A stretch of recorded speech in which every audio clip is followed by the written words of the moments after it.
Ladies and gentlemen, welcome to the 5th edition of the 400km of Westhill.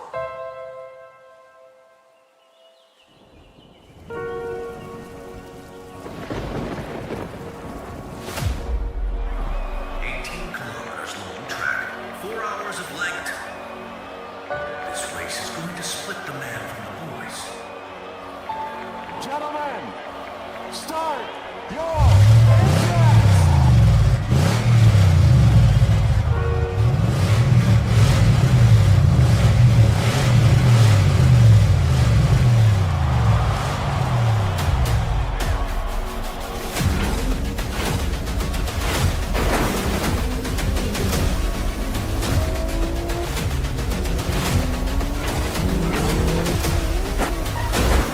Car 25 is out of the way.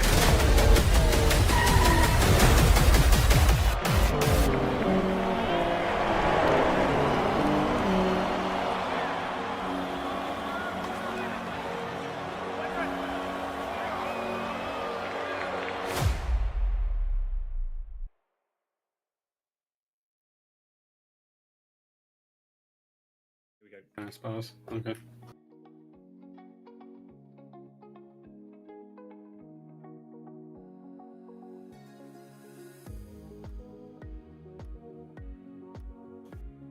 Hello and welcome to a race that we've been asked to do on multiple occasions in the past, and I think we just got scared, frankly, because tonight it's the 400km of Westhill around an 18km track called Westschleife in the Speed. We're Sim Broadcasts. Thank you for tuning in. I'm Peter Butcher, and tonight we've got a couple of other voices in the commentary box. We've got Andy Alston and Eoin Harmon. First of all, Andy, welcome along. Yes, delighted to be here, and I am really looking forward to this one. I think events like this are a great example of the spirit we have in LFS, and I think we're in for a great race here at Westhill. So, yeah, really happy to be here and looking forward to it. Yeah, some endurance racing for a Sunday afternoon, Eoin. How are you feeling about this one?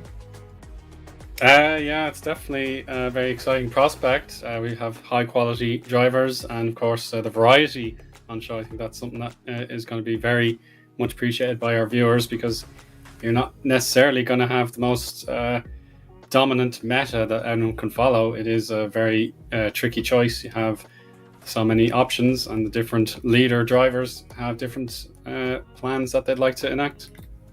Yeah, we've got just under 90 seconds to go before the start of our 22 lap race around Westschleife, which is an 11.4 mile colossus at the Westhill environment in Liverpool Speed. And, well, I mean, I think that track map, boys, is illustrative because it's kind of impossible to work out what's going on. It uses anything but the track pretty much around this Westhill environment, and yeah, you can see a few of the pit stop rules. There are a number of rules associated with how many pit stops the drivers are allowed to do, or rather the time that those pit stops are allowed to take. So if drivers want to do a one stop, then their stop has to be a minimum of 3 minutes long, for example. So we'll talk about all of that as we get going. But very quickly, let's run through the grid order before we get going for the start, which is coming up very, very shortly indeed. We've got Born to Race 07 on pole position with Yes Motorsports in P2. Another two Born to Race teams, the 86 and the Born to Race main team, on the second row. Race Green Autosports number 77 on the third row, alongside Sim Racing Polska 87. SGR on row 4 with Race Green Autosports 18. Zafiralis and Race Green Autosports 96 round out the top 10, with another Born to Race team starting in P11. LCR Hot Dog Racing, followed by Air Attack Racing, Piran Moto 66, Pourquoi Pas, LFS France, Zabka Orlan Motorsport, number 88, BWG Racing, All the Beans, 86 Race Team, Team Hermani, and Fin UK doing it solo by the looks of it. That is a lot of entries. 22 cars, 22 teams, in fact, have qualified for tonight's race. And that's going to be something exciting to choose because to watch, because we've got a number of different cars on offer here too, Owen. Absolutely, yes. You have reasonably high-powered saloon cars, you have sports cars, and indeed you have some very lightweight convertibles, and you have supercars as well as some of our traditional LFS favourites.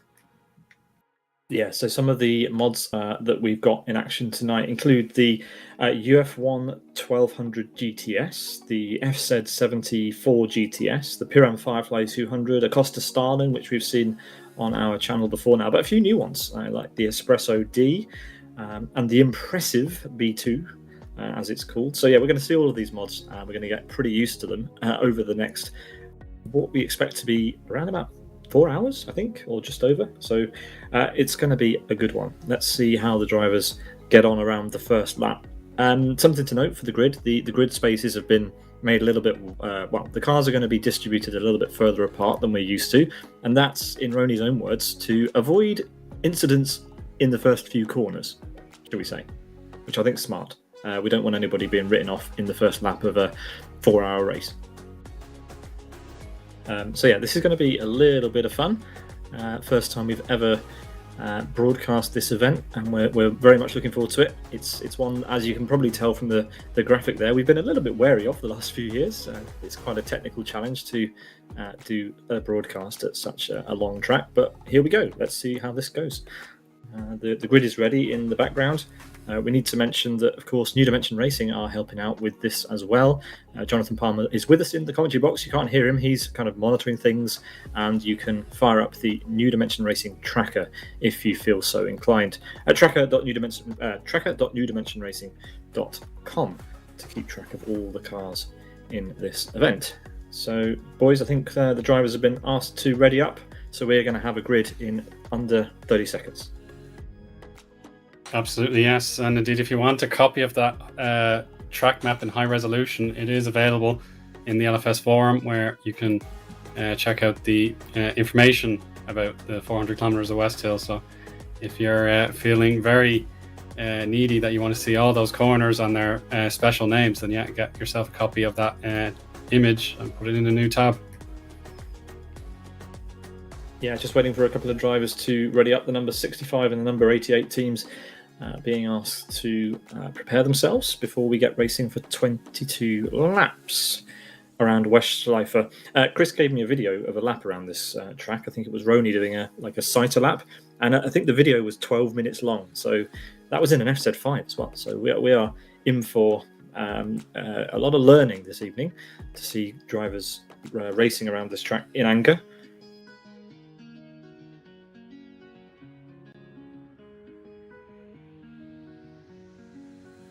So yeah, here we go, boys. Just waiting for Legutskas and Fin UK to be ready. And fair enough to Fin UK, he might want to delay the start a little bit because he's doing this one solo.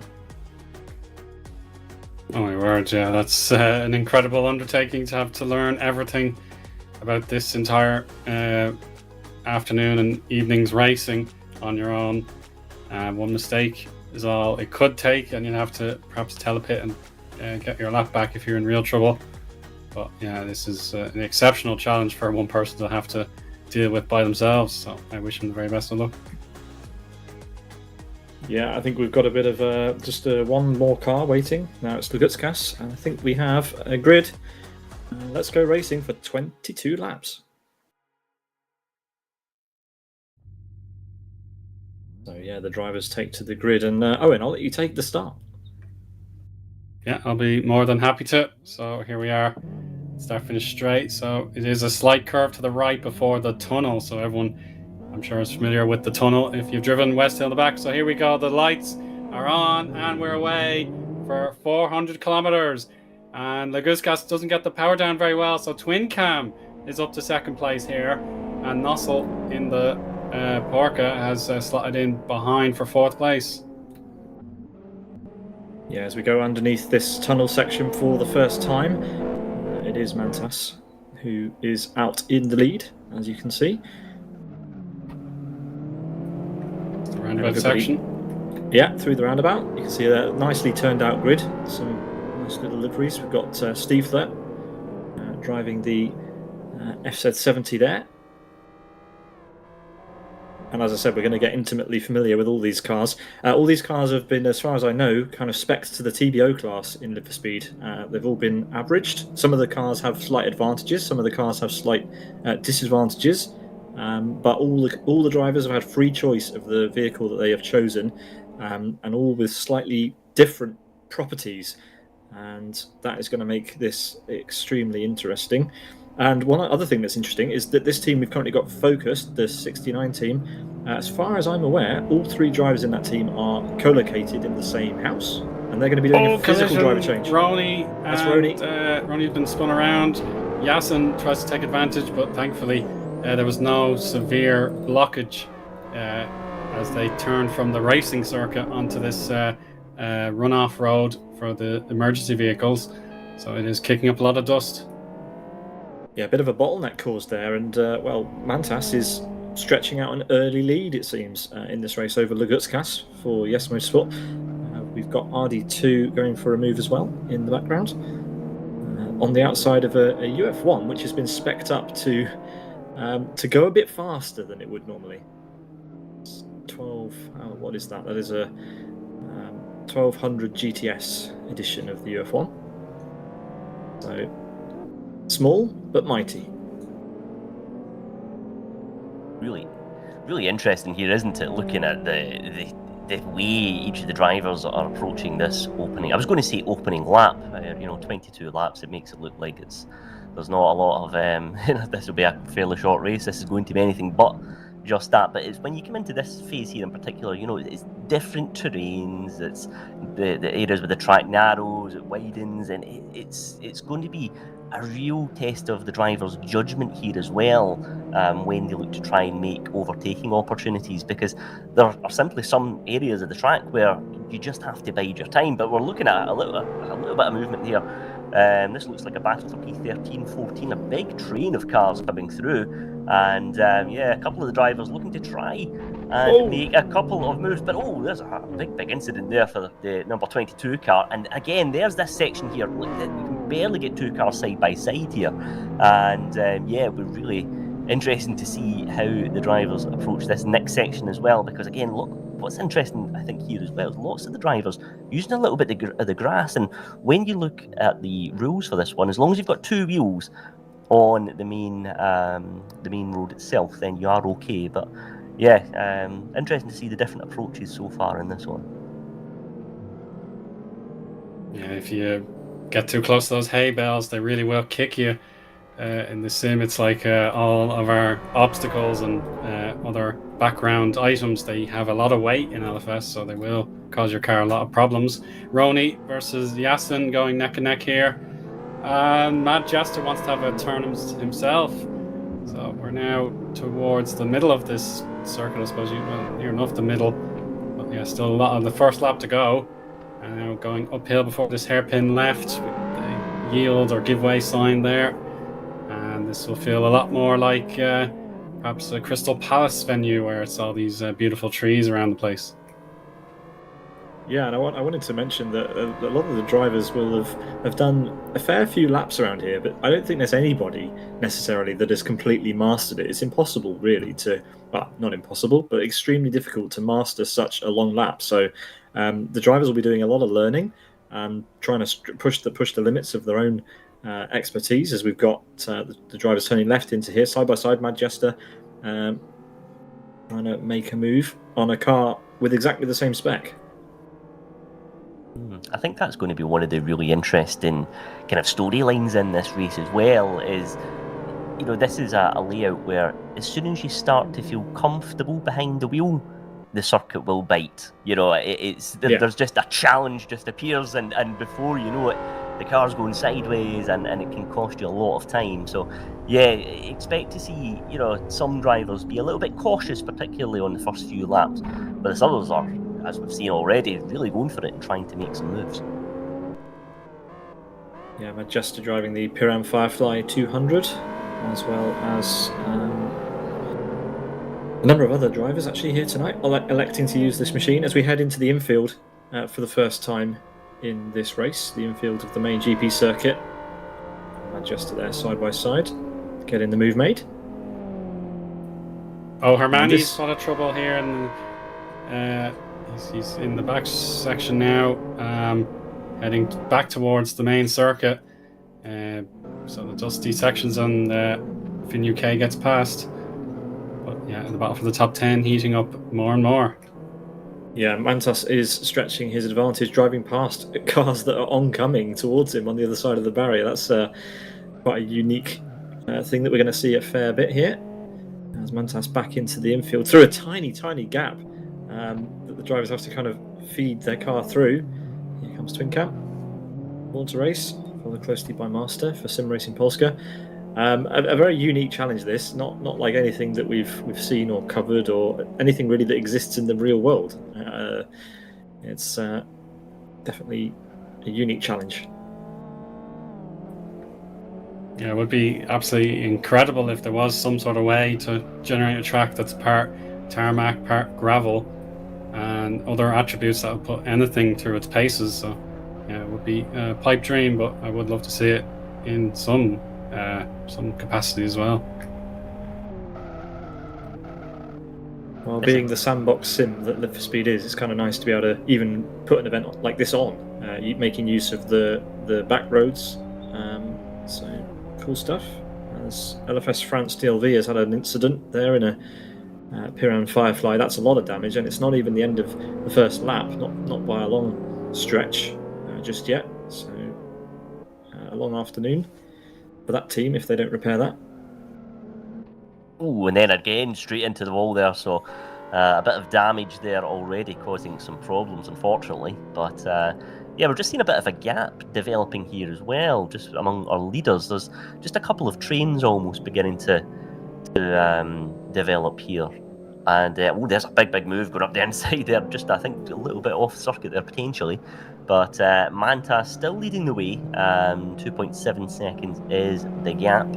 At the moment, here's Twin Cam currently on the final step of the podium. But yeah, this has been, I think for me, it's a great example of all the hard work that goes in behind the scenes here in the community in LFS. You know, this is an event where, you know, almost every part of the layout available is being used, you know, and I think it's a great test of the drivers and the cars here as well, of course. And yeah, it's been really enjoyable to see this opening lap, and I'm sure again we'll see maybe a couple of the drivers who are kind of down the order at the moment, but I suspect we'll be playing the long game here and just letting this race come to them. Yeah, if you want to get another perspective on the race, you can join Thamuli_ on Twitch, who is currently streaming live with the view from 3 of the drivers in that team, as we've got a move going on somewhere else between 136 and Nozzle.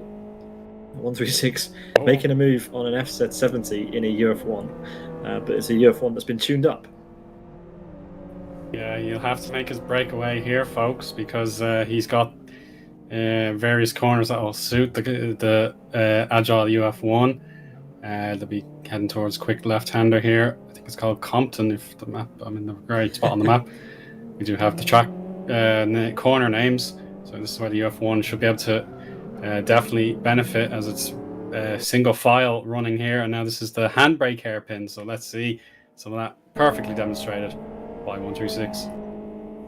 I think I named one of the corners around here. I think I called it Chef's Kiss. I'm not sure if we've been there yet. I think it's coming up. It's on the map somewhere. Yeah, I'm not sure if it was added in time, but we'll see.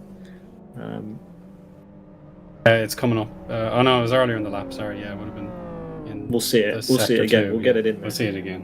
136 here, still trying to open that gap up to. Who's that behind? Nozzle. And yeah, 22 teams. Some drivers driving solo, others driving in duos or trios. Mantas is driving solo for this one. The S Motorsport entry has got 3 drivers in it. We've got Gabor, Lugutskas, and Trespasser. So Trespasser and Gabor will be driving alongside Lugutskas in this machine here. Really interesting lines here from the number 72 car. And, you know, we were talking earlier in the lap about the drivers, you know, will play the long game here. You know, this is going to be a 4-hour endurance race. And we're just seeing there, you know, with the 72 car, maximising every inch of the surface available to them, going into corners and which is just, you know, really impressive stuff, it must be said. You know, even in such a challenge like this, the drivers are doing everything they can to maximise lap time. Yeah, really good to see. Yeah, as we're on to lap 2 of 22, the drivers are coming across start finish. There's 136, who has opened up a pretty decent lead over Nozzle. Nozzle very closely followed by his teammate now, RD2. Lots and lots of striking green liveries here today. And some very, very nice looking mods that have been put together by quite a lot of drivers in the community. Ruby, I think, has put together the majority, if I'm right, of the mods that we've got on show here today. So a good showing for Ruby and his collection of mods that he's created for Live for Speed. You can get all of them on the mod list in LFS S3. But here is a car that is not a mod.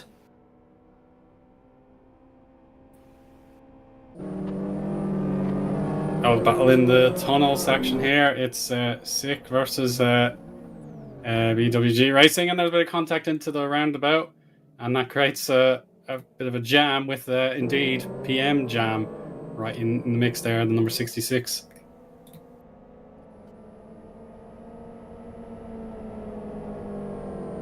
It's a very colourful livery. I really like that one.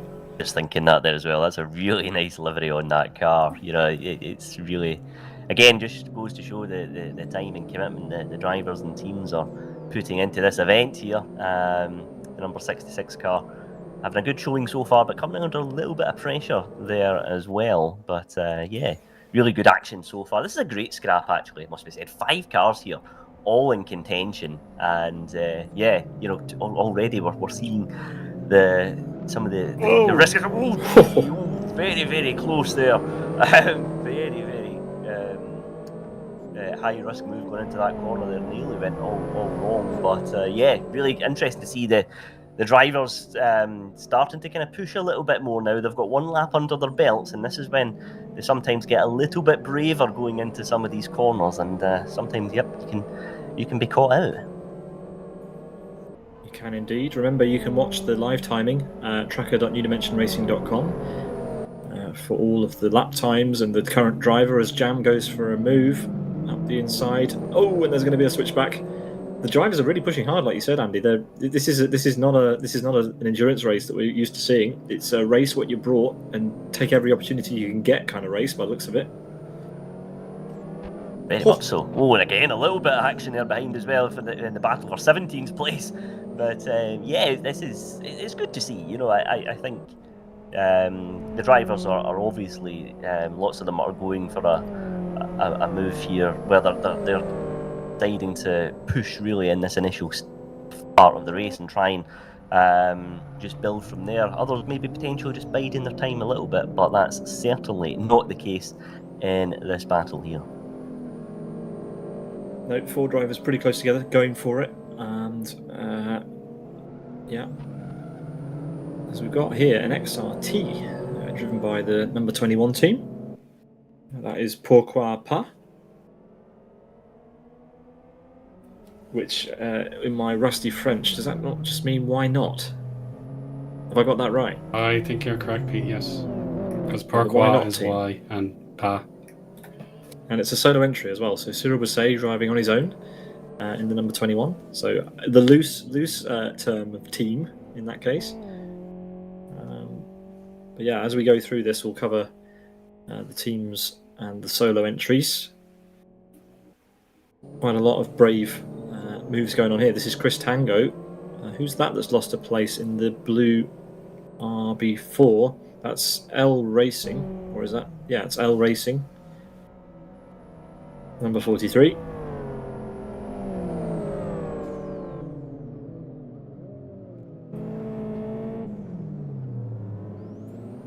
As Chris losing a place there. LFS France getting through. Feels like all the normal conventions that apply in endurance racing do not apply to this battle here, because this is just a race. It's as They've gone out simple the as window. that. Like, look at the state of these cars after a lap. This is rally, I think. It's as if the drivers have applied the rally stage mentality to rally cross mentality to a 4-hour endurance race. Not the way that we would maybe approach it, but we're not in the race. This is a unique challenge, as we said.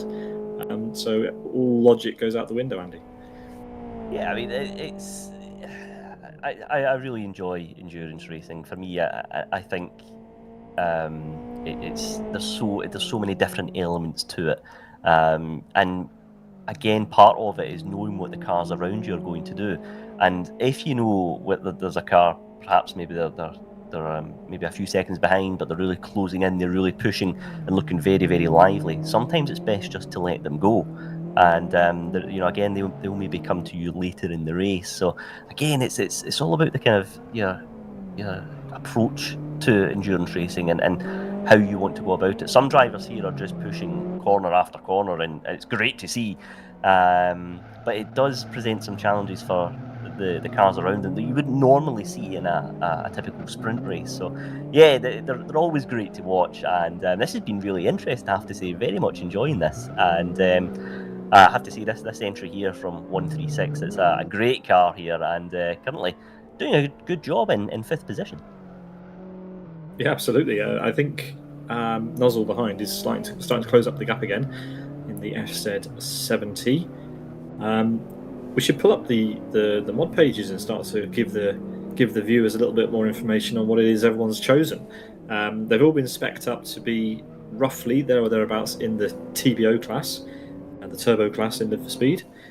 But obviously they're not all the base cars are not based on all of them based on turbo class cars. So this one's kind of almost looks like a Porsche inspired entry, which is very nice to see.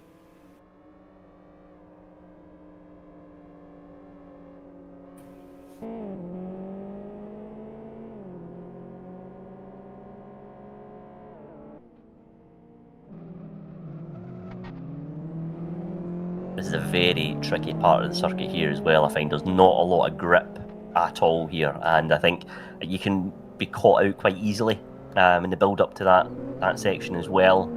You're coming in there full power, then it's hard on the brakes, but you really have to get your braking points done to perfection here, because you will slide and hit that wall. There it is, there just on the outside, as Ronnie just hooks that car up nicely and clips the apex as well in the second phase.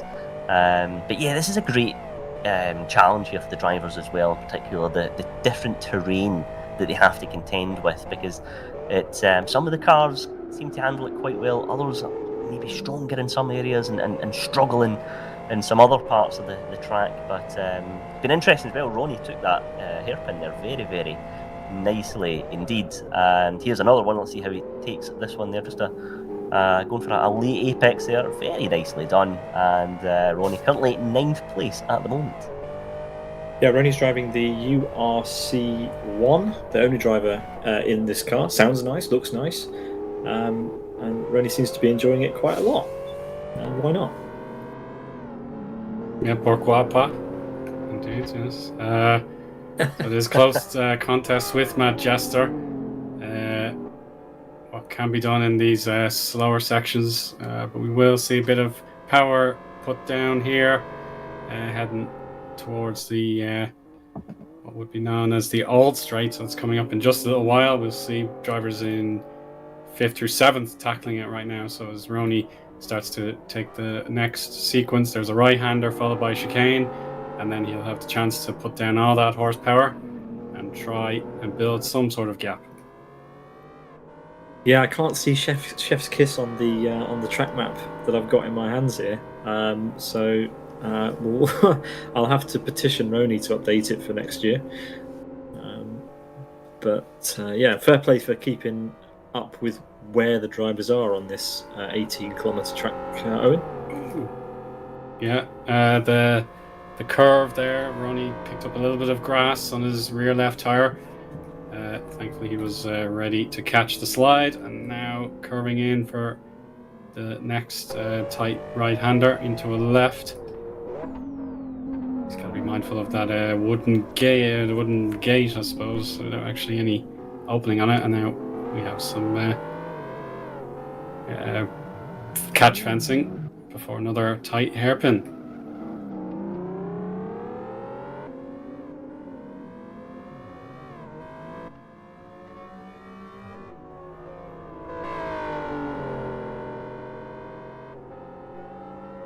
Credit where it's true here, Mad Jester really piling on the pressure on Ronnie. This is a really good battle for 9th place, and yeah, Mad Jester continuing to ask questions, particularly coming out these hairpin corners as well, taking quite a wide initial line to clip the apex wide towards the end phase of the corner, but Ronnie not quite able to pull away in this battle. So yes, Mad Jester doing a good job here. Currently 10th place at the moment, and goes on 2 wheels on the right-hander. Really put him on a show here. That allows Ronnie just to extend the gap a little bit, but that was a very nervy moment there for Mad Jester, but managing to keep the car moving forward and in 10th place.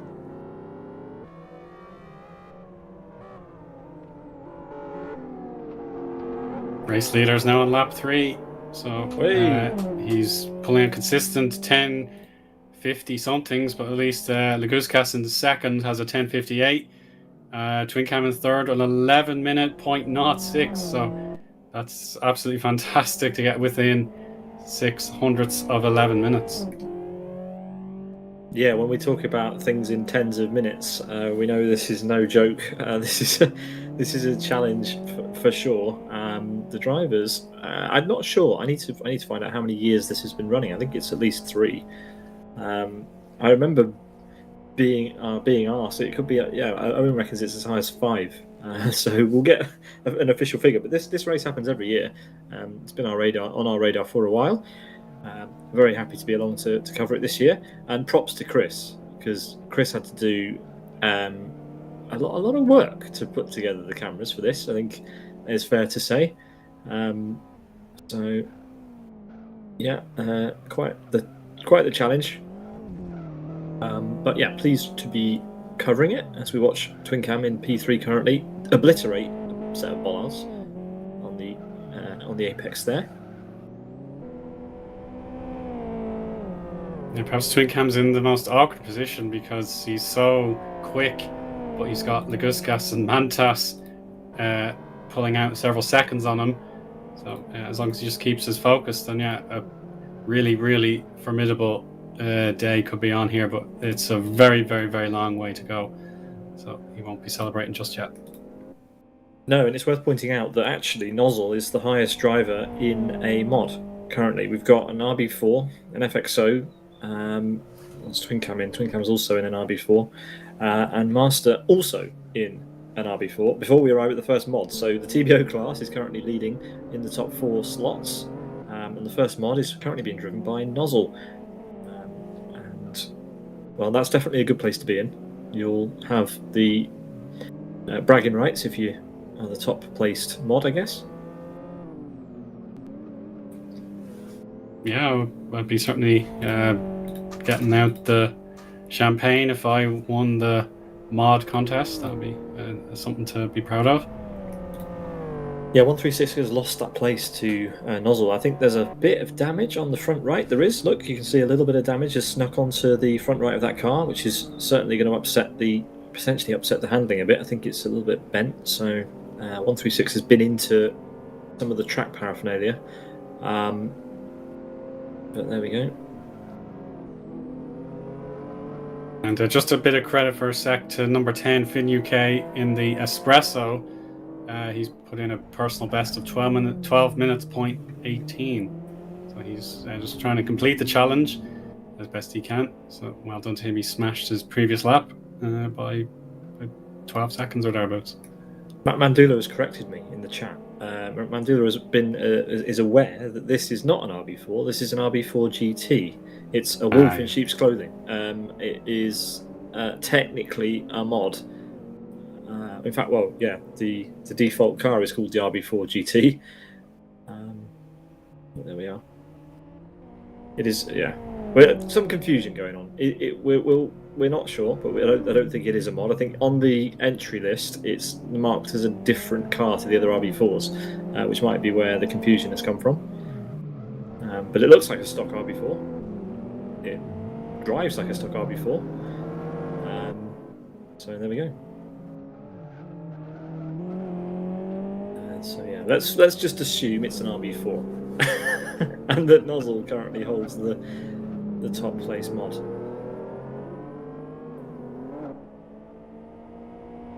That's why we do these things. We do these things to confuse ourselves and entertain ourselves. Endurance racing is a different breed of racing. Everyone seems to drop into delirium at some point, but it's happened within the first 2 laps tonight, which is a record. Mantas swings past the camera, and where's he going towards? What part of the lap is he even on at this point? He's down the bottom of the track, so let me pull up the map. It's the new 90, I think he's just completed. The new 90 just went through, and now he's into a fairly unnamed part of this track. We need corner names. Your chef's kiss is coming. It's coming up. That's why I'm waiting for it. Yes. Yeah. So give Mantas a quick solo performance here, and we'll check out the chef's kiss corner. I'm going to be really disappointed if something doesn't happen at this chef's kiss corner now, Pete. After you've kind of, you've been at pains to emphasise that it's not on the official track map, so something needs to happen at some stage in this race so that we can really. Here it comes. It is right. Okay, here we go. It's coming in now. So what is unique about it? It is a left-hander into a tight left-hand hairpin. He's just gone into the. I guess this would be up the fingers, and then around the tip. And I'm going to stop talking for a bit because, yeah. Down the palm he comes. And there we are, that's chef's kiss. Beautiful.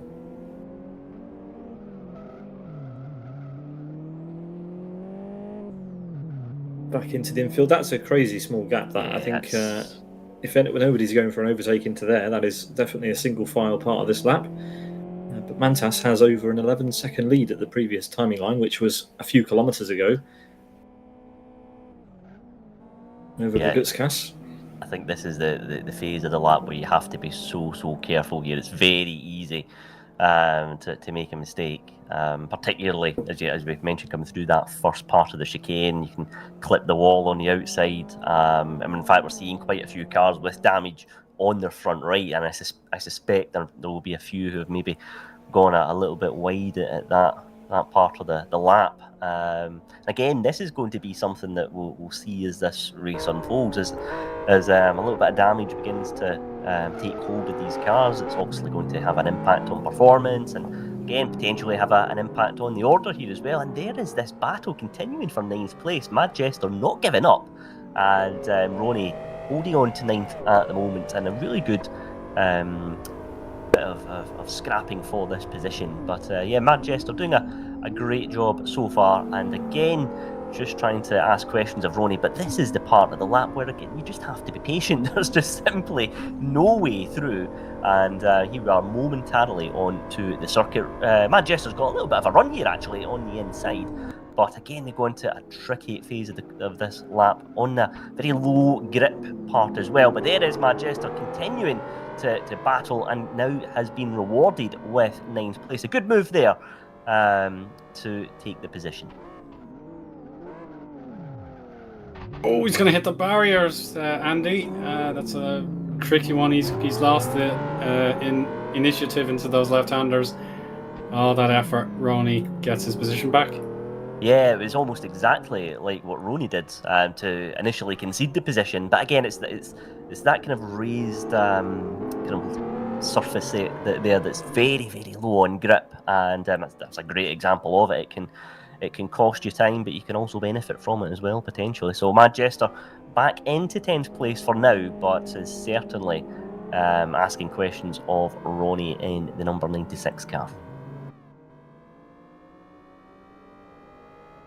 There was a report of a spin from Chris in the year. I think it was LFS France.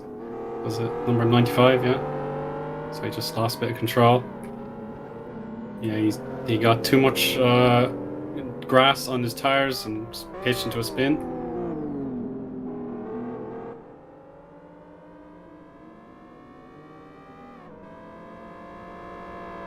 Does now be worth perhaps a moment to check out tire temps, because if you're planning a one stopper, then you really shouldn't have any concerns about your tire wear. I believe most people are doing just fine. Well, some of the TBO class can go. Will go. Is it just over or just under, or around about 2 hours on a regular running on a set of tires? So the drivers will have to stop at least once, of course, and that will be tire and fuel limited. So they have to change their tires at least once.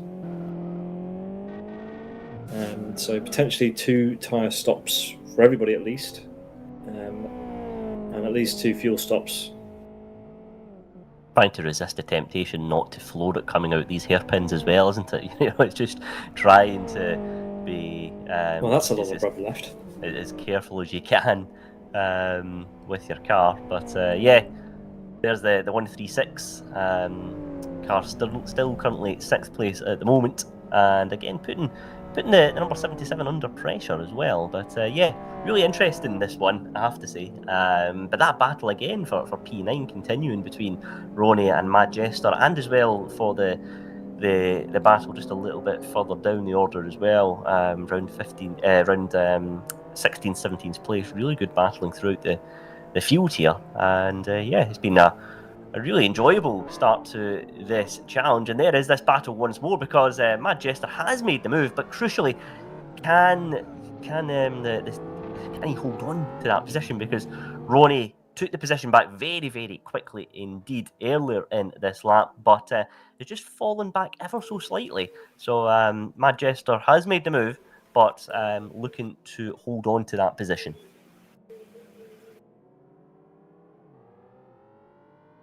SRP Master in the 87, RB4 has lost position to Nozzle. He was off. He made a mistake. It's been capitalised upon as the end of the lap is coming for these drivers. They're just in the final complex. So that'll complete lap 3 for these drivers. There we go, start finish straight, just hitting the marks. Now, there we go. An 11-minute lap time for Nozzle, 11 minutes 7 for Master, and 10:59 for 136. That's absolutely fantastic. Wow. Sneaking in under the 11-minute barrier. Great stuff. And we'll be having, licking his chops, trying to think of a way around the bright orange RB4 that he's all up against. And in the hunt then for P5 to try and steal that position away from Sim Racing Polska in their first entry as Ronnie crosses over start finish in P10. And where is Mad Jester? Well, Mad Jester has opened up the gap slightly, not by much, of course, in relative terms, but a gap is a gap, and that's all you need at the end.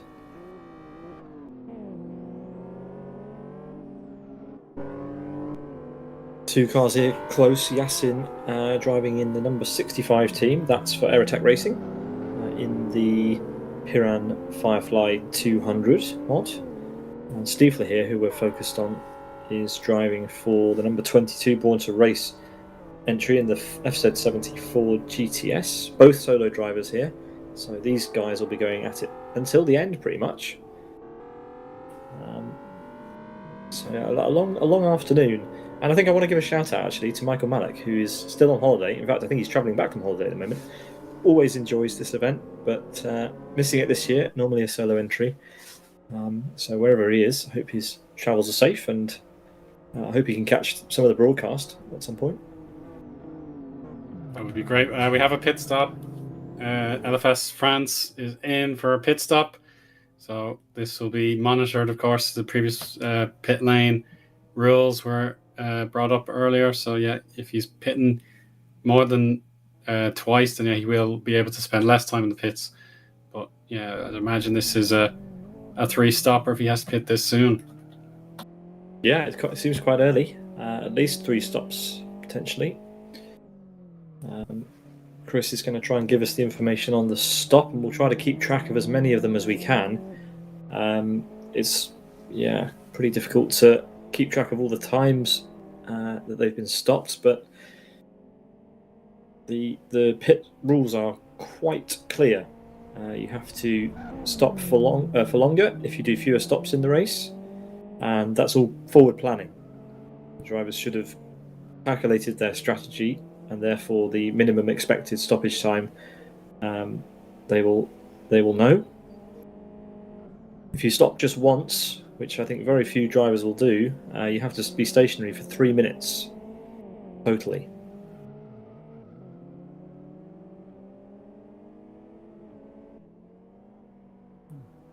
So Mantas now on the timing tower with obviously that fastest lap registered against his name now. It took him at least 20 minutes to get that purple banner. 2 laps around here is over 20 minutes of driving. And Mantas still with that 11-second lead. So Lagutskas is actually pretty much at the moment matching him on pace. And I think Lagutskas, I think it's fair to say, Owen, has the bigger challenge here in the front-wheel drive FXO. Yeah, he certainly will have his wits about him, having to drive front-wheel drive. Just hearing from Chris, and this is a great one. They changed car from the RB4 late because Eoin Gabagior did not like the RB4, so decided to give him and the rest of his team even more of a challenge, driving the FXO. So, well, that's their decision, and it's currently in P2, and an RB4 for their sins is in the lead. Yeah, that's the power of Gabor. He certainly knows how to. The influence of Gabor. Yeah, the influence, yes, very much so. Yeah, I'd love to have that sort of demands over my teammates, but we have a battle. Chris Tango versus BWG L Racing, and it is the Polska Garam car who has now taken position ahead of the Dynaco Strip Weathers cars film vehicle. So yeah, this is a great day if you're Polish. You can root for your representative in the Zabka Orlen Motorsport team.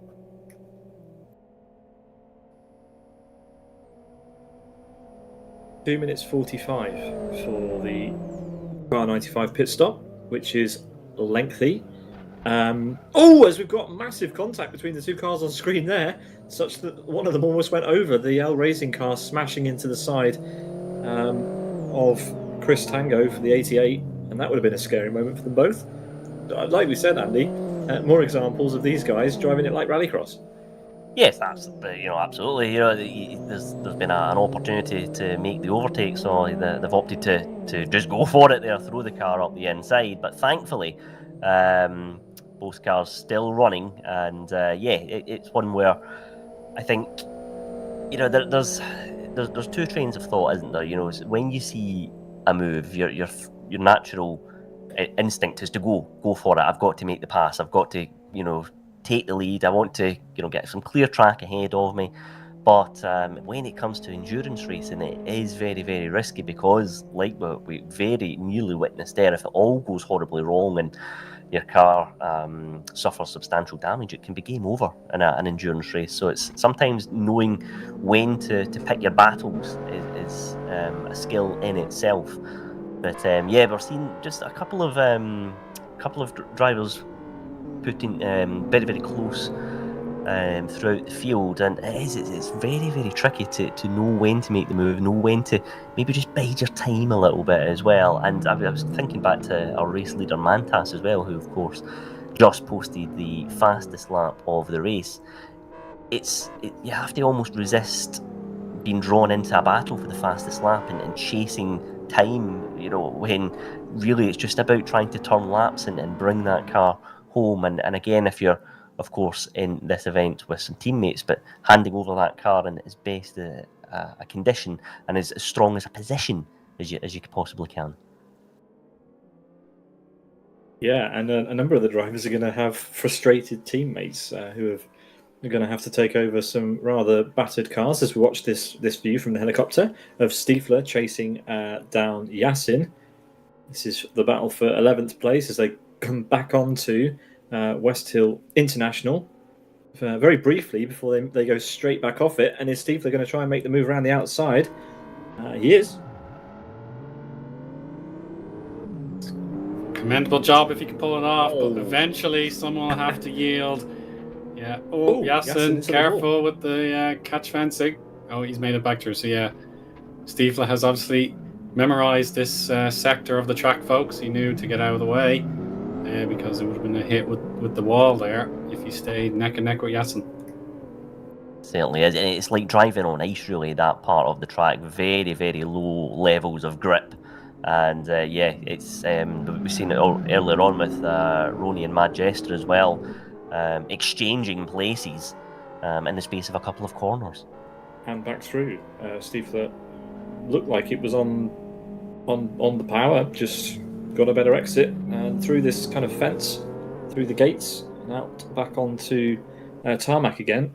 It's LCR HR VCK, a lot of letters. Not sure on the meaning, but the number 33 closing in as well. Well, I think is the Hot Dog Racing or P stands for Hot Dog Racing. Yeah, Hot Dog Racing. Yeah, so that's one acronym sort or abbreviation. Yeah, this is a team of two drivers, VCK and Maxis.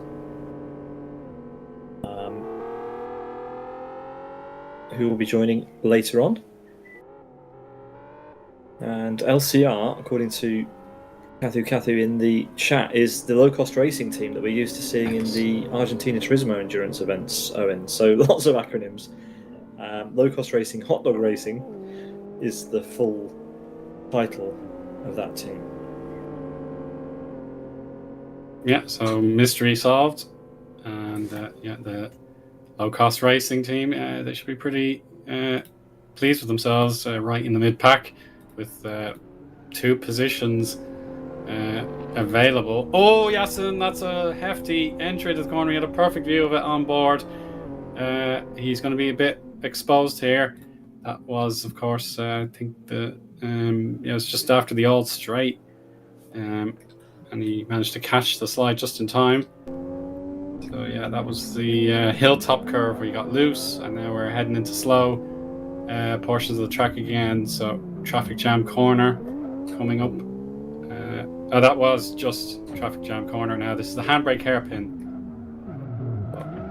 Yeah, getting the tires. A handbrake being used there as well. Yeah, nice. So it is aptly named for sure. But yeah, the advantage has slipped away ever so slightly there. And Yassin, lucky to be able to keep that gap. But a number of, battles just concertinaing here, getting closer and then further away between a number of drivers. And actually, there's a few cars down the back we haven't even talked about yet. We've got Finn UK here.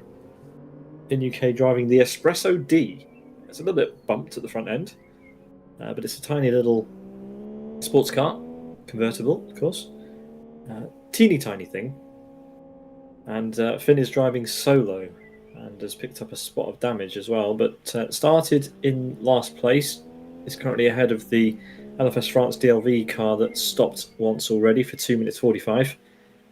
And yeah, Finn UK a late entry, so not a lot of practice either. So learning as he goes, I think is fair to say. As our race leader pulls on to this very tricky double right-hander, and then past the karting track that we've got here, one of two karting tracks at the Westhill environment. Seldom seen. We've never actually covered a karting race, have we? On the channel. Not in my memory banks, anyway. I don't think anybody's hosted one for us to cover, so potentially something for us to think about as Mantas heads up to the other kart track, or the Westhill International Kart Circuit. Pulls into there now. I should be able to get a view of it on the wide angle here as he drives past. There it is. This race doesn't make any use of the karting circuits, just the side roads and the main racetrack that we have here at Westhill.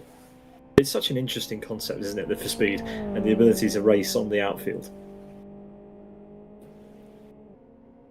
Yeah, it goes to show the fact that you'd imagine having to put all this detail into your track. It wouldn't really be worth the time, but this has proven it very much wrong. It is brilliant to have all these different zones that you have to follow through as if it was the real life venue. Yeah, Mantas threading the needle to perfection, and now has a 15-second gap over Yes Motorsports, number 72 of Legutskas. And in terms of the tyre wear issue, Owen, I think the FXO is the one that's going to struggle the most. You can see the amount of effort that Legutskas is having to put in to get that car through those tricky sections. I think it's safe to say that at this point, with 4 laps gone and almost 5 laps gone, it is the RB4 that has the advantage, certainly in this race so far. The four-wheel drive just potentially benefiting the track and the drivers better than the front-wheel drive FXO. Yeah, it is really valuable to have the extra bit of control with your car, spreading the wear through the tyres a bit more evenly. But yeah, Legutskas is one of the most trustworthy drivers you could have as a teammate for an endurance race, so I wouldn't rule him out just yet.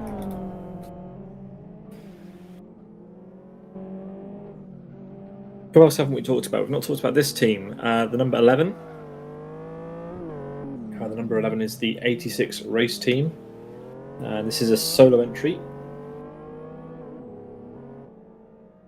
I was worried about him a bit earlier. I was looking at his clutch temperature, and it was about 20%. So it hit the red status. But yeah, he's cooled it down, and I think he's able to put in some decent lap times again.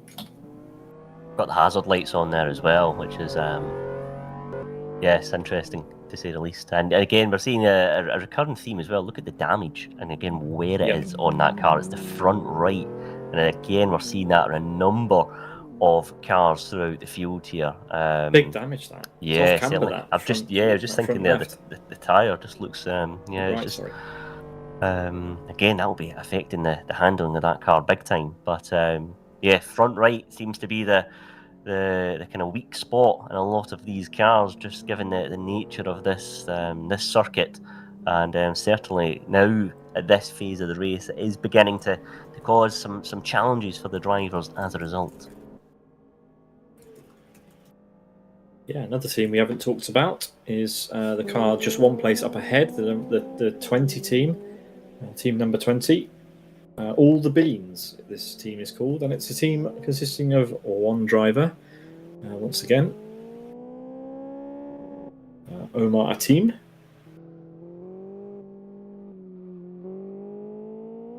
I heard GameStop are getting good stock exchanges again recently, so yeah, it's good to have them back in the news, I suppose. Good, or is it bad? I don't know. Depends which way you. It's good if you put your money into them. Yeah, I guess so. It's bad if you're a short seller. As the number 20 currently occupying 18th place The car up ahead, which car is it? The number 43 BWG Racing, driving an RB4 further up the road. But some 20, 21, 22 seconds up the road, so a big gap forming.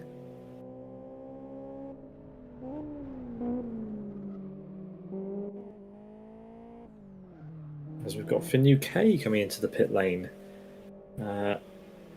to not repair damage. Interesting choice. It's a long pit stop. Well, you're allowed to make a long pit stop. Fuel only going into that car, so no damage repair, no tyres, just fuel. And Finn UK will be on his way again after that. Struggling because of the clutch a little bit. He's moving again. So we'll have to stop for a lot longer in his next visit, or else that will contravene the rules of our pit stops.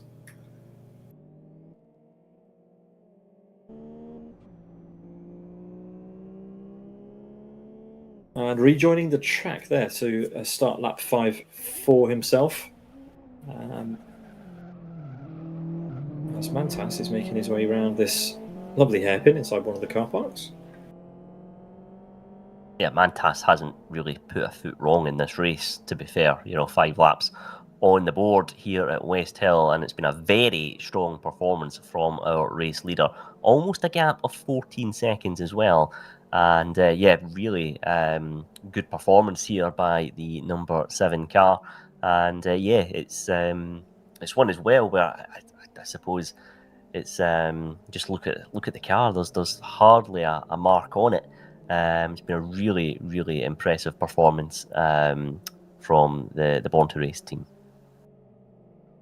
Oh, and Andy's jinxed it. Oh, that's so funny. But I don't think that would have shown any visible damage. But Mantas making a slightly uncommon error there of dropping the wheel onto the grass and out into the fence. We'll see as it comes past the camera if there is any damage. It doesn't look like it. Yeah, not a mark on the car. Yeah, fair enough, Andy. I'll give you that one.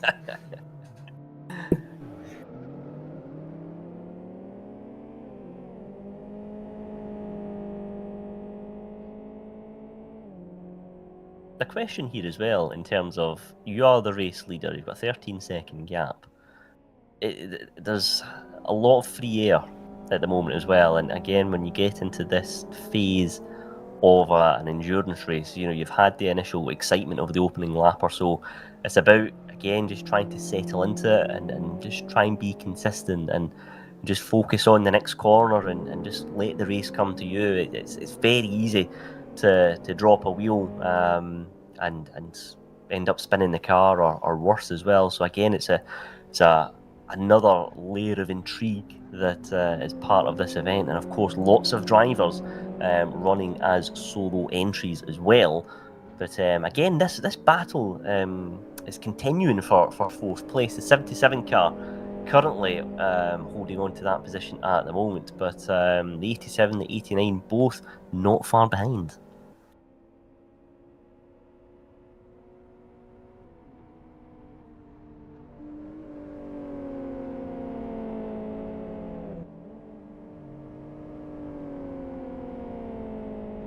Yeah, we're just moments away from the end of lap 5 for the race leader, Mantas, who has never shown any signs of giving it up since we began over an hour ago at this stage.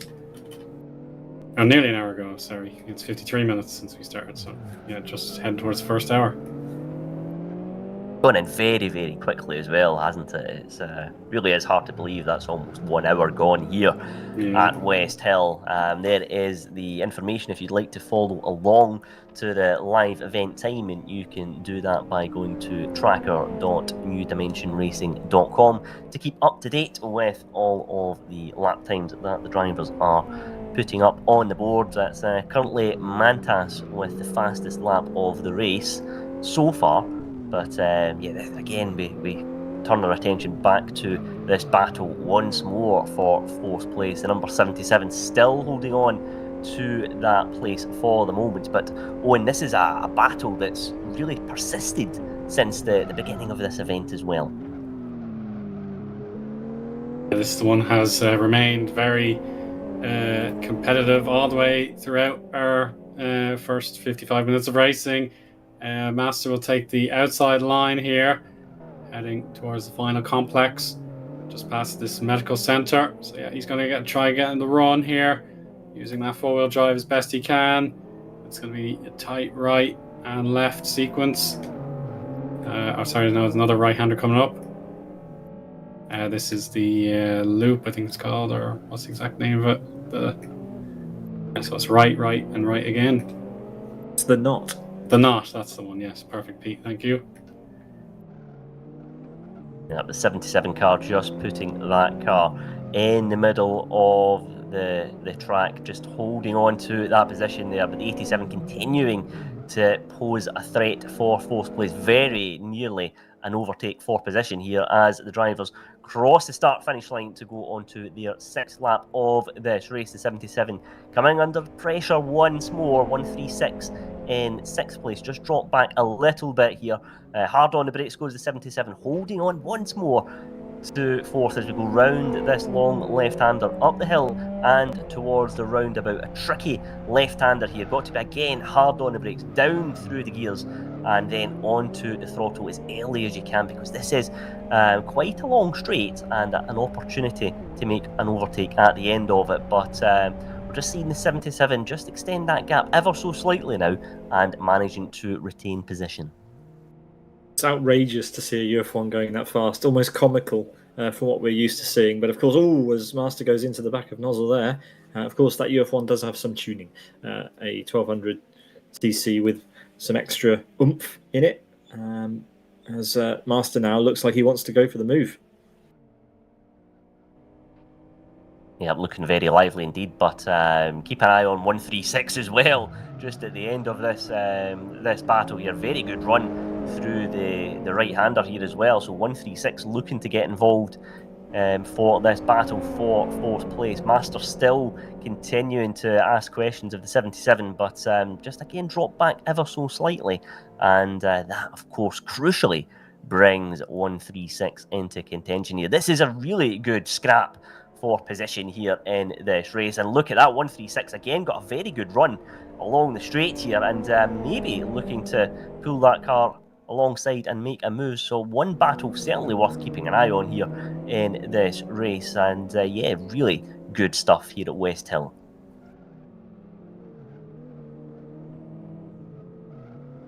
Oh, slipping in the small gap available to 136 there. That was close. Yeah, this is probably where the UF1 can have a bit of success. But what will be done, of course, yeah, the straight coming up here before the focus test curves, I think these will be, and now into the hairpin ahead of NDR HQ and the split line. Very late on the brakes there was 136, managing to close the gap here on Master in fifth place. All the meanwhile, the number 77 is just taking this opportunity to focus on the track ahead rather than the battling going on behind. And 136 there again once more, beginning to reel in the number 87 of Master. A very good exit on the right-hander, but it's just not quite close enough to make a move for now. But this battle, I suspect here, it's already beginning to come to life, and I think we could see a few changes for position here potentially at some point in the next few moments in this event, because lots of pressure being piled on here for positions, and we could, of course, potentially, I wonder if the 136 makes the move here for fifth place. Could we see even a move for fourth place as well? That would definitely be an incredible achievement here for 136 in one of the many Born to Race cars on circuit today. But what can be done, he has to pick his moments and stick to them. So another slow section coming up now, but yeah, the excellent grip out of Nozzles FZ70 proving unstoppable at the moment here, Andy. So, yeah, it is going to be a slog here, but it is brilliant that these three have been so competitive. Yes, absolutely. You know, I did wonder if Nozzle would try and just force Master and 136 into a bit of a battle and just try and hold them up ever so slightly, and then maybe look to unleash the power of that car later in the lap. But not managing to get away. 8/10 is the gap between 4th and 5th, and 136 doing a great job here in this car, looking to again pose a threat here for Master, but really good battling throughout. And yeah, again, there's just a little bit of a gap beginning to unfold. It was 8/10 on our timing tower, but that was a little bit more now for Nozzle in the 77 car. So again, this is a little opportunity that you have to take in endurance racing to build up a bit of a gap, and Nozzle doing just that.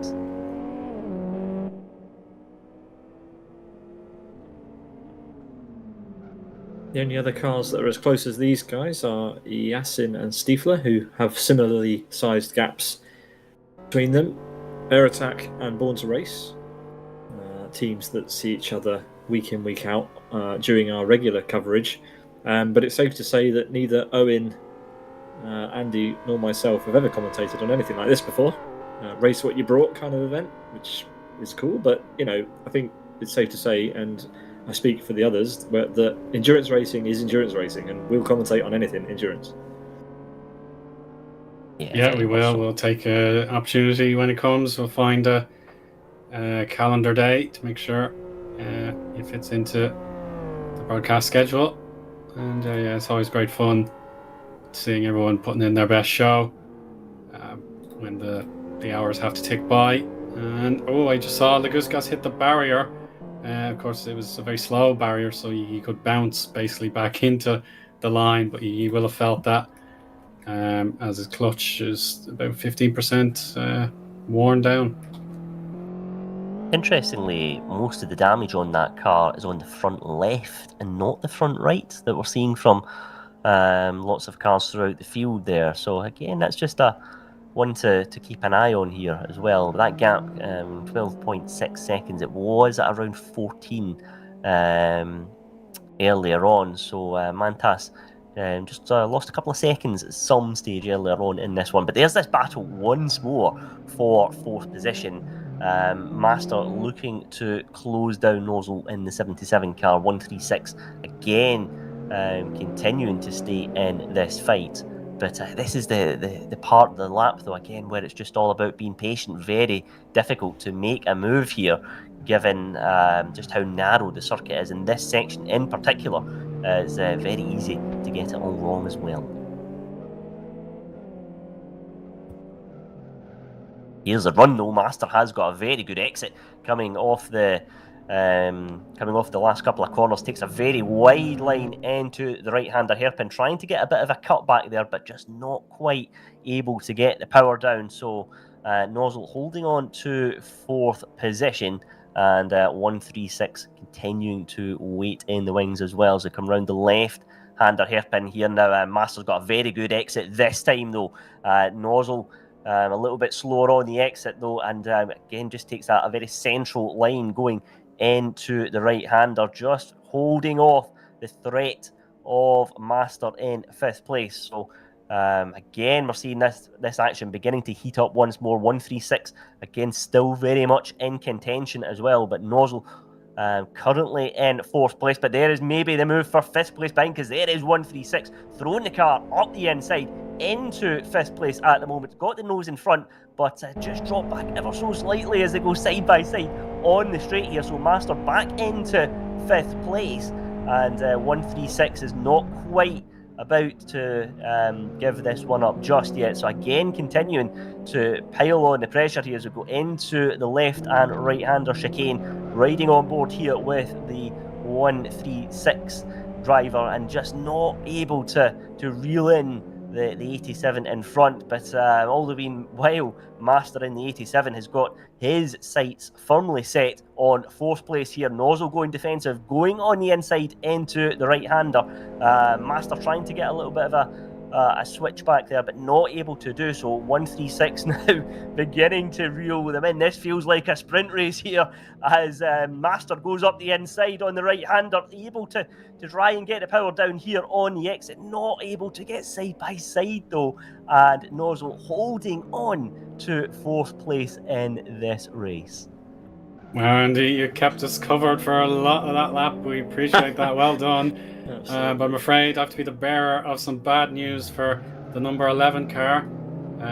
It's Doofus driving that. He spent the 3 minutes getting service that he needed to do as a one-stop strategy, but he was caught speeding in pit lane. So that will give Finn UK the chance to reel him in just a little bit. 136 is just a car that doesn't deserve to be in this fight. It's has he made contact there? I think there was. It's just a tiny little fly that's trying to get involved with the other 2 cars ahead. You feel like he'd just be able to drive between them while they're fighting, but it's because of the way the cars are balanced in terms of the power, not able to. These 3 spreading out slightly now. I think the UF1's power comes towards the end of the acceleration zone, so it's really powerful on the kind of beginning of straights, mid part of straights, but lacking in the top end and in acceleration, but very high corner speeds. No doubt. New fastest lap, I beg your pardon, Pete. It's Laguskas in 2nd place. He's got a 10-minute 49.1. Just 600ths of a second faster than what Mantas previously did, so that's a drop in the ocean, but it's an encouraging sign nevertheless as the stint for Yes Motorsports carries on. Yeah, 10:49. How much faster than Mantas's previous best was that? 6/10, or 6/10, yeah. 6/10 of a second. I mean, the margins are crazy, as in crazy small, considering how long the lap is. A good effort from Laguskas finding that time and keeping the gap down below 15 seconds. It's a long race, but we are over a quarter of the way through now as we tick into hour 2 of our 22 lap endurance around Westschleife. Oh, that looked like I thought it was going to go into the wall, but just a slightly wider line for Laguskas.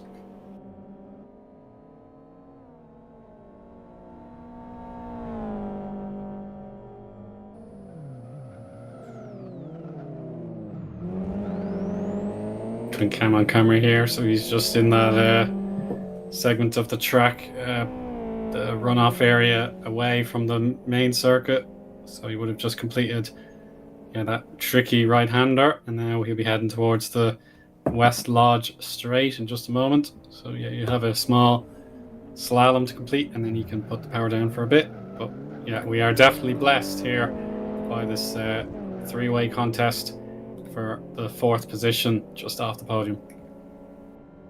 Yeah, not far behind RD2. Sorry, go ahead, Andy. No, I'm just thinking with 136 that it seems to ebb and flow a little bit, this battle, because there's parts of the lap where the car's falling back ever so slightly, and then there's other phases where 136 is really in both of those cars. So again, interesting to see if 136 can just take advantage when that car seems to be the faster of the 2 in front of them. But a really interesting battle here that we're seeing between the 3 drivers.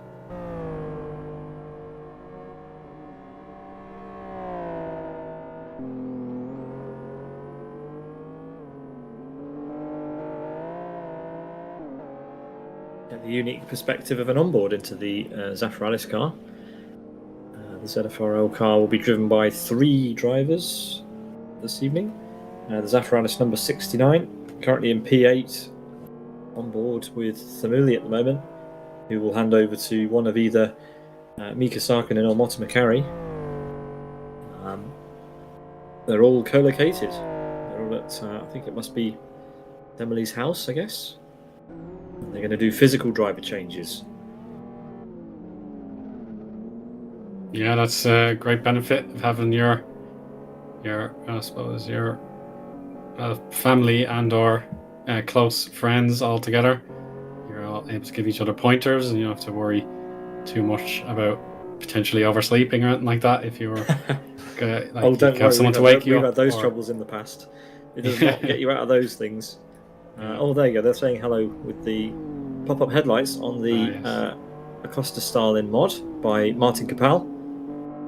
We've seen this a number of times during regular coverage, Owen, and when I saw that this car had been entered, I thought, gosh, that's brave, because I think it's fair to say the drivers tend to struggle with this one. Yeah, in the short sprints, I suppose we saw at South City, it was almost impossible to complete that XL race for RTFR. But this is absolutely incredible going for Zafaralis and their house party. So yeah, they found something where no one else really could back in its original showcase race. So yeah, whatever they've achieved, it really is absolutely incredible, and they could catch up to RD2 for an overtaking possibility for 7th. I know why they've chosen this car. It's because the next round of their championship, the Zafaralis All-Rounder Championship, round 6 on dirt, clue, is with the Acosta Starlin, would you believe, at Fern Bay Rallycross. And that's on Monday, June 3rd. So please, if you want to get involved in that action, Fern Bay Rallycross with the Acosta Starlin, which you're seeing outfitted nicely with the Zafaralis team livery on it. That is on Monday, the 3rd of June. You can find out about that on the Speed Forum. So yeah, nice touch. Yeah, but you will have the host advantage. They've put in a lot of hours of practice for this car, so they just need to get a new setup ready, and they'll be very comfortable out of the gate with that one, I'm sure. Yeah, I think that's called eating your own dog food, isn't it? Probably is, yeah. I'm not familiar with that one.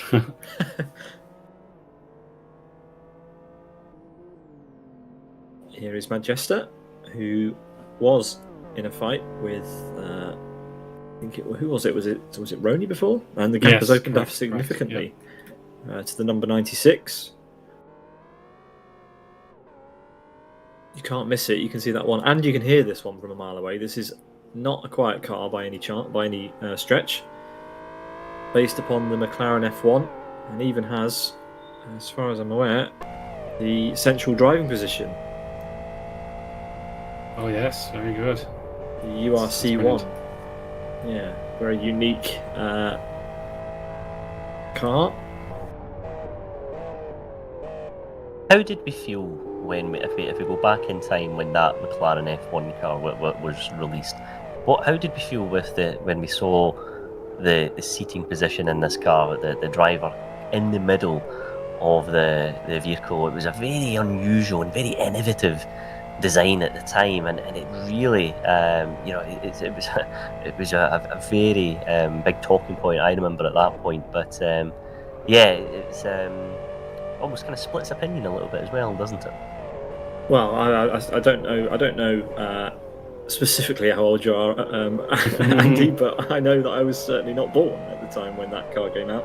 So, but when I saw it, I was like, it's almost a poster car, isn't it? The original McLaren F1. 1992 it was released. I'm a 93 baby. Good grief, I'm actually older. I didn't know that. I'm 1991. Well, there you go. What did you make of it when you had your diapers on?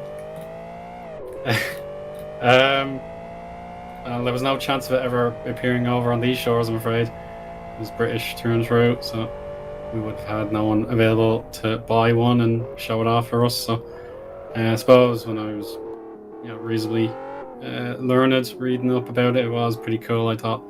But it was a Ferrari man all the way. Andy, back at you then, back at you.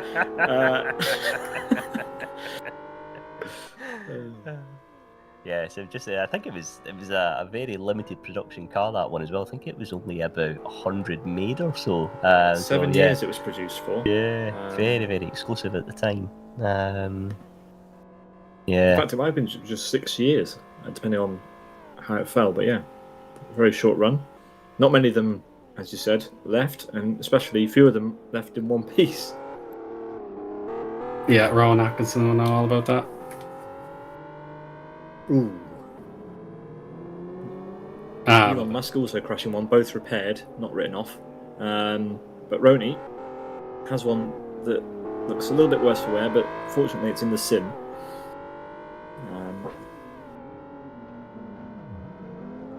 But enough of that.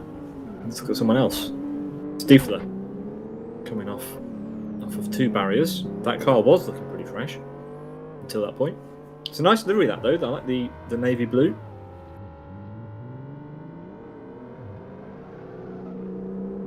yeah, nice and And the gold rims. As we've got car 11 serving a drive-through penalty, managed to make their lap unnecessarily long by picking up a drive-through during their 2-minute 45 pit stop that they did before. oh, he hits the 3-minute pit stop. barrier just out of shot there. He was understeering too heavily into the left-hander. And did he cut across that yellow line? Is that within the rules? Yeah, it's enforced. Yeah, no one's around. Okay. So it's Finn UK who's just entering the tunnel right now, who's in genuine battle position here for 21st on the road. So yeah, Finn UK, he would have been the happiest to see that alert of a drive-through penalty because he has someone to race with now. Well, this car here is particularly damaged. So much so you can see the front right suspension work inside the car. Yeah, that's not factory fresh, that one, is it? No, might struggle with an MOT, that one. Yeah.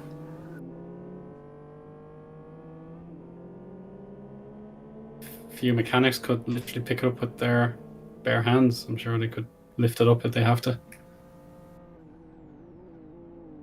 Does go to show, though, we're seeing action throughout the field here, which is great to see with us on the 8th lap of this event. And I've been keeping an eye on the timing tower, and credit where it's due to Nozzle, holding on to 4th place after a significant period of pressure from both Master and 136. You have to say it's been really impressive from the number 77 car to be able to kind of absorb all that pressure as we ride on board with the number 87 car of Master continuing to ask questions of Nozzle in 4th place. 136 just dropped back ever so slightly over the last while or so. So about 2.5 seconds is that gap to 6th place. But you have to say, Nozzle's doing a great job of holding off the threat of Master while continuing to put in the fast laps as well.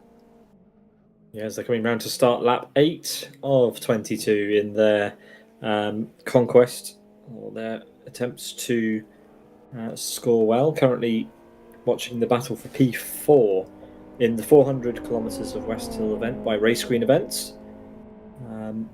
Race Green dominating the Live for Speed calendar with the plethora of events that they put on at least once a week in all different sorts of styles of racing, but none come close to the challenge presented by this event, and very well attended this year. 22 teams, as we've got a fight now directly between Master and Nozzle. Are they going to go side by side into the braking zone? I think they will, Andy.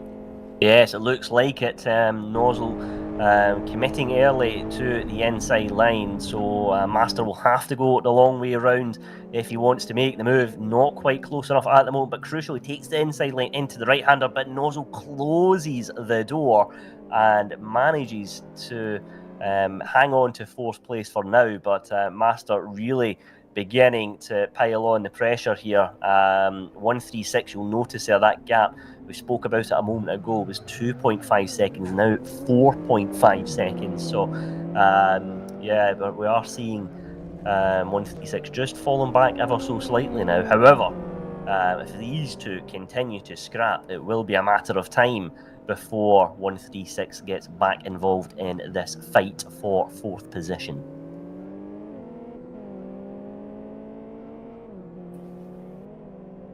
Yeah, 136 dropping back ever so slightly, potentially due to some damage at the back of the car. But yeah, as everybody makes their way around, we are approaching 1.5 hours gone, and creeping towards the halfway stage of what we expect to be around about a 4-hour event tonight. Thanks again to Race Green Events for inviting us along to cover it. It's not the first time they've invited us along to cover it, but very glad we did this year. Enjoying it thoroughly. It's nice to see kind of the balance of performance across a lot of different cars, and we're going to see how that kind of plays into the race later on when these drivers start to make their pit stops, because some of these cars obviously have different characteristics to one another. Yeah. Some cars need to stop more often or more than others, and I have a feeling that this one that 136 is driving has a slightly smaller tank than some of the bigger cars around it. Yeah, credit to Race Green for doing a great job here of balancing the performance between all these cars. There's such a range of entries here, of course, into this race as well. So there's been a lot of time spent on that, and they've done a great job. So yeah, credit where it's due there. Really great work from everyone involved in the team to help put on this fantastic event here. Ronnie currently in 10th place in the 96 car. It was a good battle between Ronnie and Manchester earlier in this race. Manchester currently in 9th place at the moment. But yeah, it's been a great event so far, and time's gone in so quickly as well, it must be said. Just to give you an idea of the BOP, Andy, this car that Ronnie's driving has a 50% air intake restrictor and 130 kilograms of ballast. So it's being sandbagged. I think that is fair to say. Yes. A lot of sandbags in there. Yeah, and been really good to drive. I had a bit of a test in the Porsche-inspired car that Nozzle currently has in 4th place at the moment. That was really interesting driving that car, I have to say. Really interesting car to take around this circuit, and it's been a bit of a popular choice with a couple of teams as well. Seen a couple of those cars out there on track, but Nozzle leading the way in that vehicle at the moment, and again got a bit of a gap into the bargain here from Master. 2 seconds is the distance between 4th and 5th place. So again, Nozzle doing a great job behind the wheel of the 77 car.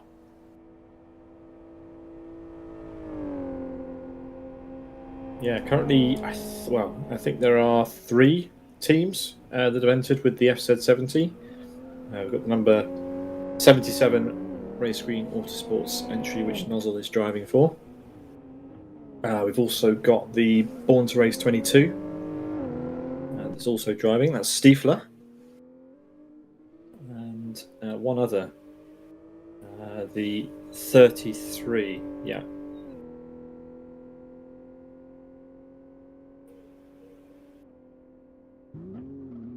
Yeah, low cost racing.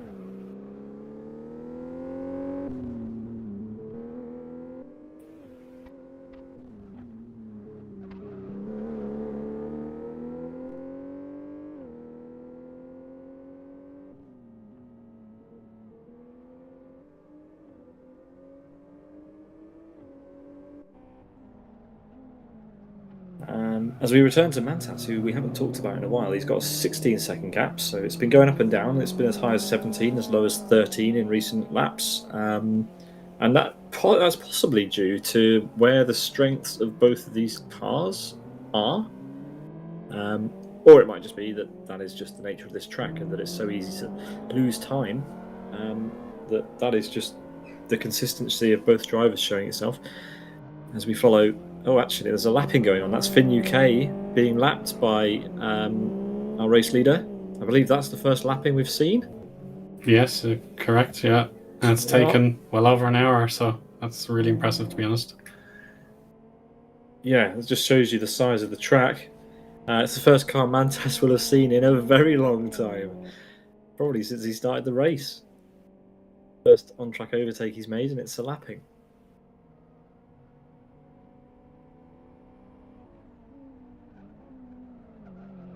shows you the afternoon that he's having.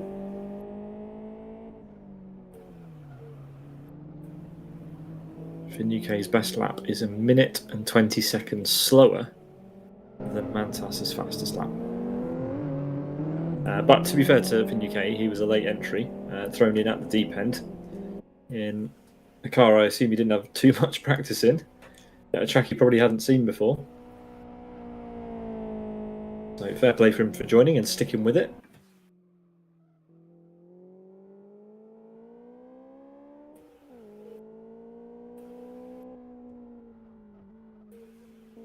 Yeah, we're almost at the stage of one-stop strategies being potentially played.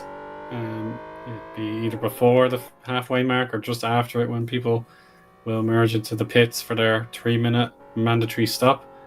If they are, I wonder who goes for that, Owen. I really do. Yeah. But we are, like you said, we are getting close to that window. But when we say close, we mean the window is it's about an hour long. That's actually, true, yeah. the window for a one-stop, but it is opening. Like the next 3 laps is half an hour, and we're 3 laps until the halfway stage at the end of this lap. So 30 minutes away from halfway in this race. As I've just noticed, there's a very red stripe down the middle of this car with our logo on it, which I hadn't seen before. Very nice to have the red stripe on the green machine. Normally predominantly green, these liveries from Race Green. But the red stripe adds something else to it. So the Gutskas is getting through those tyres. The front is working very hard, and the rear is working even harder to keep up through some of these corners. The FXO just does not enjoy tight corners, of which there are a vast number on Westschleife.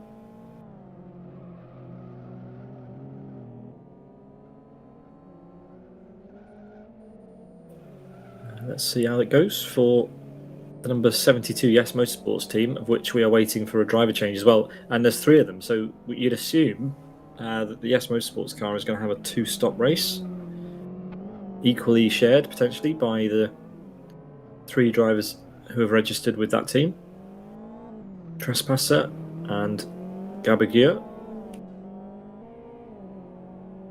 Yeah, very true. So a pretty solid time to pit could be next time around, and then maybe get one of the driver swaps to just go all out, maybe for 6 or 7 laps, and then you have your final stint with whomever to try and consolidate second place.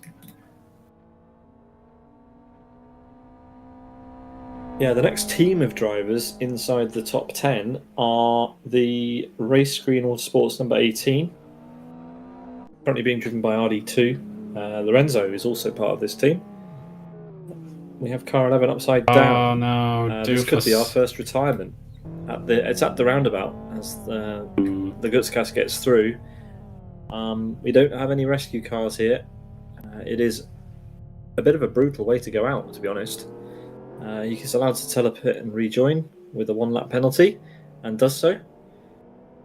So Doofus earns himself essentially a 10. Well, I guess it's almost or might be over actually, depending on how far. He was only just at the start of the lap, so it will be around about a 10-11 minute penalty essentially for losing a lap there. But able to rejoin and continue on in his Piran Firefly 200 car. As we're going to turn our attention back to the battle for P4, it's the closest fight on track. We've seen it a lot already, but we're going to see it a bit more. Let's see if if Master can get through Nozzle at the beginning of lap 9. It's going around the outside at the tunnel. Oh, just a little bit too tricky to achieve that maneuver.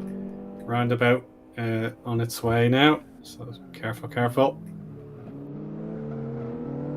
Yeah, that looks good to me. And now it looks like we will have a driver change for Zafarellis in pit lane in the Starlin.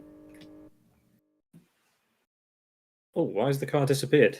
That is lag, so unfortunately. Oh no, it's back. It looks like we have a little bit of server lag happening, so we'll bear with us.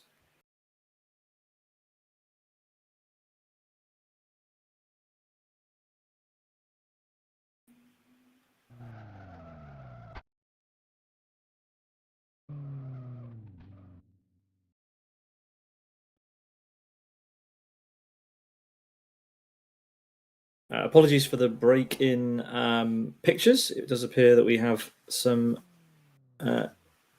issues with the connection to the server, so just bear with us while we try to sort that out.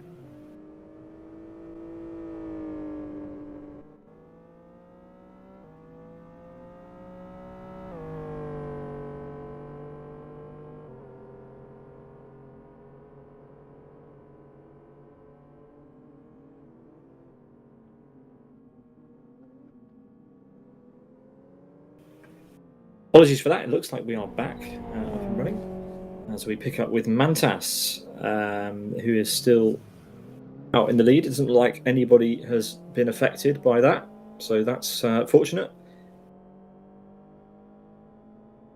And we've got another battle, boys, between for P15 between the 21 and the 88.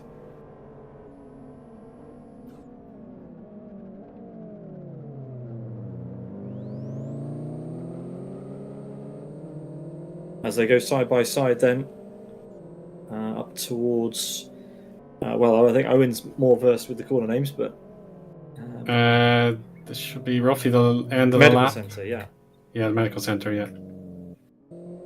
As we see a little bit more lag, we'll just try and stick with it.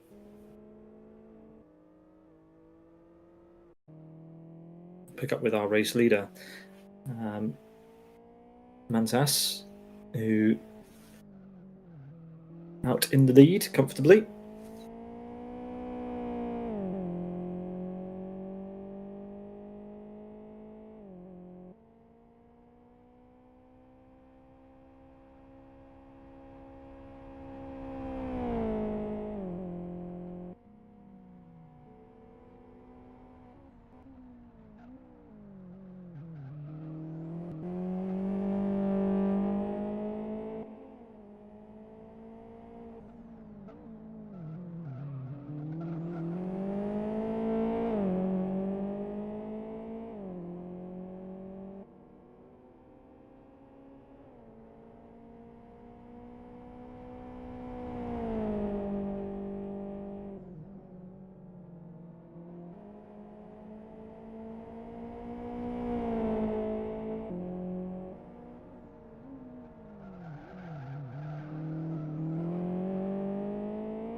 Watching Puramoto's Jam here, number 66,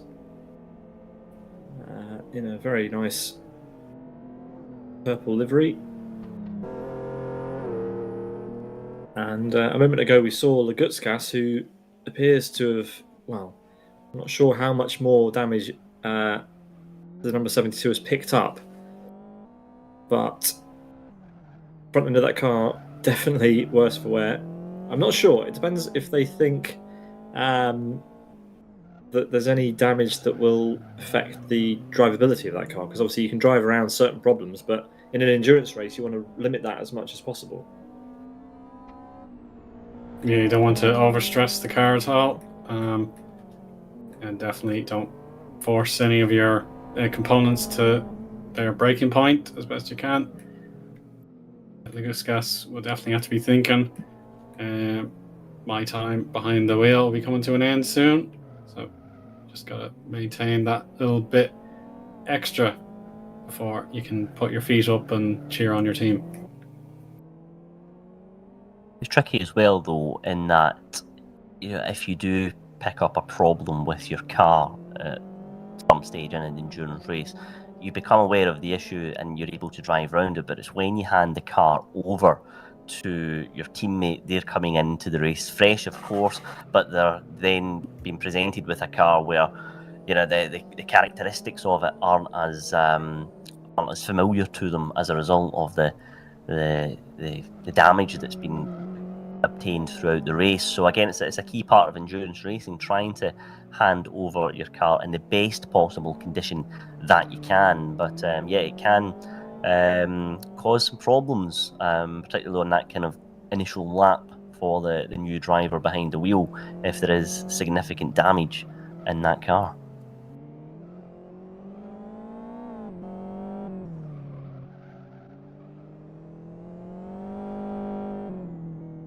And here we go. Oh, it's bad in the pits. Lagutskas speeds in pit lane, and that could be game over in terms of winning the race, but he will appeal it.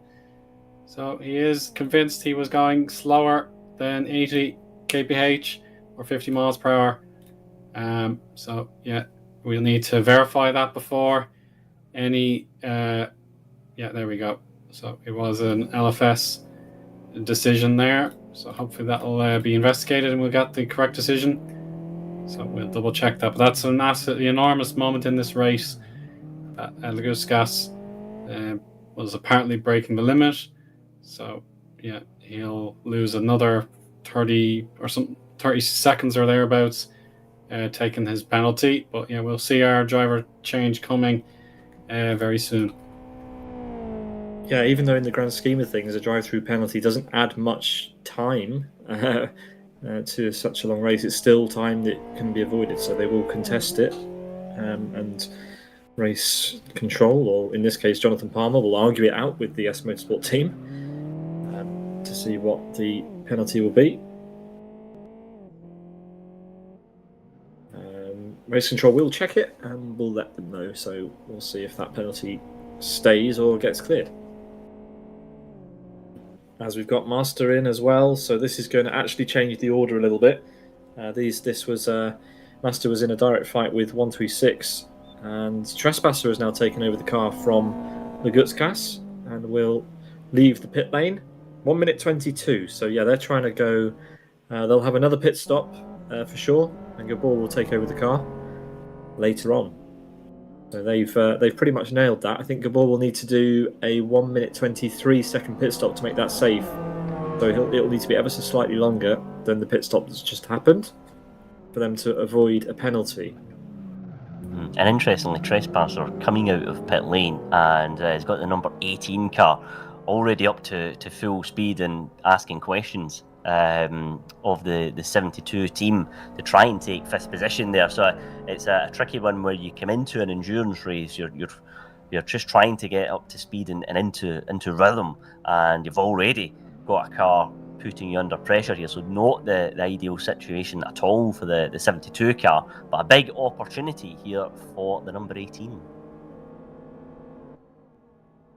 Yeah, Trespasser there got extremely close to the barriers, Andy. Thank goodness he only clipped the little bollard rather than the barrier itself. So yeah, he knows.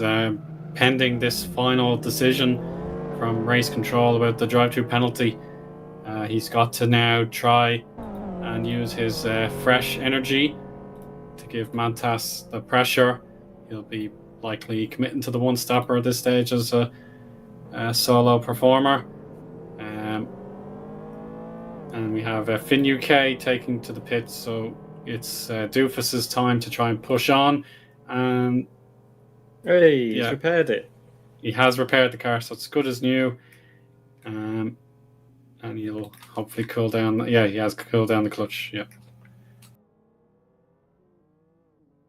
Damage repair and lift speed fixes the engine and the clutch now. So you just get more time added to repair those. So getting damage to internal components of the car through downshifting too early or just burning the clutch through aggressive acceleration and gear changes is repaired, which adds an extra dimension. It means that your race isn't necessarily over if you do succumb to some issues like that. As we are approaching halfway through the race, just under, we're going to announce a little competition that we like to do during endurance races, and that is that we have a livery competition up and running. And you can head over to simbroadcasts.tv/vote at some point now, between now and the end of the race, to vote for your favourite livery of the drivers who have put one together. Some drivers are running their usual team skins, like the Born to Race crew. Certain drivers with some modifications, like Twin Cam, who likes to add increasing amounts of green. I think, Owen, is the fair to say there. It started off with rims. Yeah, as and then it was much a couple of stripes. Legally allowed green. Yes, you can't unfortunately hostile take over the team and call it Born to Race Oswego. I don't know the exact translation, but Rossyocht is racing in Irish, so Rossyocht. Born to Race green. Yes. Oh, nozzle getting a bit tied there. That's a clean livery. It suits the body shape pretty suitably there.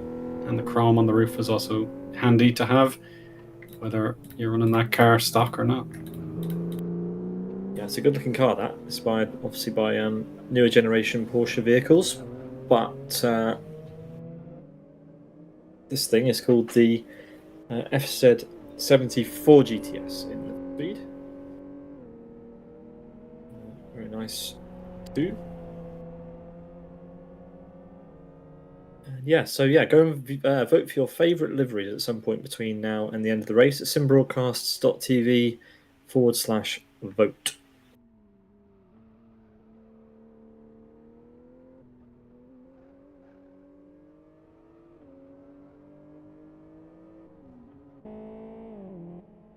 So Mantas super comfortable out front, almost certainly now at this point. I mean, going for the one-stop strategy, needs to complete another lap before he can decide to come into the pit lane if he wants to do it 50-50.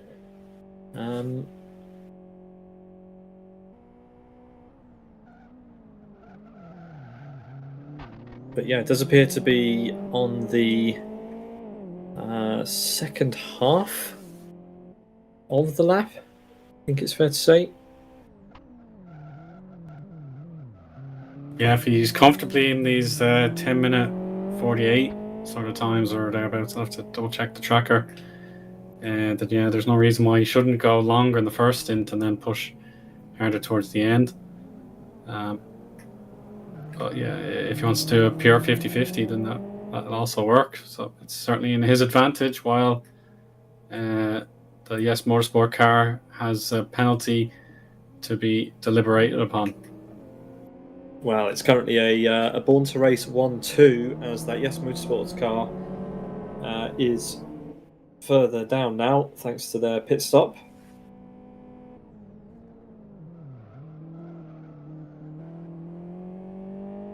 We are awaiting to hear the decision of race control on the drive-through penalty that the Kutzkas received for speeding in the pit lane. Being reviewed currently. A bit of a confession from Gabor in chat. You may never hear the likes of it again, but I quote, "I'm 10 seconds slower than Laguskas per lap." XD laughing face.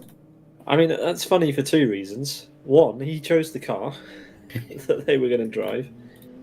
The others wanted to drive an RB4, and he insisted on driving an FXO, from what we hear. And while I think of the second reason that's funny, we've got a fight with the 66 and the Zafiranis car. This is the Piran Firefly 200 versus the Acosta Stalin. As we've got Cyril Bousset just leaving pit lane after a pit stop. And that's a one-stop territory pit stop, that. So we expect to see Cyril complete the race, because Cyril's just done a 3-minute pit stop, which is the amount you're supposed to do if you want to do a one-stop in this race.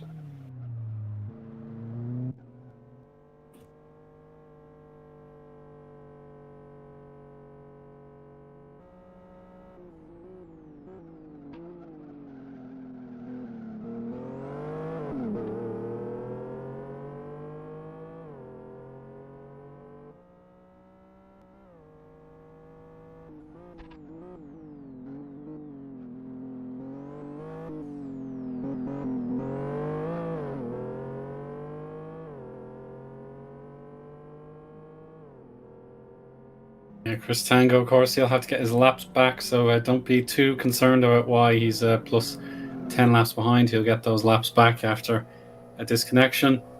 So yeah, it does give Finn UK a little bit extra incentive to keep pushing, because a top 20 result here, that would be, out of this world impressive, knowing that he's really set up with the late entry and one of the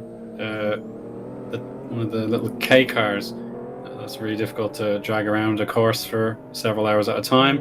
Oh, he just missed a corner, as I mentioned. He's now starting to feel the intensity. He missed the right-hander, but he's rejoined safely. There we go. His laps are reinstated.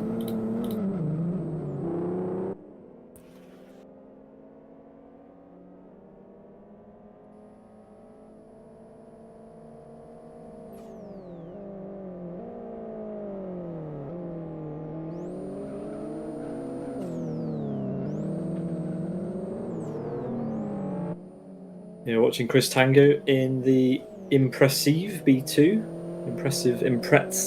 I think it's. Yeah, that makes sense. That's how you'd say it. Impressive B2. There's a lot going on that livery that you can vote for. It's Polska Grom. Any Polish viewers would instantly know all about that. I'm sure I've seen it plenty of times. You've Robert Kubica attributes, Orlan as well on the team name. There's probably something just a bit difficult to pick up without knowing what they are. There's probably the lottery, the lotto for the National Lottery, and then Zabko, I think, is another Polish company. So yeah, it's all about the Polish pride. There you go.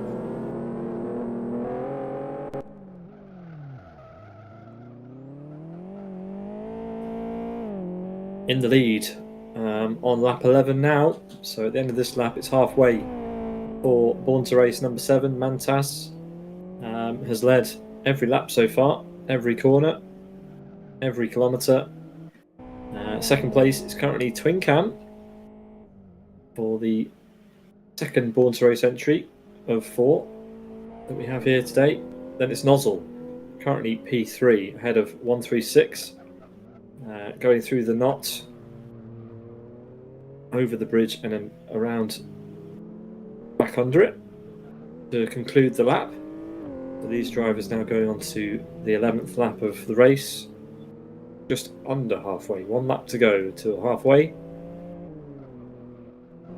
And then we've got Trespasser, who took over the car from the Gutskas on the, was it only the previous lap? I think it was. I think this is only Trespasser's, the end of Trespasser's first lap then.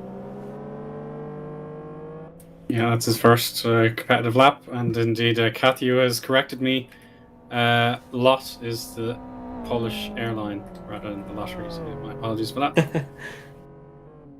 That's an honest mistake to make. Just a That's bad what I guess, would have but guessed. yeah, If I had it's to good guess, know. that's what I would have guessed, but Yeah. alas. Then we've got RD2, who's still just behind. Andy mentioned that a while ago, just as Trespasser came out of the pit lane on the previous lap. But RD2, interestingly, has managed to stay pretty close to Trespasser, so good pace out of those two. And it's Majesta in P7, with Roni in 8th place. Driving up and over the curb onto the pavement to get a good line down the double right through the knot. In 9th place, it's Stiefler. You can still hear Roni's car disappearing off into the final corners of the lap, completely obscuring the engine note of Stiefler's FZ70.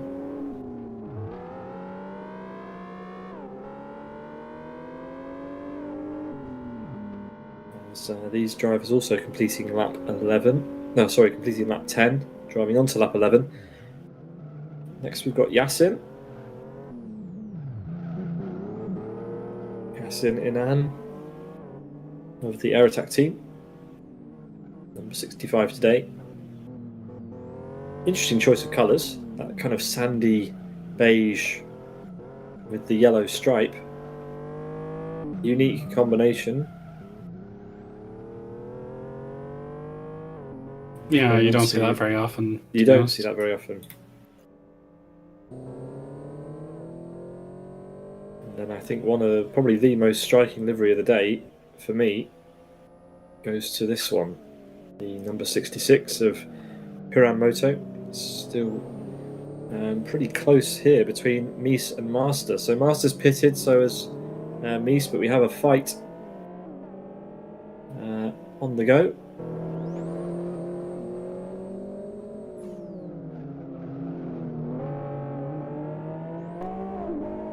And I'll interrupt briefly. I think, as Master makes the overtake with door-to-door battling, the verdict has been to clear that drive-through penalty on the S Motorsports car. It was not within the marked area for the pit lane, so the game triggered the check, but it was not within the margin that was laid out on the track design. So we have a race again. Interesting. So Trespasser, Lagutskas and Gabor get off with it, and that's a worthwhile check then. That means we still have a race at the front. So after Mantas pits, which will be coming up, we reckon, at the end of this lap, unless there is some other strategy decision that Mantas is currently going through. As we drive into the Chef's Kiss hairpin there.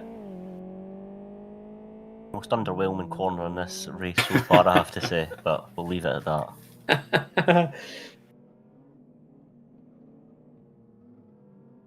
The Scotch humour there.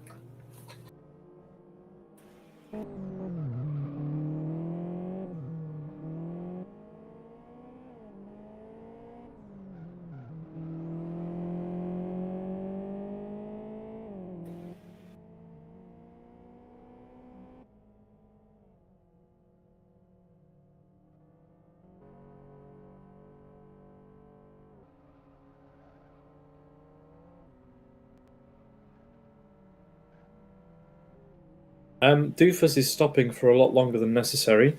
Doofus has already served the prescribed amount of pit stop time and has again stopped for has now served twice the expected amount of pit stop time. So if anyone from Team 86 or anyone that is in contact with Team 86 wants to let them know that the next time they come into the pits, there is no need to stop for that long again. That might be useful information for them.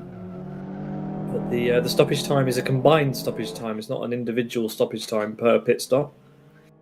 But there we go. Could have been a break for other reasons, boys. Yeah, we'll leave that.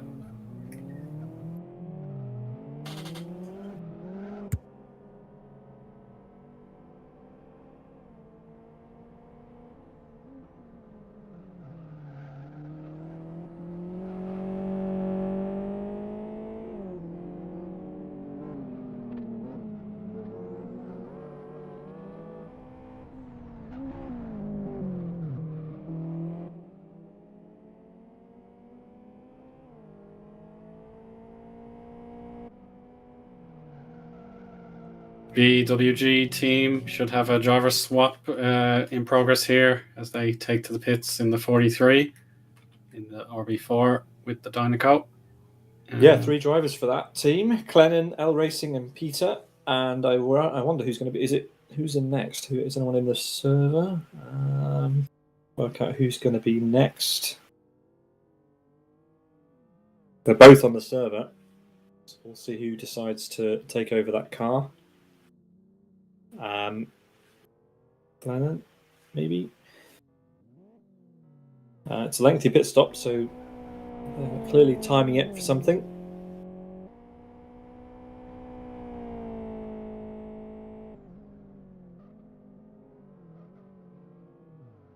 Damage repair going on as well during their pit stop. The pit stop is finished, so they're timing it. You can do the driver change once the timing stop. Peter F in the car, taking over from L Racing. L Racing's job is done in this race. 1 minute 23, which means another stop like that, and they will have done their required pit stop amount. 2 pit stops, it's 2 minute 45. 1 pit stop, you have to do 3 minutes. So there is a 15 second penalty essentially for doing just a 1 stop.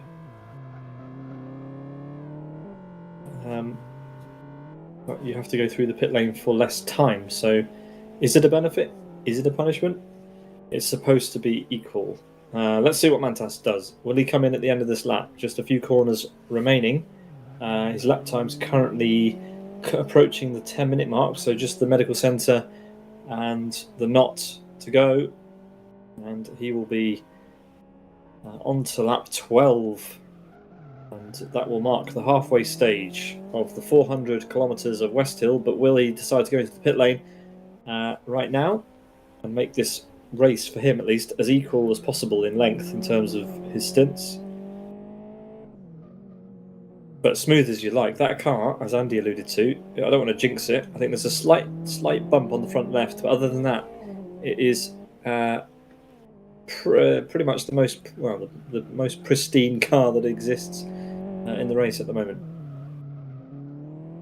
Yeah, great stint from Mantas here. Very, very impressive drive so far from our race leader. Opting to go 1 more lap here as well, interestingly. Yeah, halfway, there it is. Lap 12 begins, and Mantas doesn't pit, so it's going to be he's going to drag it out for as long as he can. Potentially he has worked out that he has more fuel than maybe he expected, or just wants to run this thing all the way to the end. Maybe he's doing it on the tyres as well. The tyres in LFS, of course, do tend to find a little bit more performance as they reach the end of their life, owing to how heat dissipates from the tyre more quickly and brings performance back later in the stint. It's just one of the kind of characteristics of the Live for Speed tyre model. So Mantas trying to eke out every single piece of performance that those tyres will allow him. And we still have, I'm pleased to say, at the halfway stage, 22 cars. Same 22 cars that started. Some slight changes in drivers. Trespasser has taken over. We've also got Peter F in the car instead of L Racing. We've got LG Mies in the car instead of Themuli.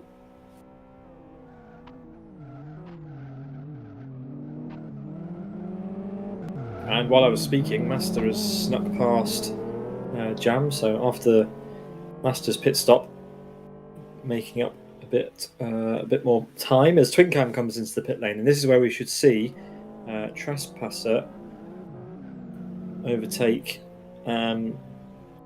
potentially Nozzle 136 and Trespasser should theory get back past.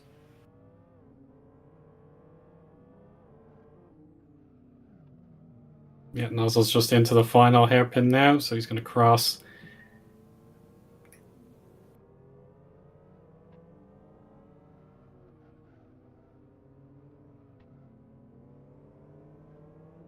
Nozzle overtakes, Nozzle P2, but he's on the extended stint here. 136 also gets ahead of his teammate. So it's almost pure domination at the moment for Born to Race. But Trespasser also through.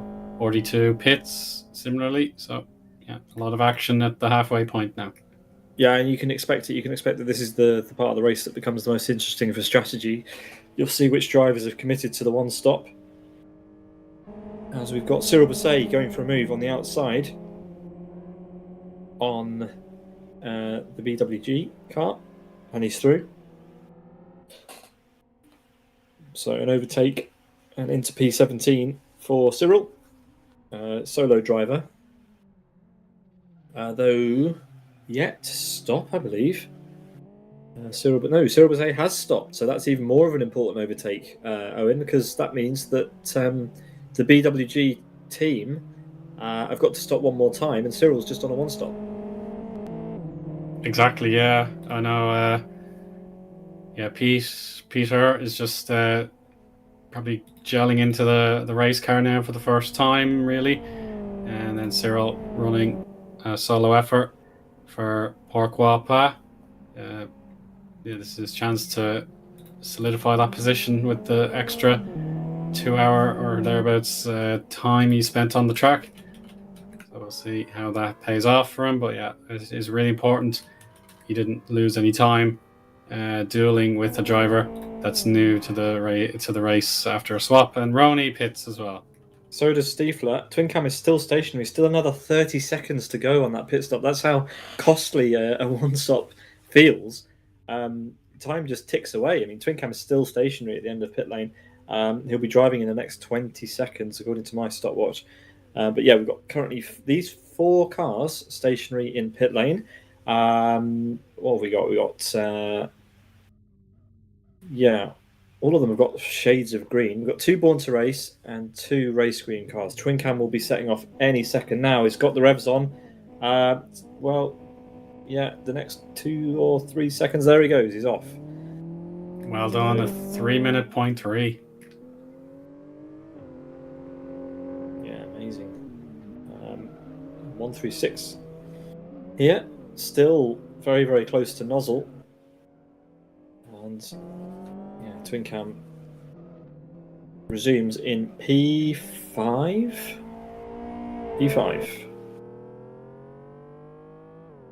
With a large gap to Madjester. And Yassin joins the pit lane.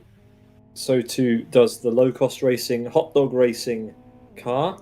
And this should also be a driver change. So the number 8 machine will do a driver change.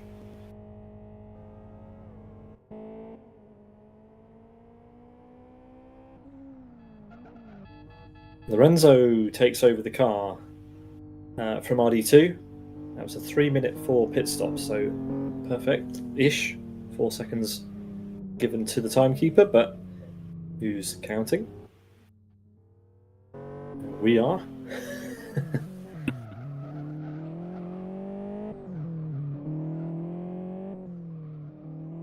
We're also going to get a change for the car that's currently in P5 at some point when this what car? There's no car number next to this name, but that is car 50. Yeah. So car 50 there Next driver will be Lord Jag, who will take over from Manchester.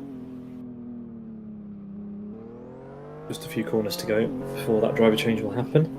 Still a number of cars in the pit lane. We've got Yasin, we've got Maxis taking over the number 33. And then still Roney and Stiefler stationary.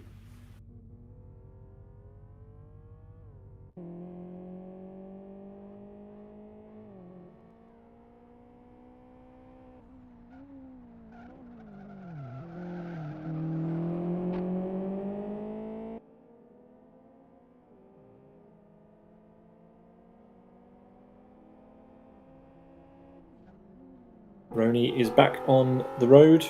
So too is Stiefler. They came in very close together. They leave very close together. That race is very much still alive.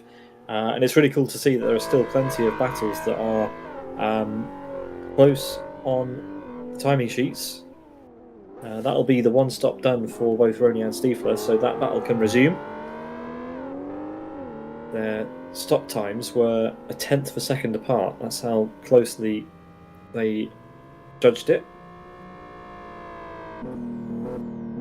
As Yasin is now moving 3 minutes 0.7, so superbly judged. And Maxis is currently about 2.5 seconds through the pit stop. And if this is a two-stop, moves off now. So that was quite a lengthy stop. Moved and stopped again, so not sure if that one is going to count. May have to stop again, potentially. There goes Doofus, who's of course a lap down. He wants to just get on with it in his hopes of toppling Finn UK.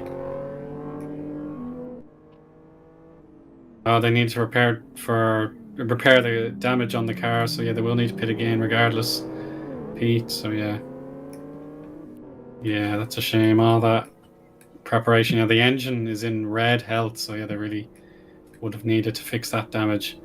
Doofus gets out of the way again. This can be a trudge of a lap here. Yeah, that car is very badly broken. Not a good afternoon for the number 11, or rather, this is the number 11 driving with the team name of Team 86. Somewhat contradictory, but there we are. It's a low-cost racing car that has the red engine health, so they really needed to get that repaired. Oh, he's gone a bit wide there. Maxis from the transition into the service road. But again, Doofus just has to watch on. He is starting to feel the fatigue a bit, but he won't give up, I'm sure.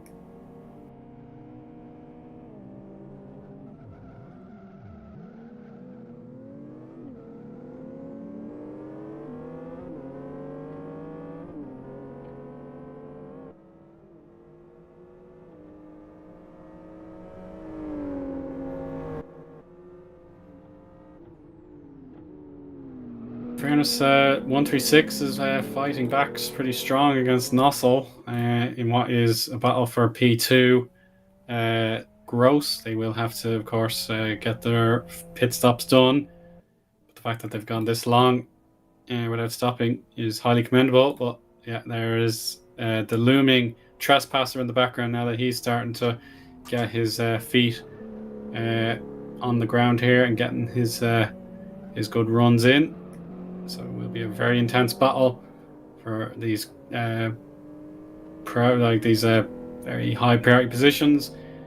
But of course, Trespasser, he'll have to time his approach well, because if he wastes time contesting with other skilled drivers, as there's the pits for Mantas. Mantas in pit lane, ready for his crucial service here. The 3 minute gauge should still be on the target. And now there's a mistake for 136. All change on this 12th lap for these drivers. So wow, that was a huge moment for Trespasser, getting a free position when I was just thinking he could be potentially losing lap time battling with a driver who has really astounded me today. He's done such a good job. Yeah, it's such a hard, yeah. I did wonder just how the introduction of Trespasser into this battle would affect the outcome of this fight for position here, because obviously the Trespasser's newer to the race, and we'll be able to, the drivers around him they've been competing for well over 2 hours now, and we'll be starting to feel the effects of that when his Trespasser comes into the race, is ready to go, and has made the overtake. But 136 continuing to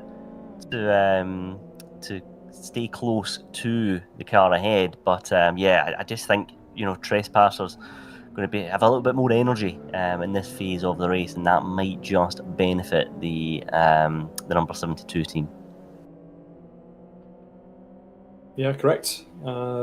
Trespasser already, obviously, with that stop, handed the car from the Gutscast 136 down to P4 now with 0 stops. We'll need to stop at some point, probably end of this lap. So in the next few seconds, we may see this tiny UF1 200 into pit lane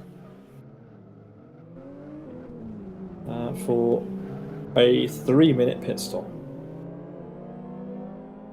Yeah, past the knot, the triple right-hander. Oh, that was so close from Trespasser in this final complex. And yeah, you'll see the pit lane buildings just to your right there. Nozzle ducks into the pit lane, and 136 carries on. Yeah. He's feeling very brave. So this is probably why he picked this car after all. He can go a very, very long way. It's nimble, low center of gravity, and very small tires, so they can go even longer. Yeah.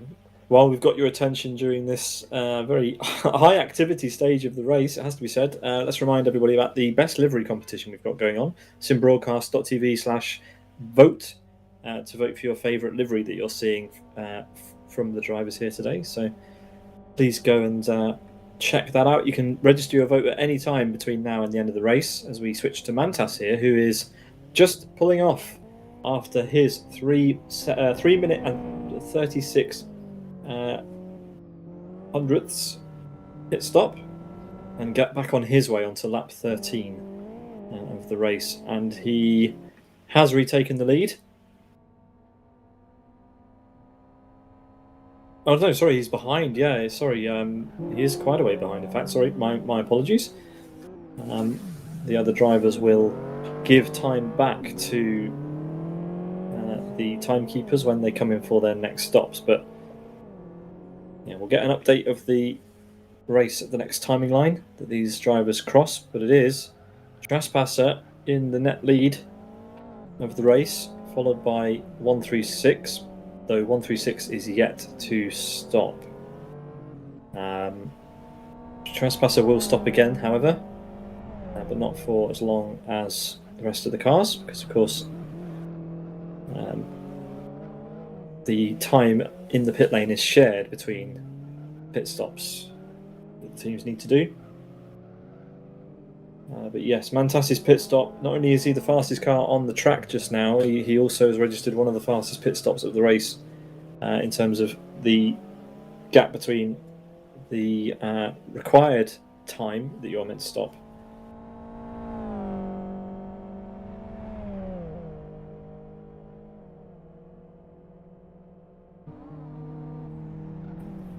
Our order should be corrected now as Trespasser crosses the sector line found at NDR HQ right now. There we go.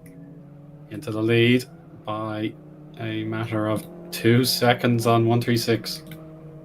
Yeah, super close. Nozzle in the pit lane still.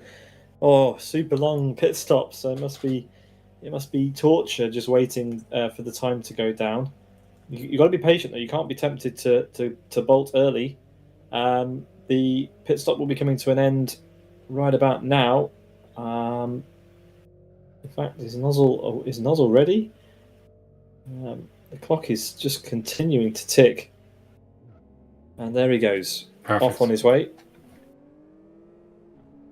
Doofus has pulled off to the side of the road. I think he has no more to give, and that Oh. ends our interesting battle for the last place.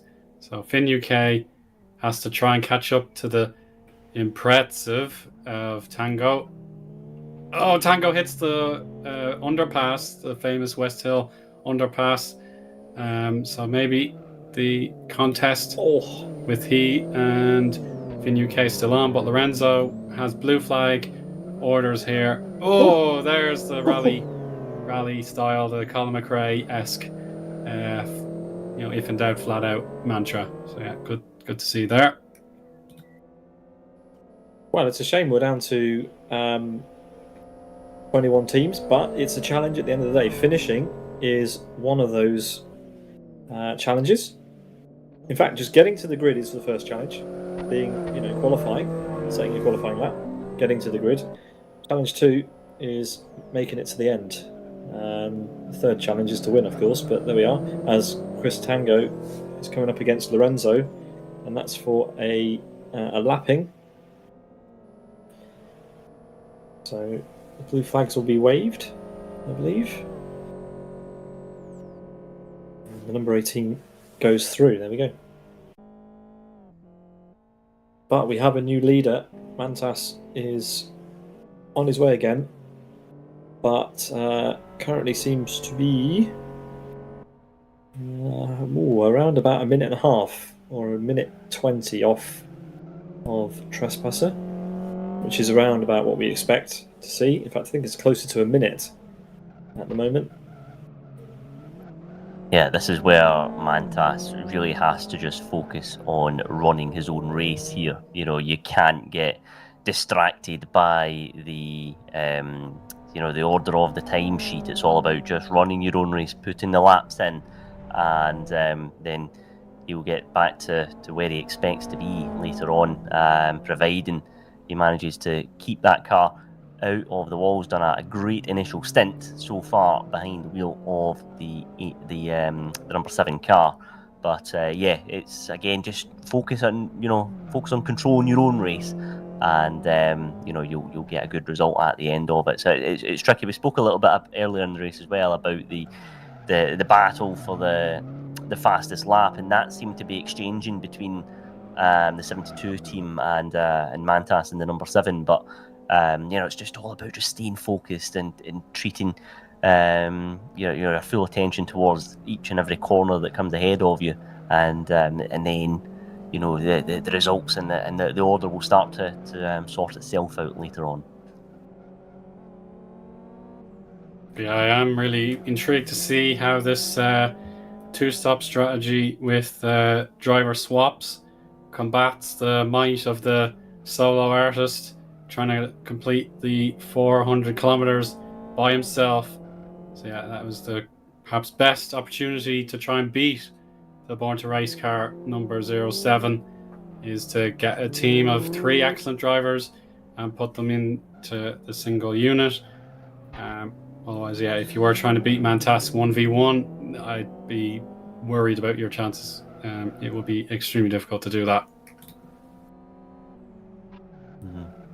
Trespasser just hitting the wall there in that just a few corners ago, but no damage to the number 72 car by the looks of it. So continuing on in the lead of this race, and it's going to be interesting to see just how the battles begin to unfold through the order. But this is one driver we've been keeping an eye on throughout, 136, currently in second place at the moment in the number 89 machine, doing a great job behind the wheel of that car as well. Mad Jester as well has had an impressive first half of this race, and again the number 50 car, one worth keeping an eye on as this event unfolds. But yeah, lots of big talking points I think throughout this race, and Owen, as we're seeing the drivers who have gone behind the wheel after the first round of pit stops all beginning to get up to speed now as well. It'll be interesting to see how they get on as this race develops. Yeah, that should also be worth mentioning. And yeah, we do have probably everyone probably in their rough estimate where they need to be before any more pit stops are made. And there we go, Mad Jester through the gate. And this will be the rundown. Where would it be? I have to bring up the track map again. Yeah, should be just in this chicane, heading down to. So this is probably the fastest portion of the track. You have a lot of straights and only a few curves to worry about. So Mantas trying to catch up to Mad Jester. Just this series of right-handers coming up, and then you can really put the power down. Yeah, this series of corners doesn't have really much of a name. There is a sector line coming up just here. The drivers are about to drive over it. Now, there you go. But the next corner is the next some kind of part of the track with a name is the Old Straight, which is coming up after this chicane, which starts through a gate and then off up the hill to the left.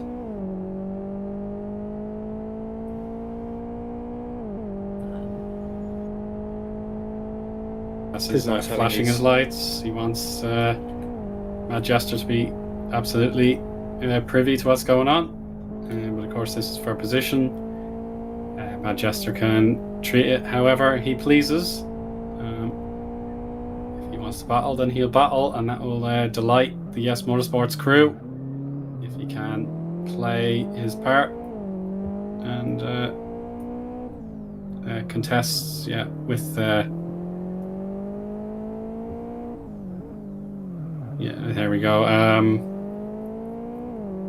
So Mad Jester getting reeled in a bit now, heading to the next tunnel,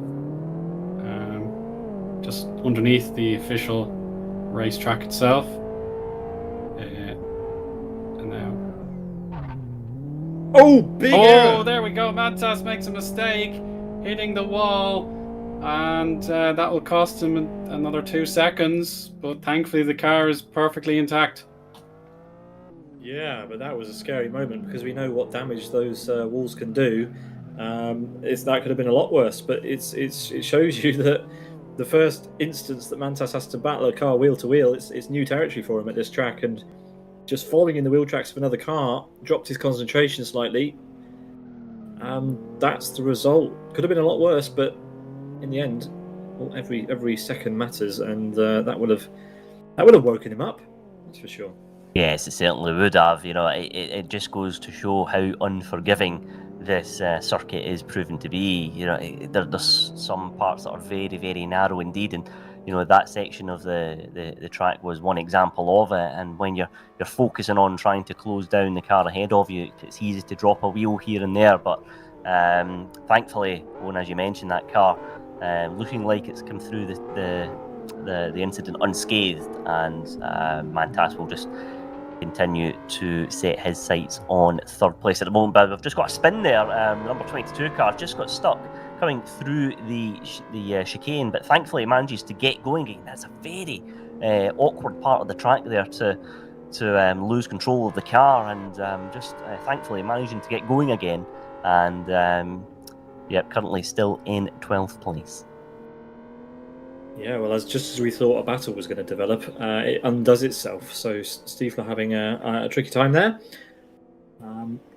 It happens. This is a long race, and many of these drivers, including Stiefler and Roney, are doing it on their own as solo entries.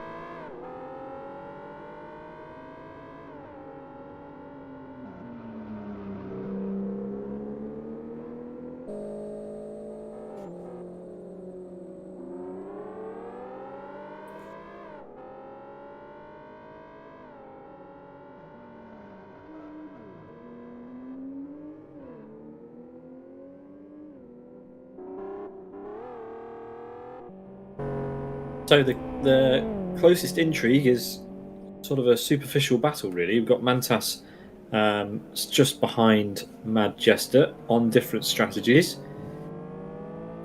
as you can see from the timing tower, we have just 4 cars yet to stop, and Manchester is included in that list. So Mantas has already done the pit stop that he needs, all of the time spent in pit lane that is required of him, and Manchester is yet to stop because I believe there's a driver change yet to come from the number 50. That will be Lord Jag, who will take over the car.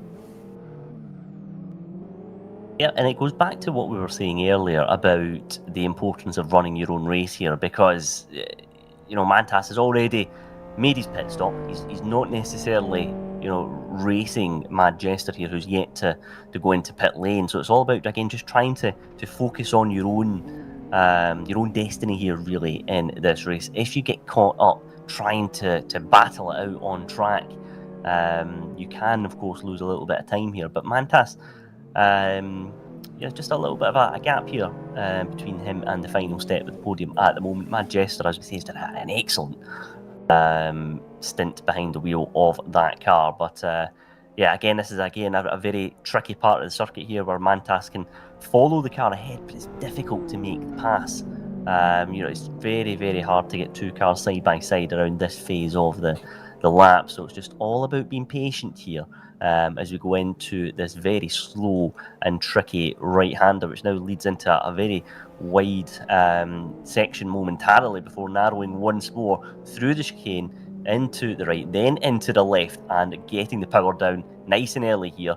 And Mantas is reeling in the number 50 car, potentially looking to make a move here over the next couple of corners. But an interesting battle here beginning to develop, but it's all about just keeping your cool here and letting the race come to you, because we know Mantas has been very, very fast throughout. And there is potentially that move. He does indeed do it up the inside there into the left-handed hairpin. Mantas making the move on the number 50 car, and will now turn his attention to putting in the fast laps with a little bit of clear air into the bargain. But the number 50 car of Mad Jester, I suspect, will be doing everything he can to try and put Mantas under pressure again. Yeah, that was an important overtake, because the last time Mantas got close to the back of Manchester, we all saw what happened. Went wrong. And I think Mantas, as soon as he got close that time, thought, well, I need to go for this, because otherwise I could be susceptible to a similar issue somewhere else on the lap. So Mantas crucially gets past. Clean air is his again. And now shouldn't see Manchester again in this race, because Manchester is due. He owes us a pit stop, and he owes us a driver change. Mantas does not. So off we go.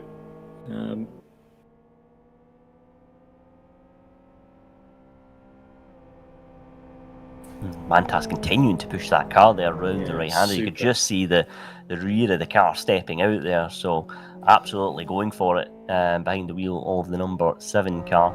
And we'll cycle through the order here as we follow the number 18 of Lorenzo, currently in 9th place at the moment, behind the wheel of the number 18 machine. Lorenzo, of course, fairly new to this race, coming into the action after the first pit stop, and looking to get a few laps under his belt now, and try and finish the race as strongly as possible behind the wheel of that car. Yeah, RD2 did a stellar job to get that car up into the top 10. Lorenzo takes it over for the Race Screen 18. Race Screen Autos 18 machine. That's a Piran Firefly 200 mod that Lorenzo is driving. Very nice looking car indeed. All available, of course, with an LFS S3 license. A number of drivers choosing the Piran Firefly. Is a mod created by Rakon, one of the Piran Moto team members. And it is a TBO spec car, hence why it's well, actually not hence why it's here. All the drivers are able to suggest mods, but they get homologated to TBO spec. But this car is actually a TBO spec car. It's an LFS Turbo class spec. two-door coupe.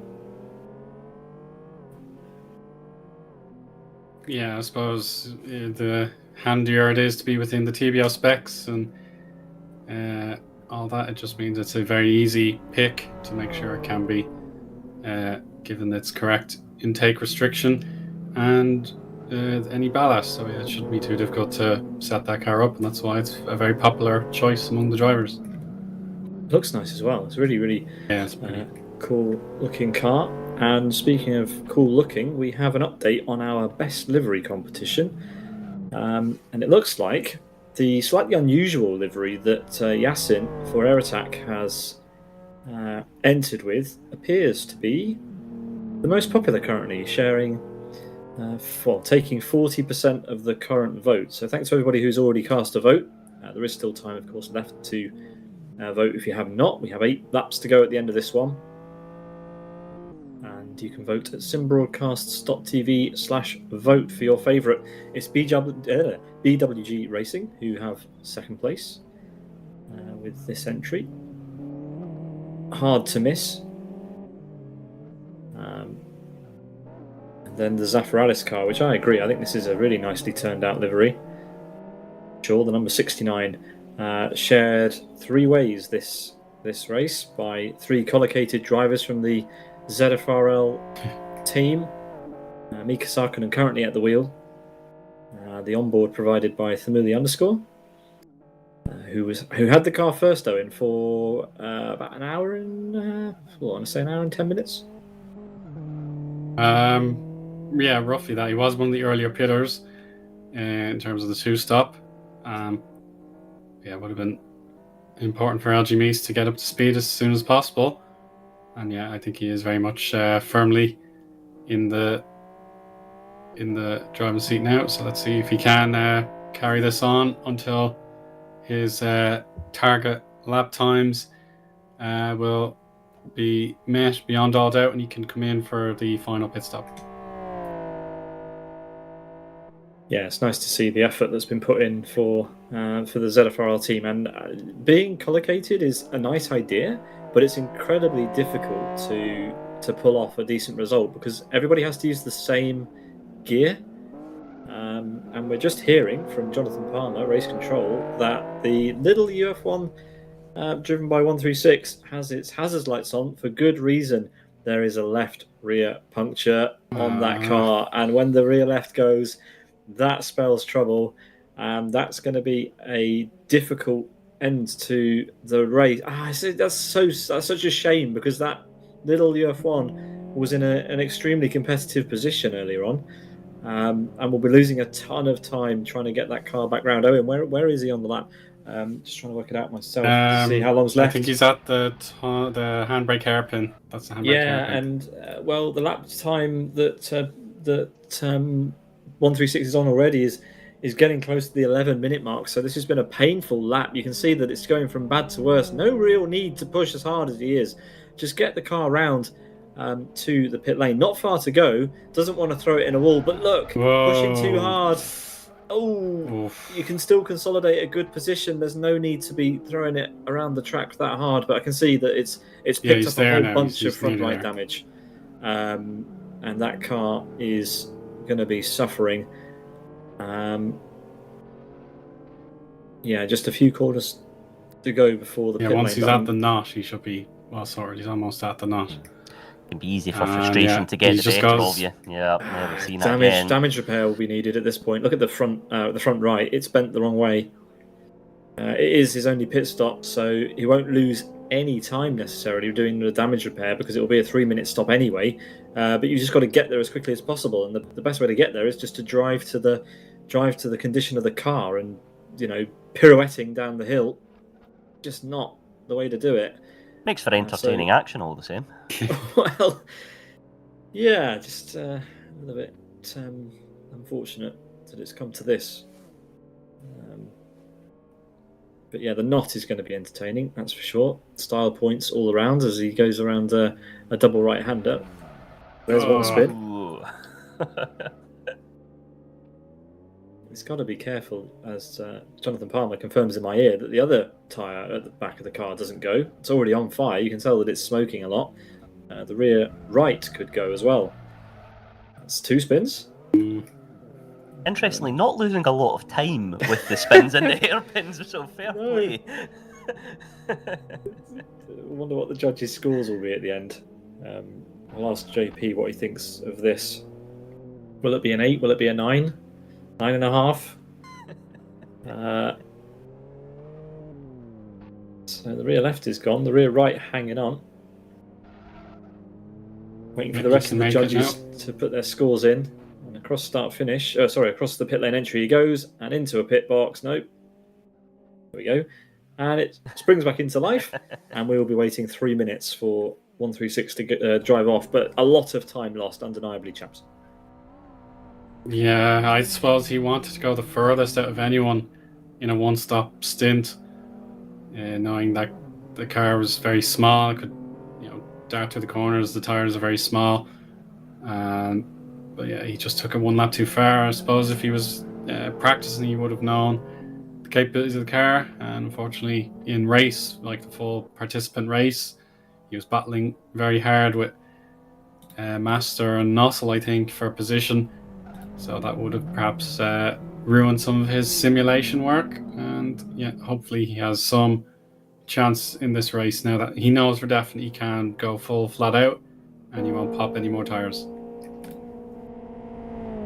Mantas's on-track gap is not representative of the actual advantage that he has on aggregate when the Yes Motorsport team comes into the pit lane. Even with the slight accident that we saw Mantas have behind Manchester, he should still have the overall lead with that gap when the Yes Motorsport car comes in for their second and final pit stop of the race, when inevitably Gabo Gio gets handed the car.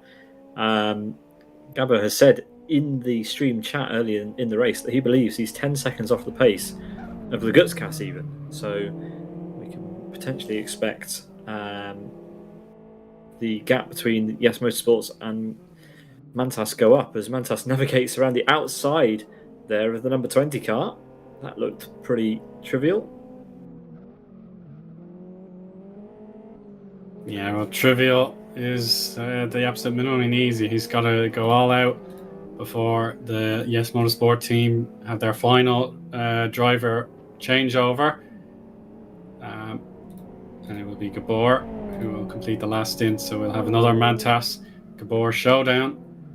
But of course, it's not your usual showdown because of course Mantas has nearly 3 hours of driving done, and you'll have to take on 2 hours 38 minutes of driving done, and then there'll be the fresh legs and fresh mind of Gabor to chase him down.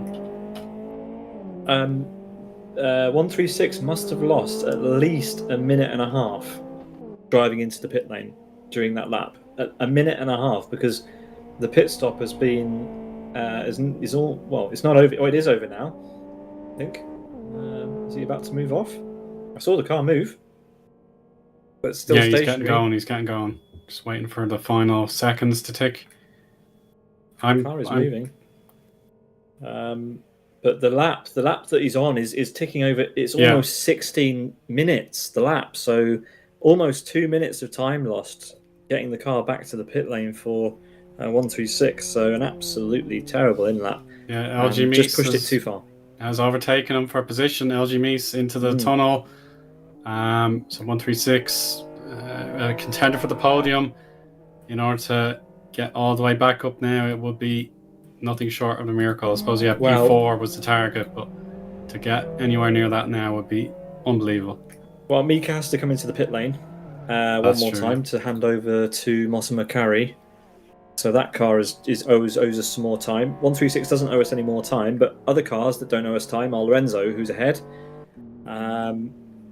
Nozzle has been in and doesn't owe us any more time. So it's looking like P8 at best for 136, potentially at this point, which is a shame considering where he was. And you always want a UF1 to do well. Doesn't matter what engine it's got. Yeah, it was really brave to book the trends and go for the UF1. I suppose Finn UK in the espresso mod. There was nothing in his sort of car class to drive head to head with, but the UF1 is probably the surprise package of the day. It's just been absolutely outstanding, and LG Me's getting the rally nature out of his Starlin. So he's pushing as hard as he can. He probably knows next time by he'll have to pit. Right, it's time to sharpen up, gents, because look what's back in play. It's the battle between the 17 and the 18, but this time between two different drivers. It's Nuzzle, that we saw in the first stint, versus... who is it versus? It's versus Master. In fact, it's not a different driver, is it? My mistake. Master's was there been at the beginning as well. Yeah. So apologies there, but yeah, a different looking car for sure. A bit battered at the front.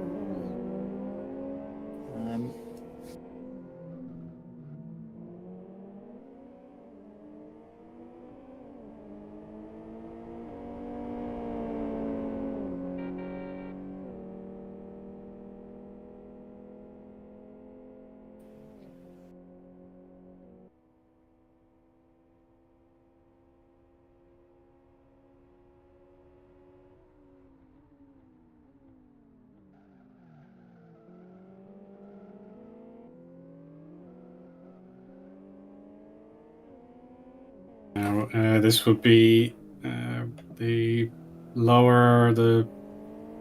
southeast of the track coming here. So they've completed a square chicane, and now they're going towards the Courage Curve about now. Here they go. Who's braver on the accelerator? Yeah, it looks pretty even to me. But Nozzle is in 6th gear compared to Master, who was in 4th. He's up to 5th. And now they're through the new 90-degree right-hander. In the pit lane there, Jam has just completed his pit stop. So, 3 minutes 56. Why so long? Probably a driver break, which is fair enough. It's a long race. Sometimes you just need that extra time to stretch your legs or whatever. But Jam back underway, but has given us an extra 56 seconds of stoppage time than necessary.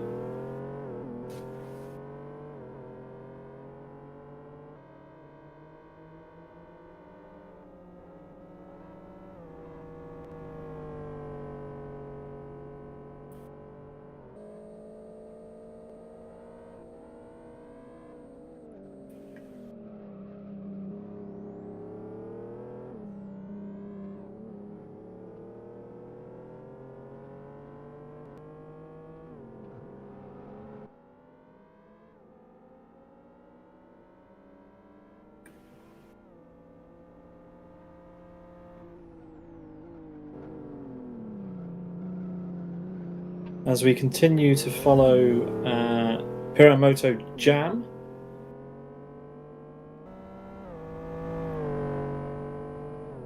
Nobody around him at all. In his own little bubble. He's got a 20-second gap ahead and a 40-second gap behind, so the gaps really have opened up here. But that was to be expected. The drivers have the cars have wildly different handling characteristics. And everybody here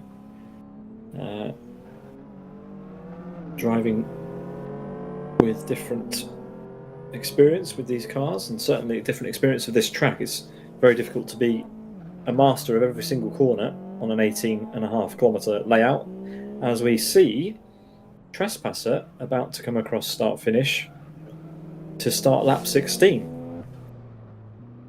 Interesting point as well, Pete, because those sections of the track that you are very strong and comfortable with, it's trying to avoid falling into the trap of pushing too hard at those sections to try and maybe make up some lost ground potentially, or put the car ahead of you under pressure.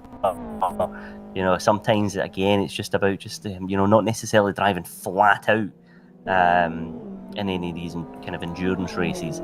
But I think again, you know within yourself as a driver where you're strong around a circuit, or where there's areas you'd maybe like to work on. And similarly again with your car, there'll be some sections that the car's stronger at than some other areas where it's maybe struggles potentially with understeer or maybe getting the power down coming out of the corners. So it's always a bit of a balancing act, but again, the danger is in endurance racing chasing lap time that you don't need to do more often than not. It's just about turning laps cleanly and consistently.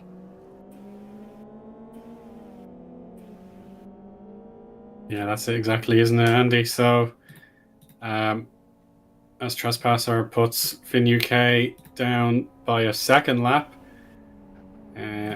he's going to be glad of no distractions. We can produce that consistency, fitting through the gap neatly, making sure nothing could have been put at risk of damage. So we'll push on with even more gusto. And now here we go.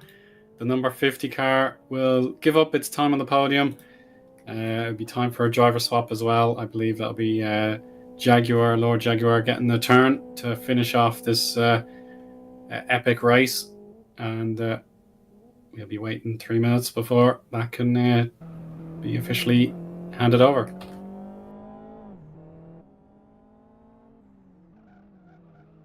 I just said in the chat that the 72 is not pitting.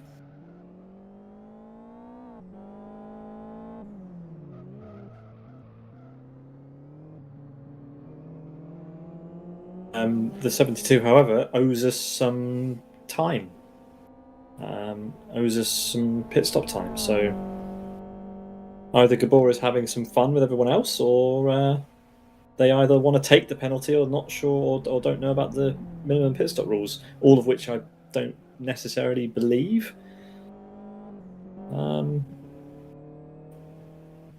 So yeah.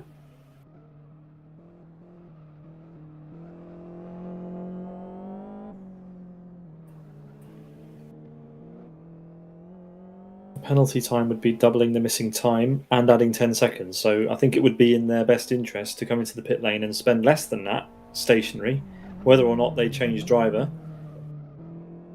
Otherwise, they're just giving time to Mantas. So I think we might have. You might be having a little bit of a giggle. Jaguar still stopped, but has been handed the car by Majesta, who drove an admirable first stint, it has to be said, guys, because came in a minute down, but still P4 on the road. Yeah, very, very strong performance behind the wheel of the number 50 car. Can be rightfully very pleased with that performance, and hands over the number 50 machine in a very strong position, and it will be interesting to see how Jaguar gets on in the final phase of this race. Master, meanwhile, in the number 87 car, currently 5th place at the moment on the road. We will obviously see that change for position will be reflected in our timing sheets, but the number 87 there is now into 4th place. It's been a good battle between Master and of course Nozzle in the number 77 there in 5th place, just coming into the left-hander under the tunnel now, and then they'll go up the hill into the left-hander at the hairpin and begin to focus on lap number 16 here at Westhill.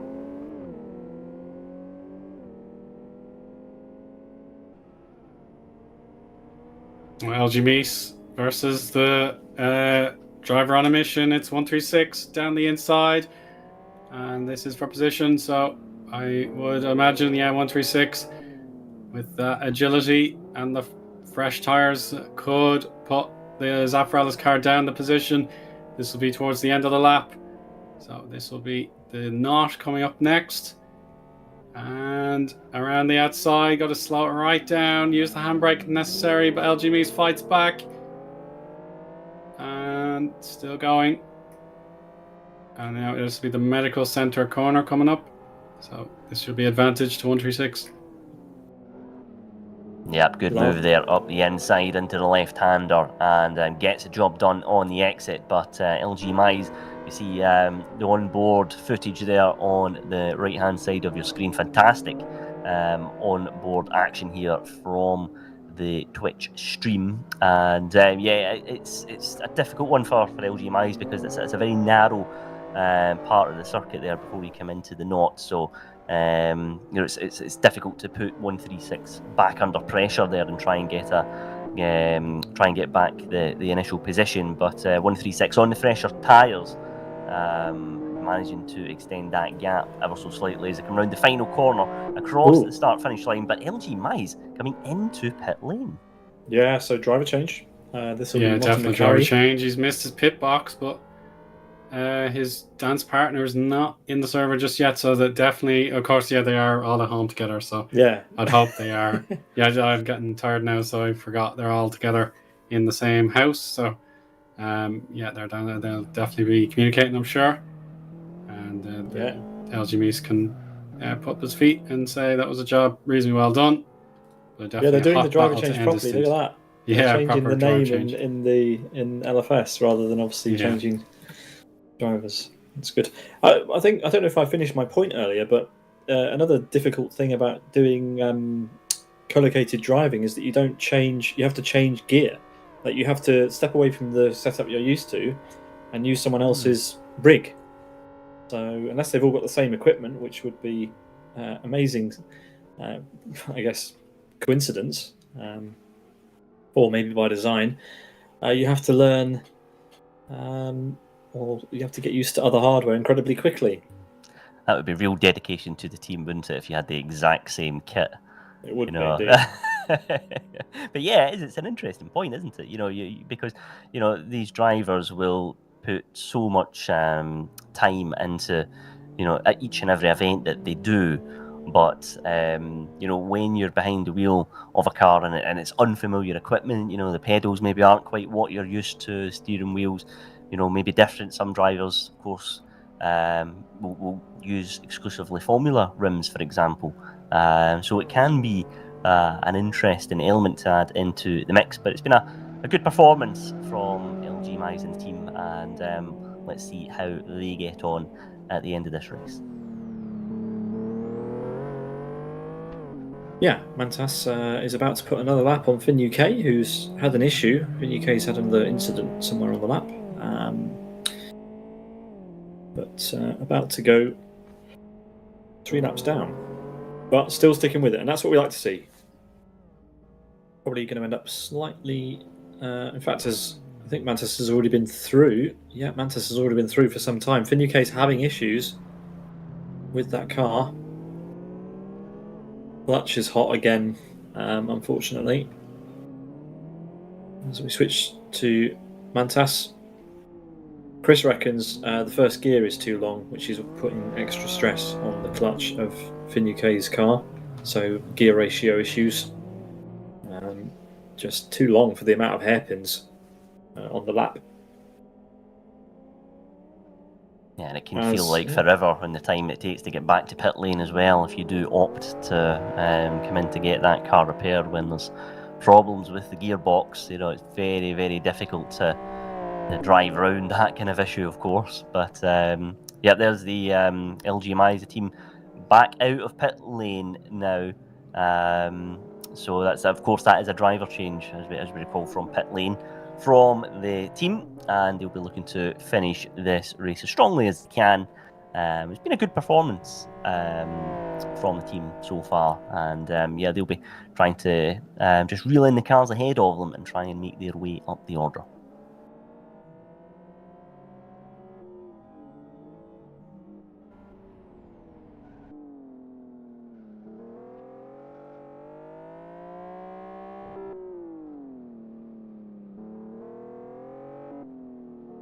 Yeah, driver change for the number 69 team. Safranis team there. And Motabakari in the car now. Still streaming live on Twitch at @themuli_. And we've got other close action as well. This battle again, Stiefler versus Roney, in two very different looking machines to what we've been seeing for the last few minutes on the broadcast. Stiefler in the FZ70 and Roney in the URC1.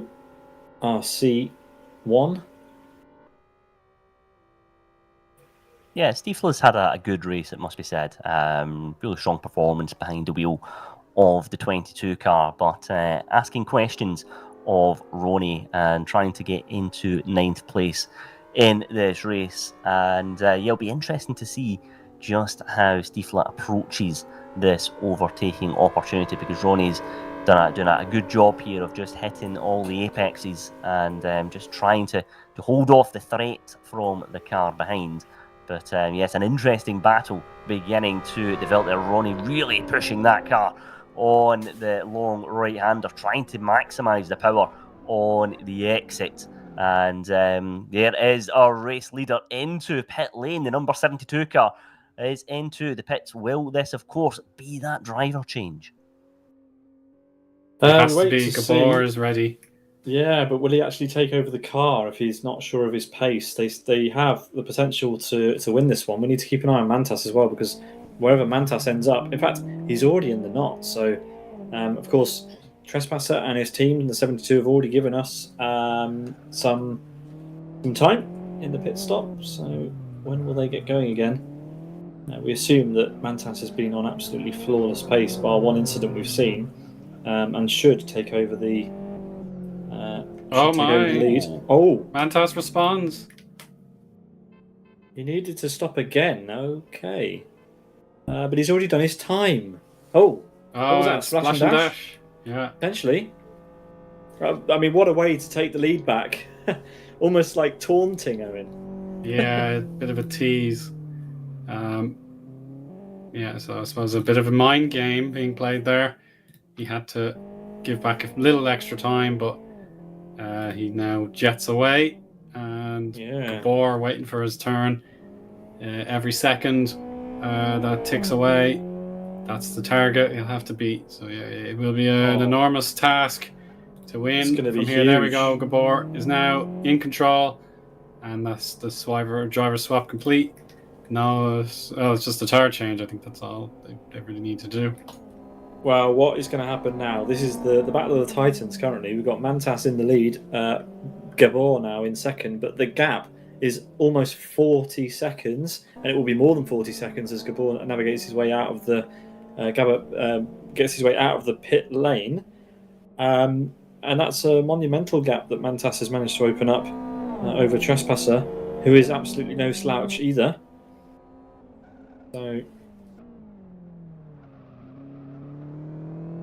So yeah, lots and lots of work for Yes Motorsport to do if they want to take the victory today. So often they are a force to be reckoned with in endurance racing. But today they have their work cut out. Gabor is going to have to push super, super hard to get the job done. Yeah, I have to find probably 8 or 9 seconds a lap just to stand a chance. But yeah, the only factor against Mantas is, of course, the fact that he's gone solo.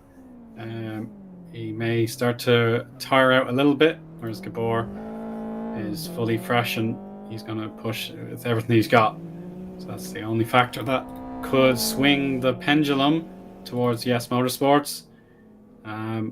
Otherwise, yeah, it seems handy enough between these two, with Twin Cam on course for a podium as of right now. And we're nearly in hour 3, so it should be 1 hour to go for this race. And this is the interesting phase here as well for Mantas, because he has a comfortable lead, really, and doesn't need to push, doesn't need to extend that gap, but it's all about battling against that fatigue. So it's just about, again, just bringing the car home safely. Gabor does have a big challenge here to close down that gap, but he will be pushing through every single corner, make no mistake about it. But Mantas really now just has to focus on bringing that car home. Doesn't need to worry about lap times as such. Just bring the car around each and every corner and try and hold on to the lead of this race. But that can sometimes be easier said than done when you know the cars around you are very fast indeed. There might potentially be a little bit of traffic for Mantas to contend with as well, but this will be a very interesting battle for the win of this race.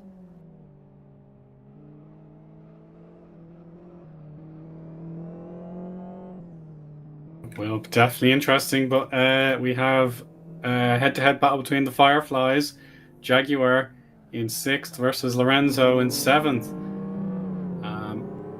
You'd imagine this could get really, really interesting as they begin the run down to the start-finish line for lap 17 for them as well.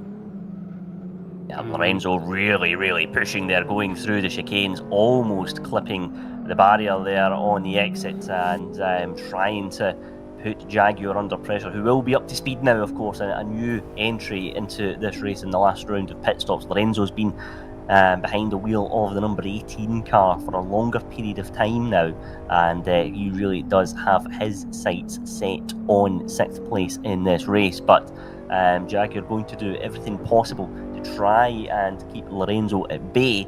But this will be a very, very interesting battle to say the least here, as Lorenzo takes a big, I was going to say a big bit of curb, but it was a big bit of roundabout, really, on the left-hander. But managing to keep the car going, and we'll be trying to hunt down 6th place. Lorenzo was 20 seconds quicker on that last lap, Andy. I suppose it might level out a bit after the recent pit stops, but Jaguar, this will be certainly the great opportunity for him to succeed with SGR. The fact that endurance races, your teamwork can really bring you to unexpected places. Like I was P4 in the GT2 Challenge 3 Hours of Westhill, or thereabouts. I was up because of Adam Brown. He got us up really high in positions in the first stint, and then I was landed in 4th place. I didn't know what to do with it. Very difficult times.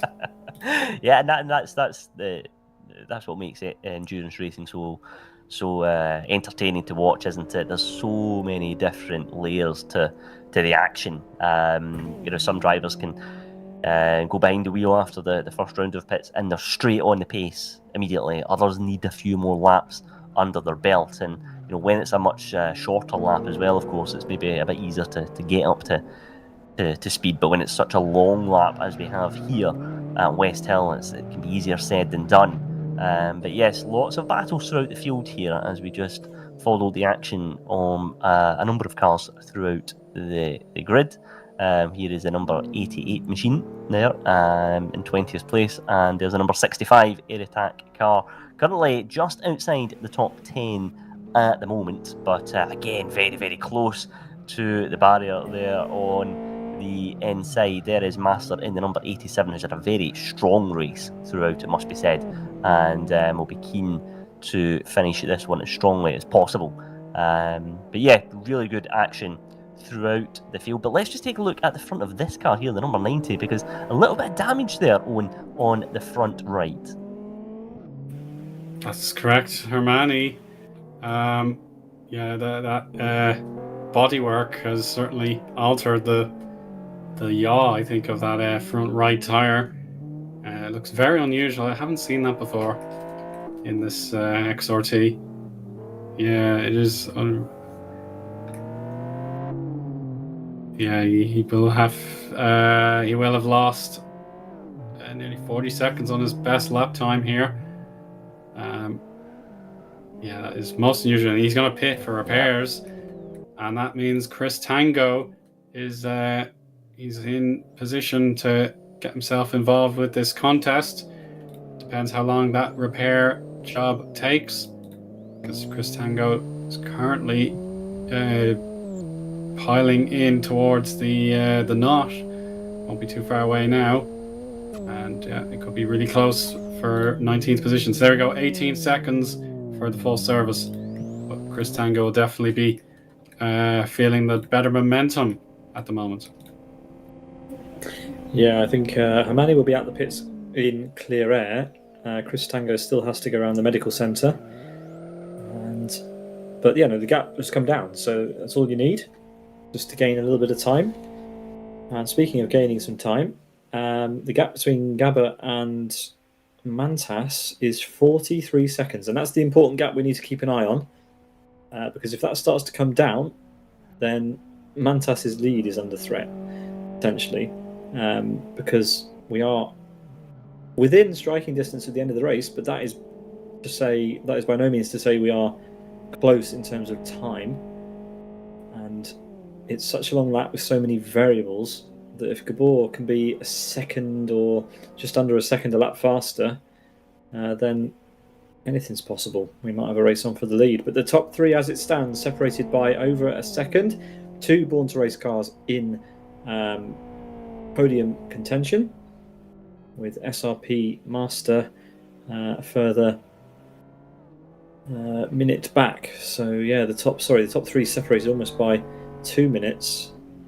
Top 4 by 3 minutes.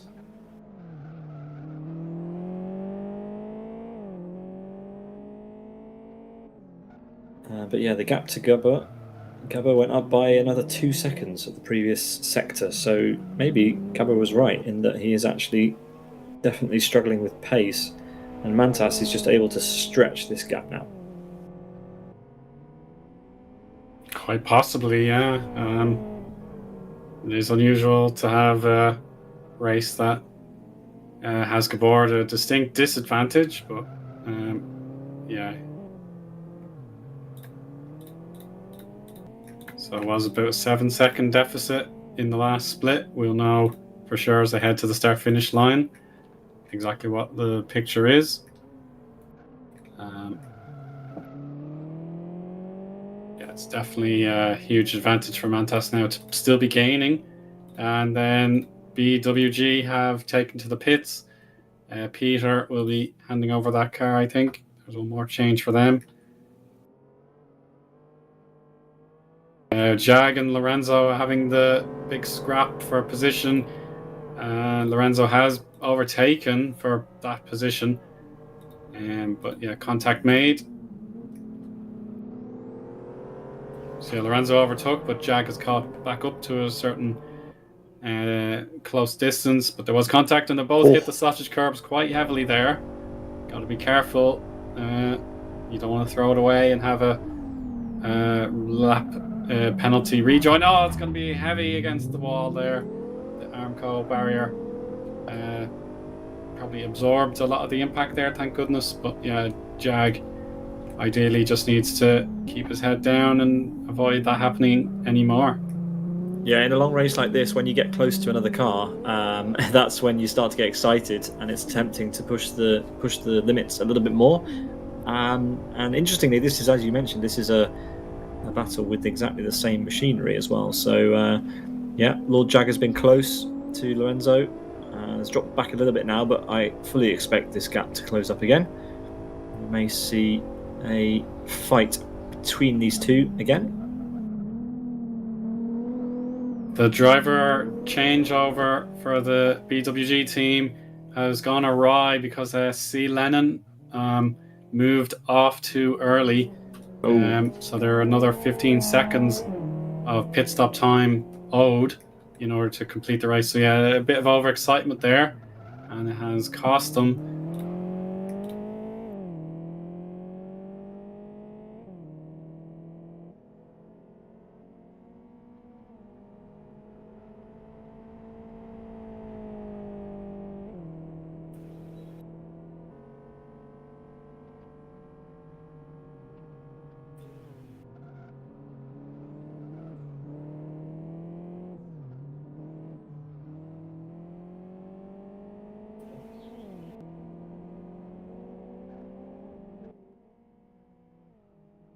Yeah, car 43 owes 16 seconds in a pit stop, as calculated by Chris and Deco.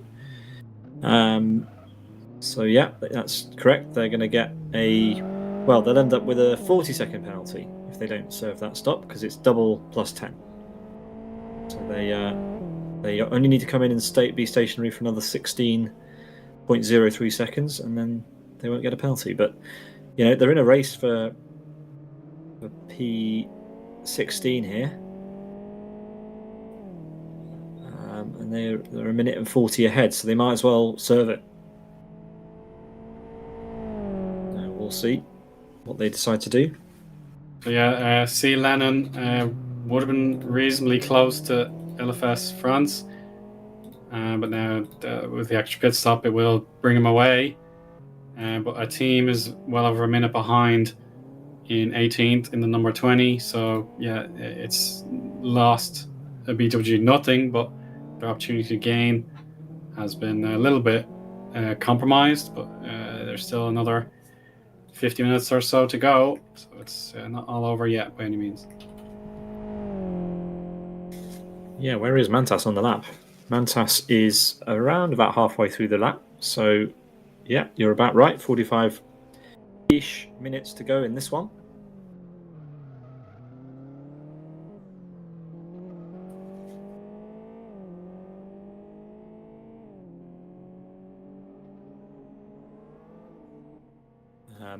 JP in our ears has made it even more worthwhile for the 43 to come into the pits, because of course if they pit again it becomes a 3-stop, and that reduces the necessary pit time by another 15 seconds. So essentially they only owe 1.03 seconds if they stop again. Yeah, that makes more sense. Yes. Which is less than the minimum stop time, so that would be a definite benefit for them. They'd only lose the time in the pit lane, really. So actually, their net loss would only be probably about 15 seconds. Well, 16 seconds, yeah. It's a bit like a stop-go penalty, but just, Pretty stop much. in the box and just go again, So I suppose there is a bit of, the team can, take some kind of comfort from that, really, and just kind of press on and try and finish the race strongly, and it's disappointing, but these things happen sometimes in racing, and it just goes to show, as well, the challenges of this event, of trying to get the timings right in pit lane is so important. And so let's keep an eye on the number 43 car and see how they get on in the end of this race. Yeah, I mean, their battle with the 16 is still alive. We'll see if the gap changes. It's currently 20 seconds, but if it comes down, then it's in their best interests to make that stop. But we'll see. Mantas leads ahead of Yes Motorsports Gabor, the number 72, driving the FXO. The only FXO in the race. Then it's Twin Cam, a minute back, solo entry, number 86 in the RB4. Then it's Master in another RB4, the 87. Solo entry again. Then it's Nozzle, who's dropped back. Only 7 seconds, though. It's the closest gap in the top 5. You have to head to the Lorenzo Jaguar battle for P6 to find a gap that's as close, if not slightly less than this. Speaking of, it's Lorenzo in P6, number 18, driving the Piran Firefly 200 mod by Rakon, one of the mods by the Piramoto team. And just out of shot there was Jaguar, who is a new driver into the number 50 entry, taking over from Majesta a lap or so ago, a couple of laps ago. And I say a couple of laps equates to 20 to 30 minutes, so it's a great it's a great way to get out of trouble, that one. I enjoy a long lap, apparently. Then we've got B2R136, who was looking to be in the fight with Master and Nozzle, the fight for P4, but finds himself down in P8 after losing a minute and a half to a rear puncture, spinning and pirouetting around the lap, losing a chunk of time, and now finds himself 42 seconds behind the 50 and 25 seconds behind, or ahead of Roni in the number 96.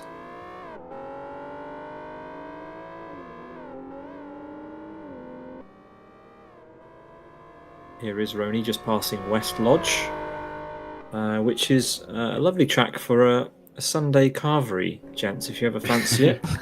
Here it is in all of its splendour. You can find barbecues and 80 rooms for your pleasure, plus a pool and a nice garden. They serve good beer, but they have no chips. Reasonable rates, according to JP, who has spent many a night here. In fact, he spent his honeymoon here in 1890.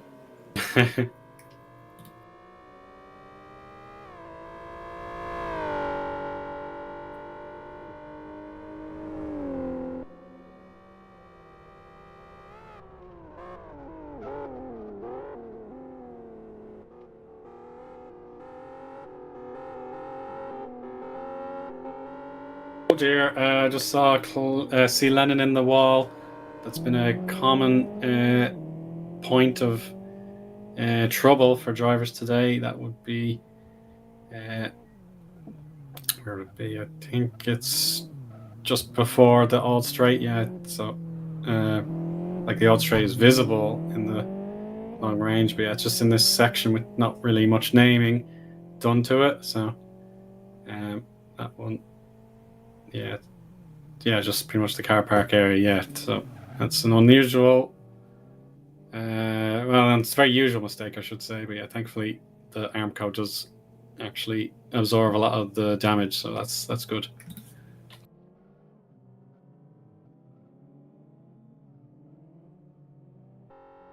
Where was I on my rundown? I was up to Roney in P9, then Stiefler in P10, and you can see them both pretty close together as well. So actually, 3 battles developing on the track and off the track in our livery competition.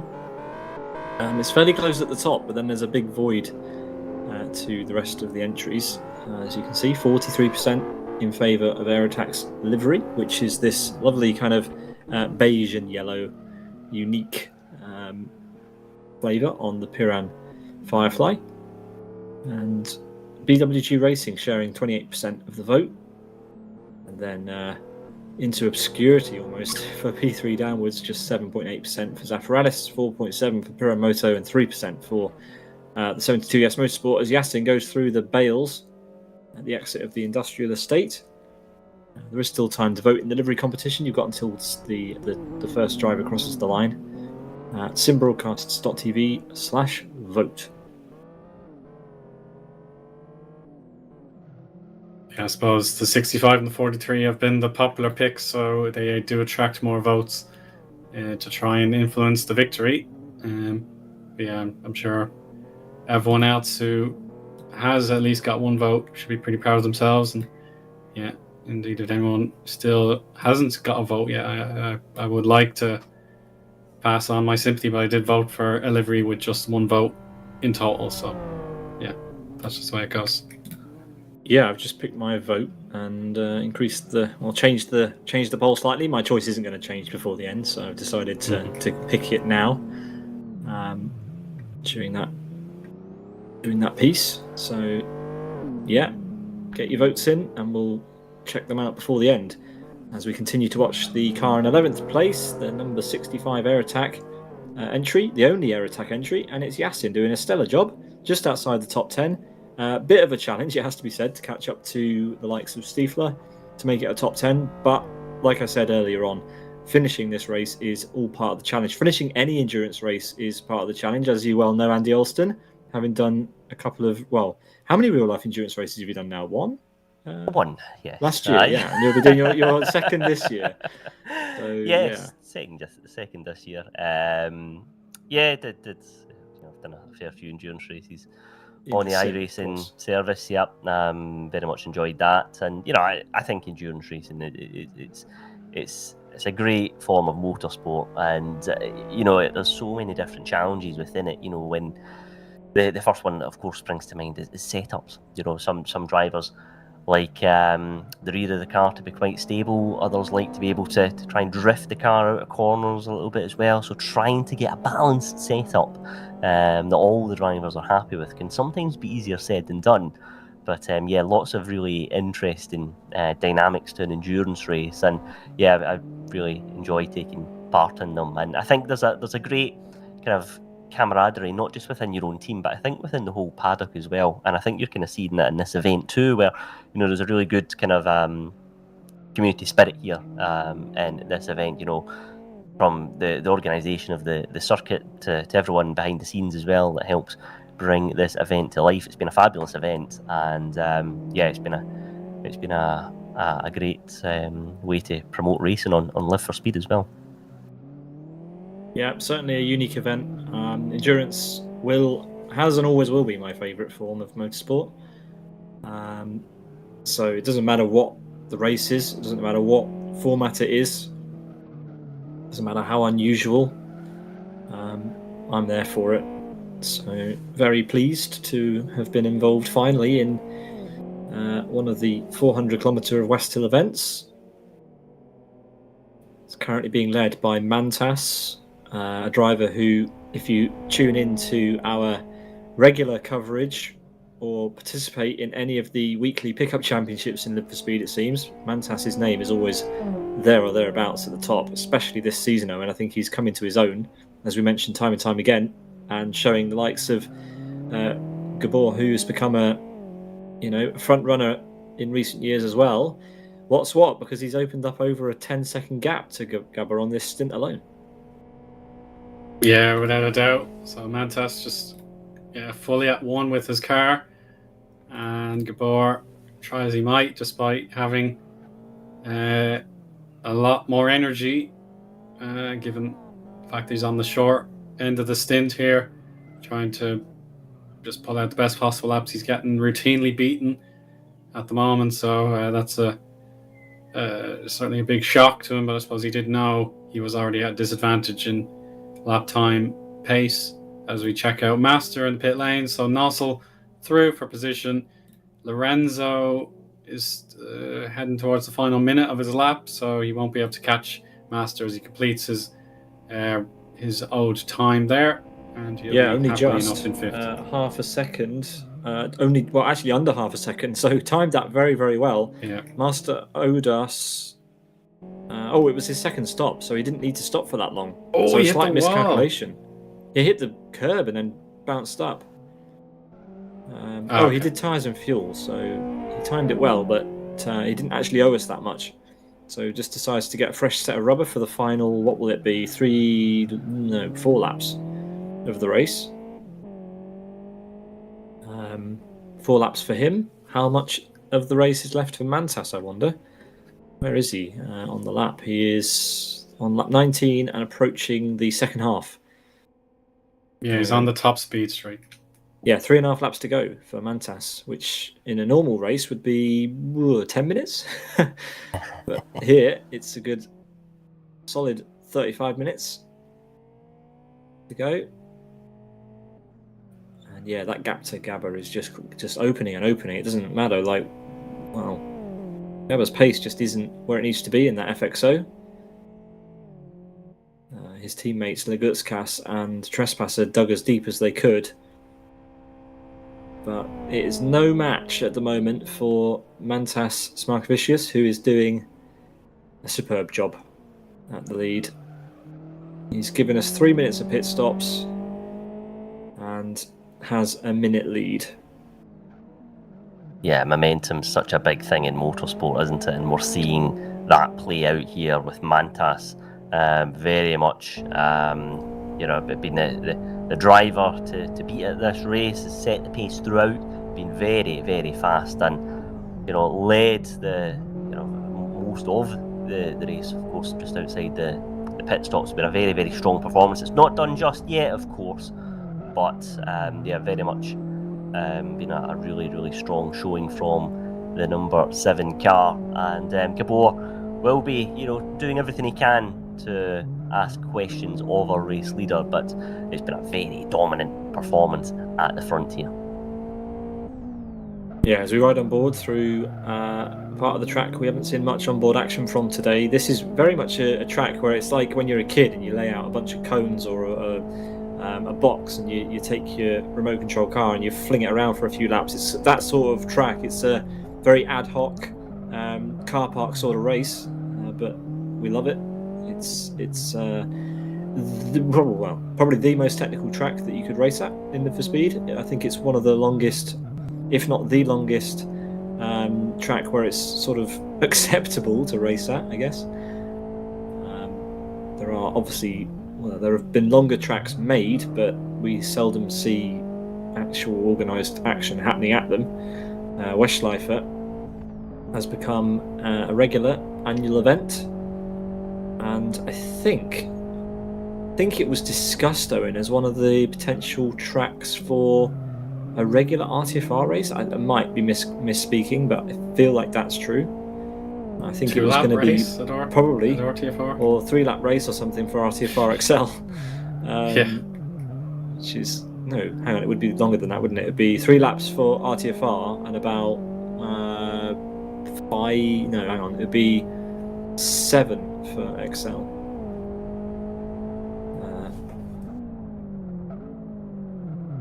The 50 is reporting screen freezes. That's Jaguar for the SGR team, so that's not what you want at all. Technical issues, hardware issues, plaguing a very strong result or strong position at the moment. 7th on the road, doesn't owe us any time. I will double check that stat. The number 7 doesn't owe us any time. In fact, has given us 19 seconds more than they owed. As far as I know, it's just the 10 that owes us time, as well as the 43. So Finn UK owes us 5 seconds to add to his woes at the moment, boys. Finn UK just needs to do a stop and go. He doesn't even need to do any work. 43 might need to be a little bit more careful. Just stop for a little bit and then go. But I don't think... Well, actually, I think Finn UK, if he stays out, he gets a 15-second penalty, which basically is what it would cost him to go in the pit lane anyway. 5.6 times 2 plus 10, 20 seconds. So yeah, it wouldn't be much of a penalty, put it that way. Just mentioned 136 is 22 seconds behind Jaguar at the NDR HQ split time line.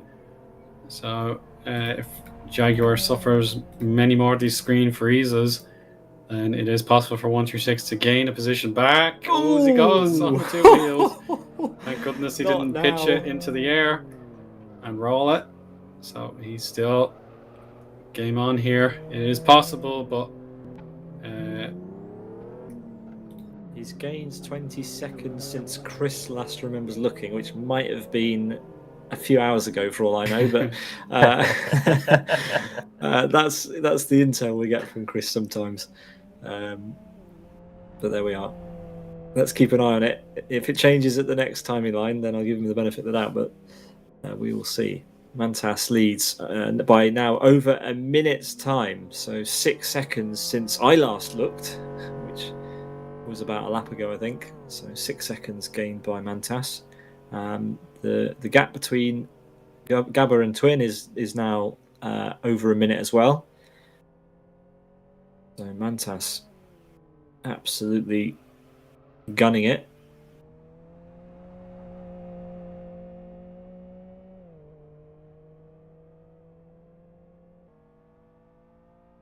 And yeah, fair play. Doing 4 hours of driving solo around a technical lap is quite a feat. And so many of the drivers, in fact, I think we've got more solo drivers than we have teams here today. And that's very rare we say that. That's very rare in an event. It's normally 1 or 2. It's normally Michael Malik who gets 2 rear punctures, crashes and retires. Actually, that's unfair to Michael. He's puts in a lot of preparation for these events and sometimes gets unlucky. It's unfair of me to generalise his performances to 1 or 2 that have gone wrong. But yeah, normally we see far fewer solo runs than we see today. As 136 gets a nice bit of rear slide in for this hairpin into which corner is this, Andy? Oh yeah, I wouldn't want to oversell it, Pete. You know, I'll let. Oh, it's a beautiful corner. This one coming up. Yes, indeed. Yes, it's been a scene of some really big talking points throughout this event. Well, maybe for meme material, but there it is. The chef's kiss, beautiful. What a slide there from 136. The best I've seen anyone do it today. Mwah. I'm just watching Harmon. He pulled over very early to allow Twin Cam through, but he has been slow for the bulk of this lap. It's already 12-minute lap, and he's what section is he in? He's crawling pretty much to the tunnel, so he's at the handbrake hairpin, and that's still another 2 minutes or so to go on full pace. So he's got a real problem. So Finn UK down by the southern part of the circuit through the car park it could potentially catch him. Yeah, how many? I mean, is that what is going on? If he runs out of fuel, he'll have to spectate and we'll have to lose a lap. So Finn UK would gain P20 in the race, Hermani would lose the lap that he's on, and that would almost be a two lap loss. Yeah, he's run out of fuel. No, he's letting people by. What's he doing? Oh, okay. Sorry, I thought he'd run out. I couldn't hear any sort of engine note from his car at all. Apologies for the scare there.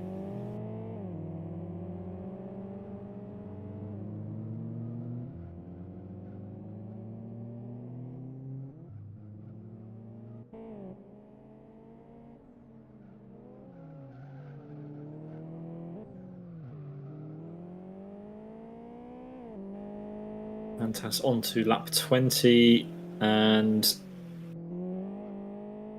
heading up towards the industrial estate section in the first half of the lap.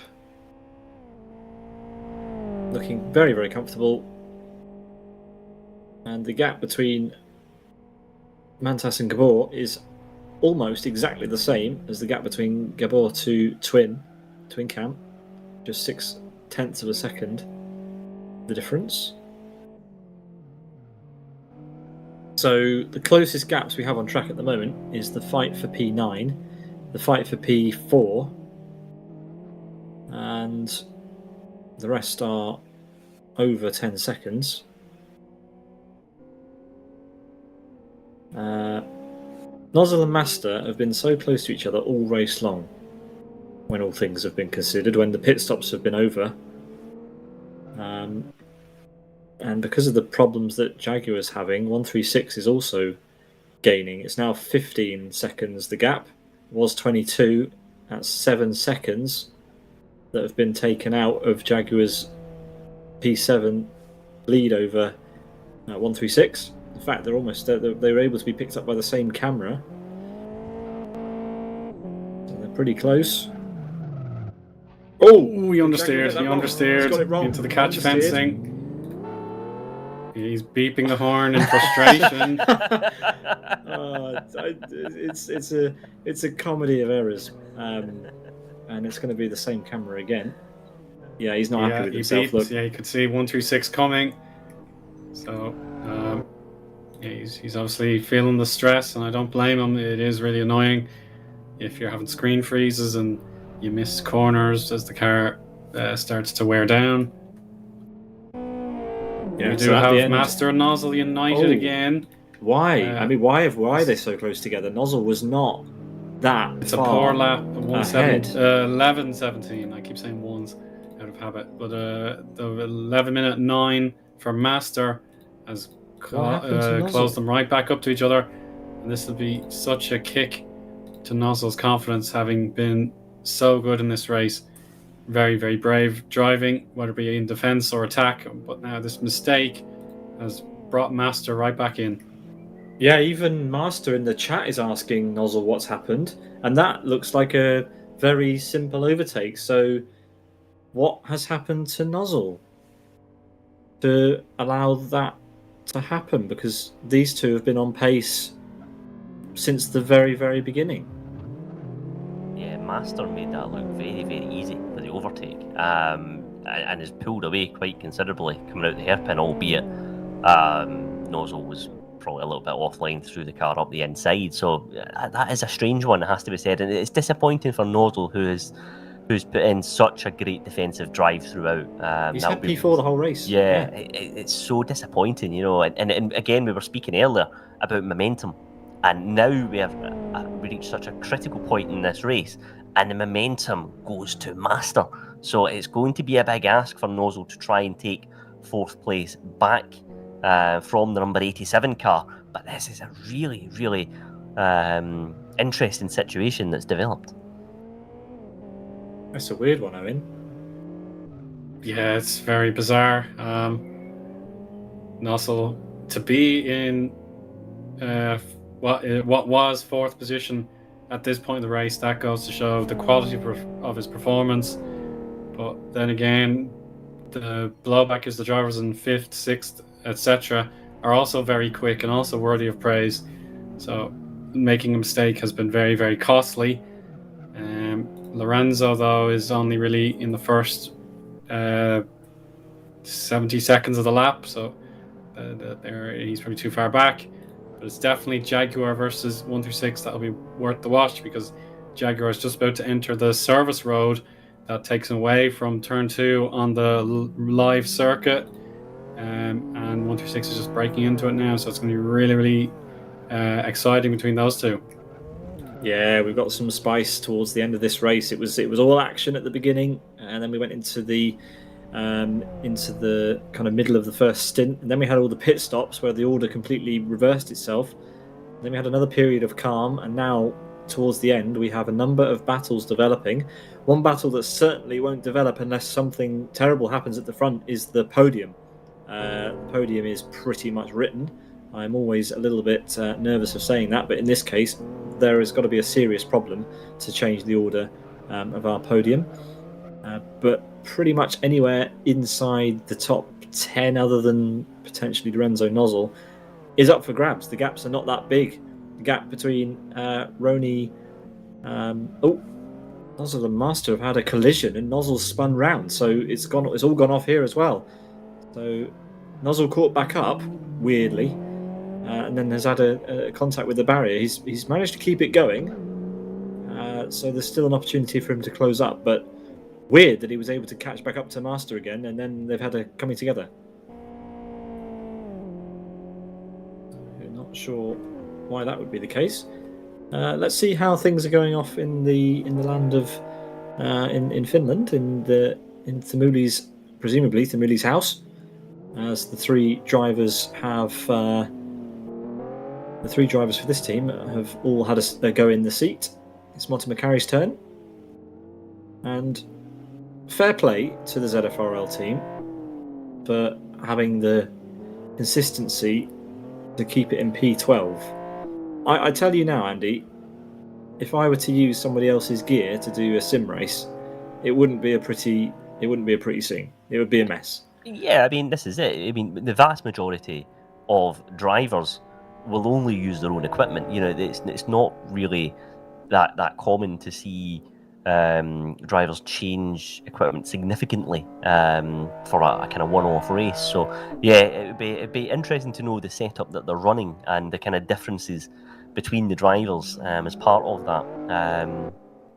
Again, you know, myself, for example, I have a formula room, but you know, if you're you know, if you're a driver that's maybe not used that potentially before, it would feel a little bit different. Of course, the feel of the pedals will be different. What's the brake going to be like? It's a very, very interesting dynamic to that. So credit to the team for a very strong drive.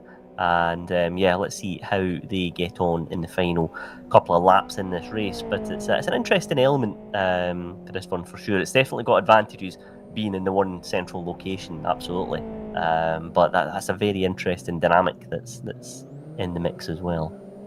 I can tell you one thing that might make you a little bit impressed straight away, and that's that Mika Sarkkinen, for as long as Eoin and I have kind of realised or noticed, is he uses VR to drive, and wow. He's almost certainly not using VR today. And changing from being used to VR and then going back to monitors it's horrible.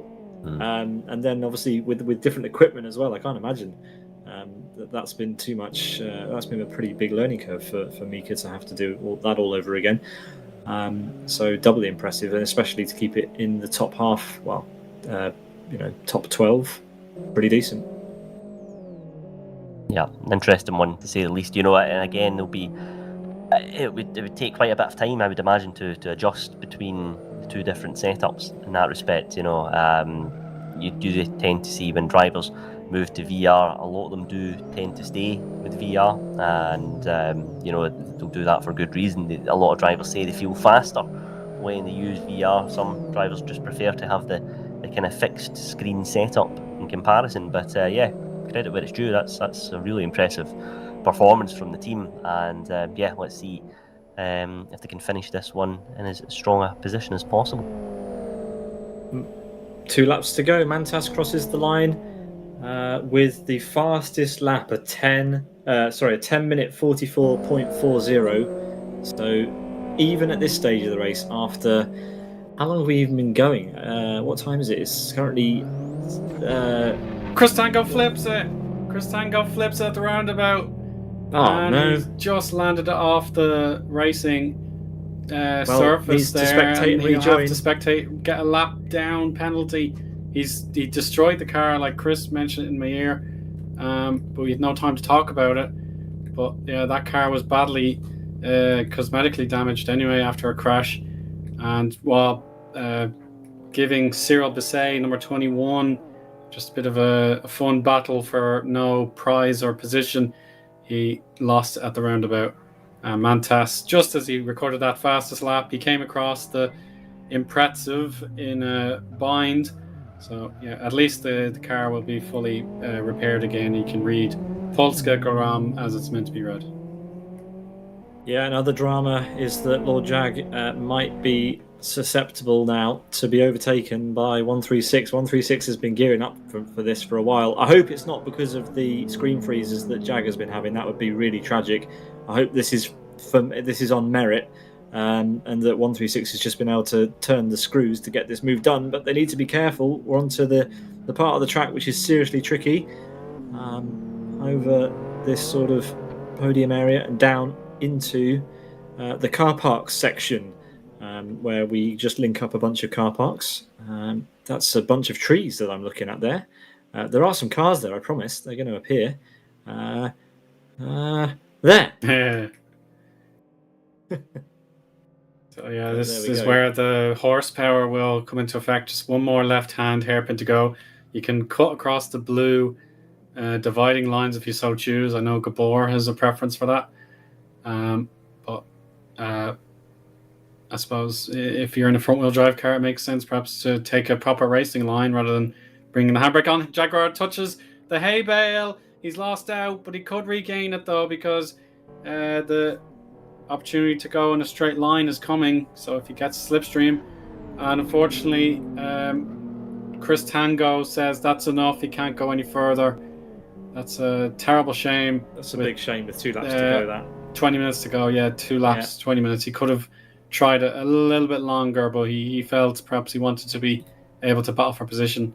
So Finn UK 19th and the struggling Hermani 20th. But we'll give Jaguar his final chance perhaps to get 126 back using the Firefly's straight line speed. Here we go. This is the first big straight coming, then the old straight.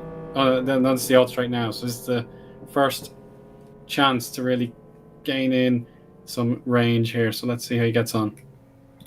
Yeah, we've got some traffic up ahead. It's Finn UK who will oblige, I'm sure. Mind you, if you flash back to the race we had earlier in the week, Owen, you might think differently. But there you go. Actually, he's letting people through. Yeah. So, there we go. Nicely done.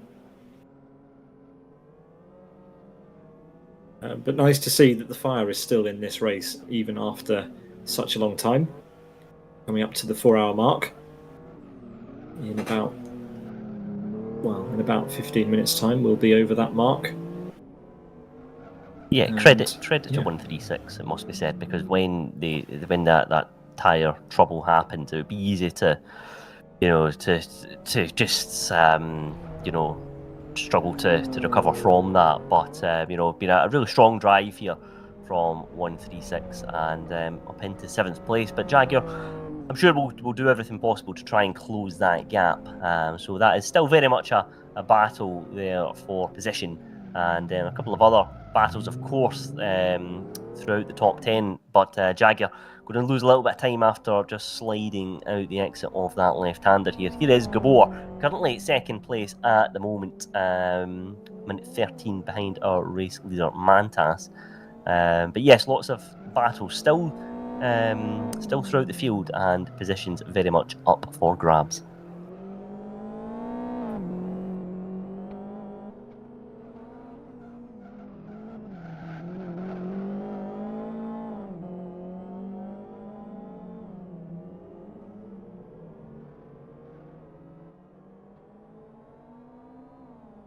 Here's Gabba in the number 72 Yes Motorsports car, and a minute 13. Yeah, he's just let that gap open up a little bit, hasn't he? Mantas just too strong for him on this occasion, and that's fair enough. You can't win them all. Sometimes you have to, give credit where credit's due. Lantas is driving an extremely strong race. 2 laps left to go, or just under 2 laps left to go to vote in our livery competition. So if you want to get involved in that, you can do simbroadcast.tv/vote. I think there's been a few extra votes come in since we last talked about this. I don't know if Andy or Owen, you've put your votes in yet, but it looks like Air Attack are storming ahead. There we go. We have a slight change in the numbers. It's Air Finn Attack UK leading BWG. Go on. hit it for the 3rd time, so he completes his minimum requirement for a refuel. So yeah, he can splash and dash to the end of the race. Yeah, I voted towards the very start. I had my mind made up, so it'll have no bearing on this final tally for Air Attack, unfortunately. I didn't know if you were allowed to vote. Of course, you're allowed to vote. We're independent. Yeah, there's no SPTV car. We don't have a car in the race. Neutral. Yeah. You're very welcome to vote, Andy. We might need to get a significant number of votes in to change it. But there we are. As Gabor we've missed it. He's gone wide at Chef's Kiss. We missed some action down our favourite corner.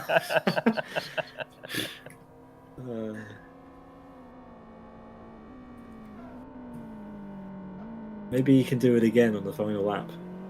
Do it again. We'll be ready this time. I think we should make sure we get all the action through Chef's Kiss.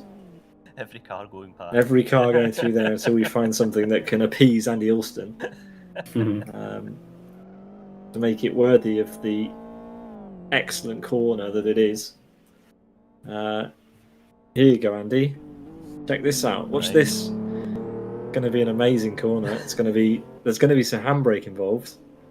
There's going to be some rubber left on the road, and it's going to be courtesy of DLV.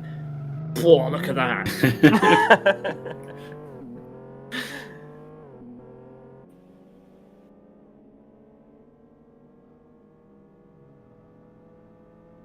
Thoroughly underwhelming understeer. Apparently I'm making JP hungry. I'm not sure quite how I've managed that. Oh, Chef's Kiss. Okay, there we go. I'm with you. I understand. I'm quite hungry too, I'm not going to lie. We've been sat here for 4 hours. I've gone through half a bag of pistachios, and that's it. Good grief, yeah, you better get fed then. What have you had? I had me dinner before we started.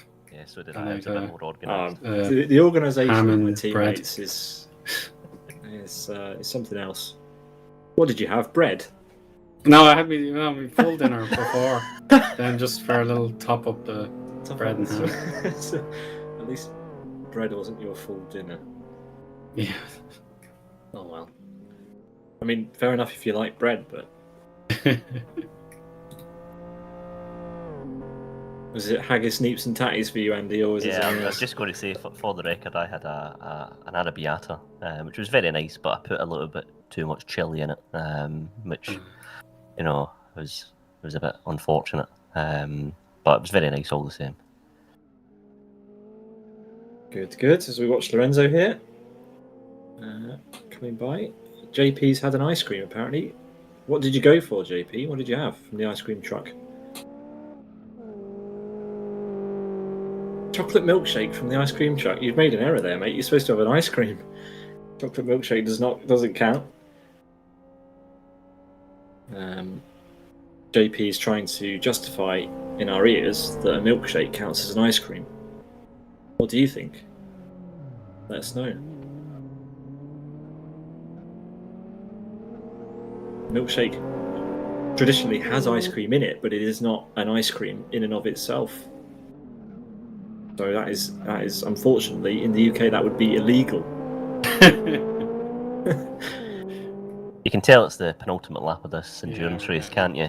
4 hours of action here is yes, descending into chaos here, to be quite honest. But yeah. I mean, it's only just become warm enough in the UK to warrant ice cream. Today was particularly warm. Fortunately, it cooled down in the evening. It would have been less pleasant if it had been as hot as it was the last few days. Final lap. It is Mantas Eoin. on his way. Yeah, I'm watching to see what Mantas is doing. Yeah, I had to interrupt there, to be honest. Must we? Yeah. So he's probably going to go for the fastest lap, just to put a cherry on top of the ice cream. Does that give me an excuse to go back to what we were talking about? Yes, it does. Thanks.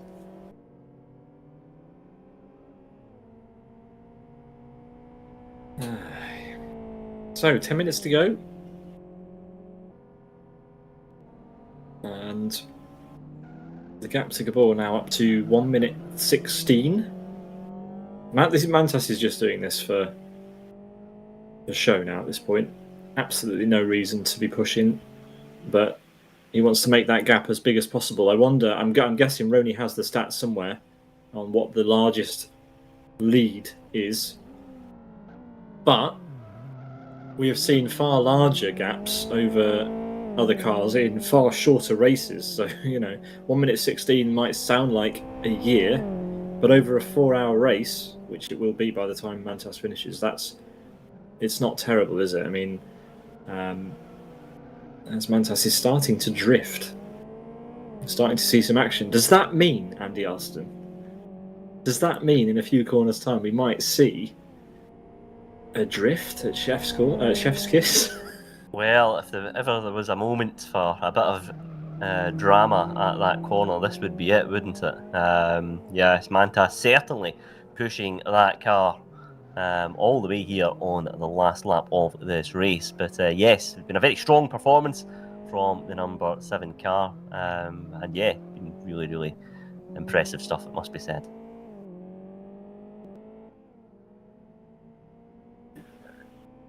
I've just put my request in to Mantas to make that corner as spectacular as possible. I hope he's A, reading, and B, recognises the description I gave the corner, because I guarantee you won't know what on earth I'm on about when I say, can you do a drift at Chef's Kiss? But let's see what he can manage.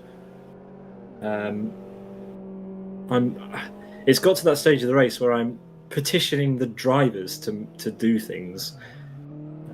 That doesn't happen ever. We'll see. I really want this corner to go down in some sort of, to be recognised somehow.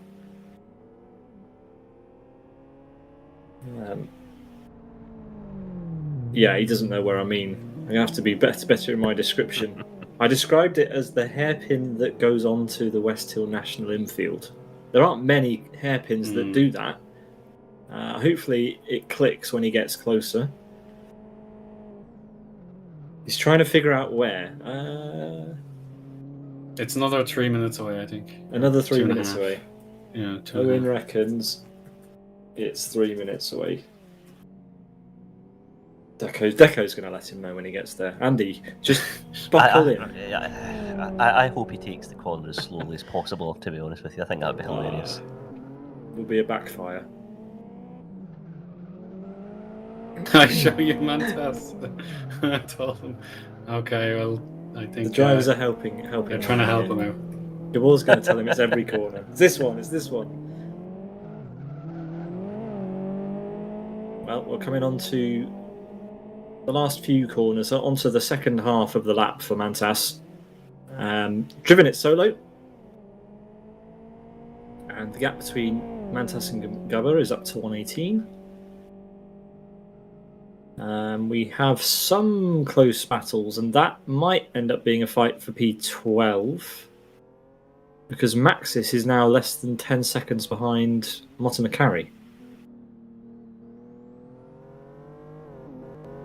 Mantas says his torque split is not set up for drift, but he will try. Well, I just hope that he works out which corner I'm on about.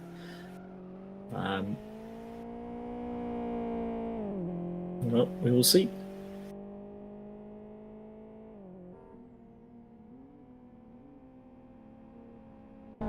While Mantas navigates the rest of the second sector, we've got Nozzle in the pit lane to recover that time, which means I believe, and I will get confirmation from JP, but that is everybody has given us all of the time that we are owed, unless the number 63 hasn't come in. I see Lennon's in as well. So see Lennon in, the 43. It was the 43 that owed us the time. So yeah, with this we have been given all of the time that we expected, and I hope you're getting ready, Andy, because we're getting very close to. Yeah, it's coming. You know, if the 4-hour race wasn't impressive, well, you're about to see. You know, I just hope you took your blood pressure medication this morning, Andy, because this is about to go off. Andy is a healthy individual, just to put that in there. Here we go. Here we go. Oh. It's taking it nice and wide. Oh, that. Yeah. I thought he'd absolutely ruined it and was going to smash into the Armco barrier. I'm not going to lie. That the rear end as it slewed round got a little bit close for comfort. But 10 out of 10 drift for the race leader. Oh, and there's more coming. Oh, I think he's outdone himself. Jim Canna. As the cameraman catches the polystyrene corner marker. That was close.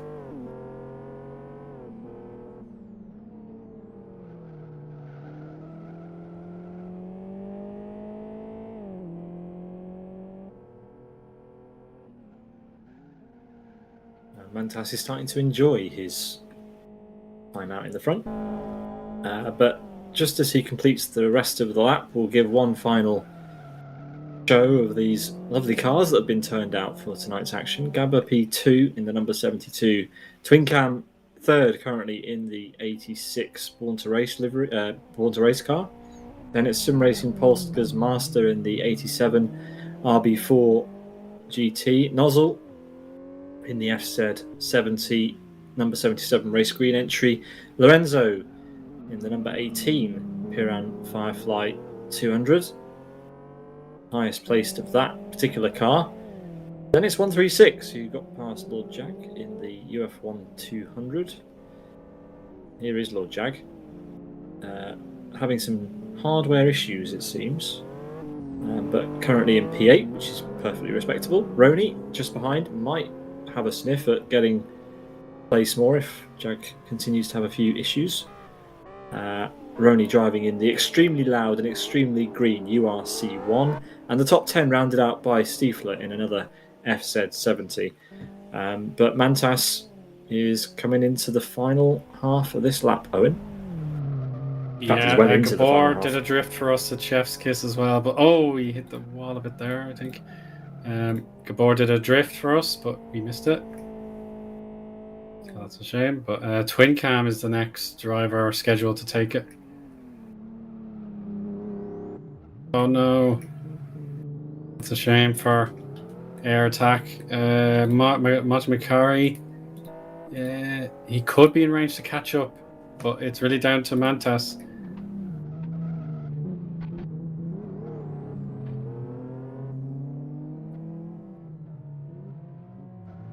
JP just mentioned in the chat that Yasin has a flat rear left tire, so he's got to hope that Mantas ideally catches up to him. He's not going to. Yeah, he's not going to. He's got a pit. So, yeah, Martin McElroy could catch him up very easily. Yeah, you really can't risk waiting around. So, yeah, this could be close then. This could be a battle. In fact, it will be close. It's going to be over. Thamuli, Martin McElroy, and Mika Sarkkinen are going to get ahead. And they're going to take P11 probably from Yasin, who's had to go into the pit lane to do a puncture repair on the penultimate lap. Well, here comes handbrake hairpin for Mantas.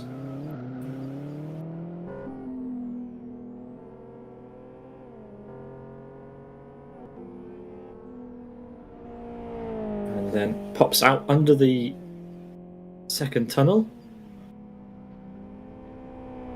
And into the final few corners of our 4-hour, 400km Westschleifer epic. And it was pretty close to 4 hours in the end. Mantas has driven exceptionally well to keep us to time. But thanks to everybody who's been involved in the running of this event, to Roni for putting it on for us and Race Green Events, to Jonathan Palmer of New Dimension Racing for helping out with timing, to Chris McElroy for the cameras as ever. A lot of effort goes into doing those. And to you for watching, and Owen and Andy for joining me in the commentary box. It's been a blast. Let's take him to the end. Yeah, let's do it. He's at the knot now. Let's see if he's going to drift through it as well. No, he's going to stick neatly to the apex with a little bit of oversteer, but that's no problem at all. He's new there. Jam, he'd be worth pulling over right now. He'd be able to maintain that 14th if he lets Mantas through rather than having to do another lap. He hasn't noticed, but nevertheless, yeah, there's the final flourish. It is absolutely incredible for Mantas to win the 400 kilometers of Westhill in 2024. Congratulations. 4 hours, 2 minutes. What a drive. Hit a tree. But he needs that car on the podium, so don't break it entirely, mate. We have got a podium set up. And it's going to be 1 minute and 15 seconds of wait time for second place man Gabor. But 4 hours 2 minutes, that was close. It was close to the 4 hour mark. That we expected it to go over, but I think we expected it to go over by more, which really shows you the pace that these front runners have actually had today. I would be interested to get the stats on the fastest finishing times of the Westhill 400, because surely that's got to be close. Mantas had one error we saw. Yeah, it was pretty much a confident drive, maybe 2 errors, I think, maybe overall, something like that. I've just spotted here, there's a battle for position, C. Lennon versus a team. This will be for a position. Let's see if it can change hands at the very end. As more cars, we still wait for Gabor in second place to cross the line, so it's worth giving these guys some spotlight. There we go, Gabor, P2 in the end. 1 minute 13 behind, but great effort from the Yes Motorsport trio, and there's nothing they could have done even with their drivers. There's the position lost for C. Lennon and the other. I've forgotten their name. And all the drama. It's been a long day, Owen. Don't worry about it. The 20 team. Sorry. BWG. Yeah. BWG losing a place, on the final lap and in the final sector, as Twin Cam is coming past the medical centre for the Born to Race team. I do like the flashes of green on that livery, I have to say. It does add a bit of pop to the dark blue, white and black. Bit of a fluorescent hit there. But it's gone wrong at the final couple of corners. Got to be careful. If he'd have rolled it then, that would have been miserable.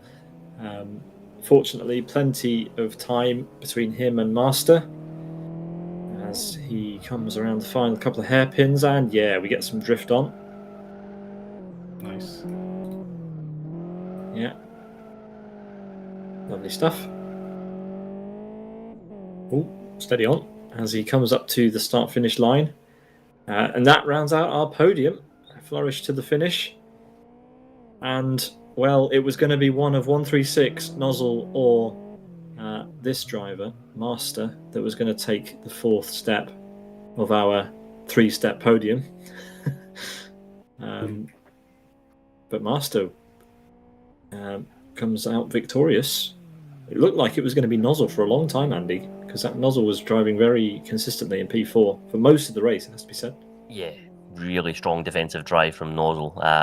It was sustained pressure as well for a significant part of this race, but it's Master who will take 4th place with a very strong drive behind the wheel of the 87 car. Great battle between him, Nozzle, and 136 as well throughout. But it's Master who'll take fourth place, and we'll be really happy with that performance as well. It's a solo entry, let's not forget too. So credit where it's due for a really strong drive. Yeah, I'm told in my ear that the podium is ready for us, and we haven't even got drivers. Well, we haven't even got P4 across the line yet, but we'll get the podium shot up as soon as Master crosses the line, and then return to our finishers. We're going to have 10 minutes of finishers. It's a long old race as Master clouts the Armco barrier, but very well deserved. Best of the rest in P4 for the Sim Racing Polska team, and there they are up on the podium. We've got Mantas in the middle, Gabba to his right. And you're going to see the rest of the drivers crossing the line in the background because that's a very nicely placed podium. Yeah, that's worked out quite nicely. I'm sure that is not a coincidence. Roni is meticulous with these things. And then in third place to Mantas's left, it is Twin Cam. Nozzle will be crossing the line shortly, just needs to complete the knot. And he will take P5, and he'll take a bunch of red and white posts home as well. Yeah, I think he just wants to knock everything over for a bit of fun. Well, he missed a bit there. No, I missed a lot. Okay.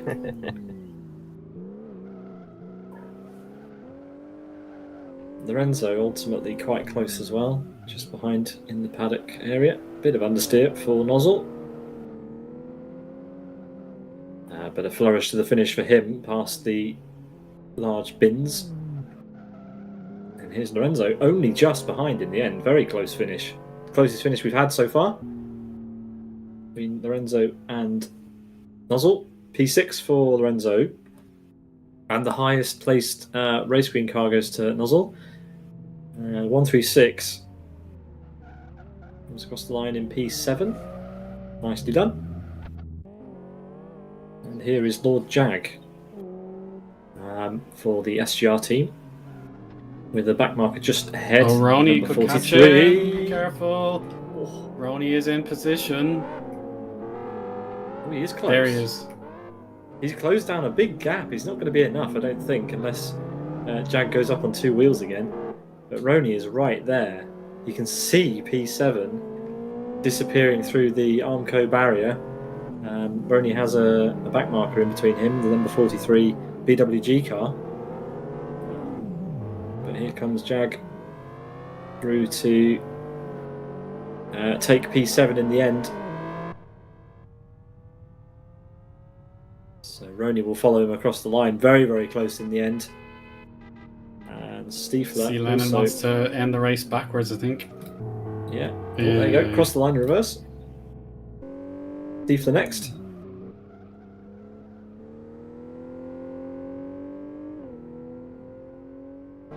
Nice sounding car, that for sure. And then it's going to be a little bit of a wait because Thamuli is just come out of the car park section. He's going to head up to the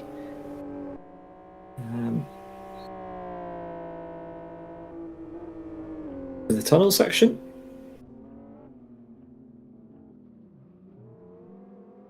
And handbrake hairpin to go before that. But Maxis, as we mentioned before, is right there. This is still an active fight for P9 in this race. So Martin McCarry will be well aware that in the dying corners of the race, one mistake and he could be missing out on P9. Maxis has done the low-cost racing, hot dog racing team have done a good job to secure a top 10. Not seen much of them in the recent laps. They haven't been fighting with anybody. Oh, sorry, it won't quite be top 10. We have cars that have already finished and left the race, which is why our timing is a little bit askew. We've already had the top 10 drivers across the line. This is for P11, my mistake. So Martin McCarry actually in P11 at the moment. And Well, it's closing up, but it's not going to be enough. I think Martin McElroy has done just enough at this stage to keep it, barring any incidents on the run up to the start-finish line.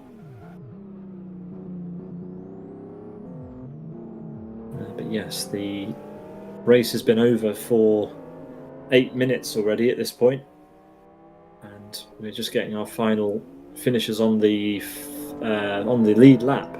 So these guys, after 4 hours of racing, still on the lead lap, which is impressive. Yeah, Finn UK has made it across the line 2 laps down from the rest. So, yeah, really good showing from him in the least powerful car on the grid. But yeah, Martin McElroy and Maxis to the very end. Yeah, very close in the end. A lot of close finishes ultimately. I didn't necessarily see that they were closing up to be that close at the end. But there we go. Martin McElroy across the line in P11, followed by Low Cost Racing Hot Dog Racing in P12 in the end. And then it's Yasin.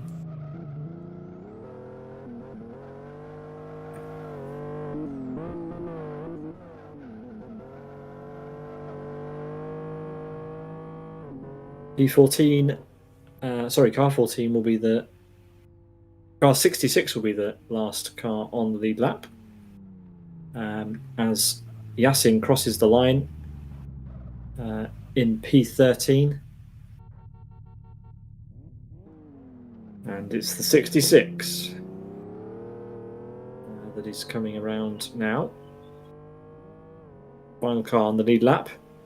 And while we watch this, we need to show the results of the livery competition. And it's Air Attack Racing who win with 42.3% share of the vote. And that was Yasin's car that we just saw cross the line. I voted for this one. What did you vote for, Owen? I vote for Low Cost Racing Hot Dog. All right, there you go. And that Andy? very popular livery, I thought. Did you cast a vote in the end? I did cast a vote in the end. Yes, I went for 136, just because I like the car as well. Really, I thought it was a great entry into this race. You know, put on a really good show. So I went for 136.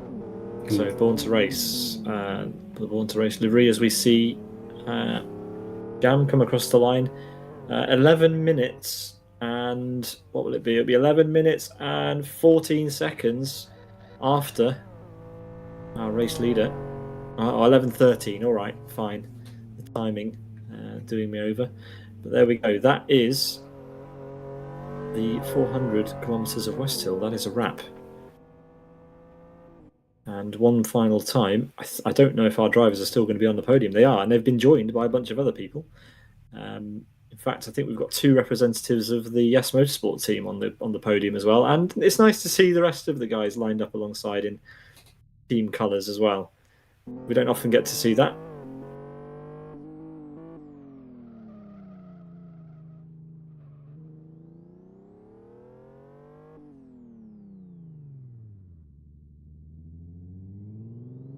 So let's run down the final full order. It's Mantas in 4 hours and 2 minutes, winning the 400 kilometers of Westhill 2024 at Westschleife. Yes Motorsports win in P2. That's Geborgier, the Gutskas, and Trespasser. Then we've got Twin Cam solo again in P3, rounding out the podium. Then it's Master, another solo entry in P4. Nozzle, solo entry for Race Green in P5. Lorenzo, alongside RD2, the number 18 entry in P6. 136, another solo entry in P7. Jaguar and Madjester got there in the end in P8, the number 50 entry. Roni solo in P9. Stiefler solo in P10. Martin McElroy, Thamuli, and LG Meese finish P11, with Maxis finishing in P12 for low-cost hot dog racing, alongside his teammate who did the first stint, VCK. Then we've got Yasin, another solo, with Jam, also solo.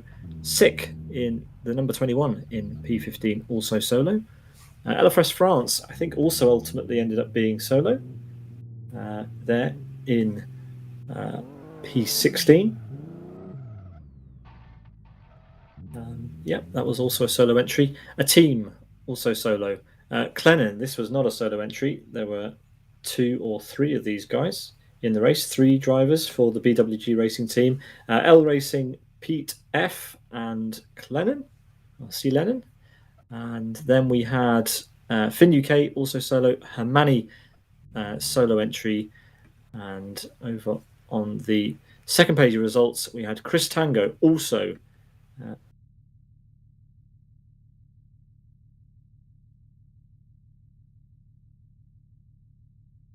and then over on the second page, finally, 21st, the number 88, Chris Tango. 5 laps down and DNFing after, with just 20 minutes to go.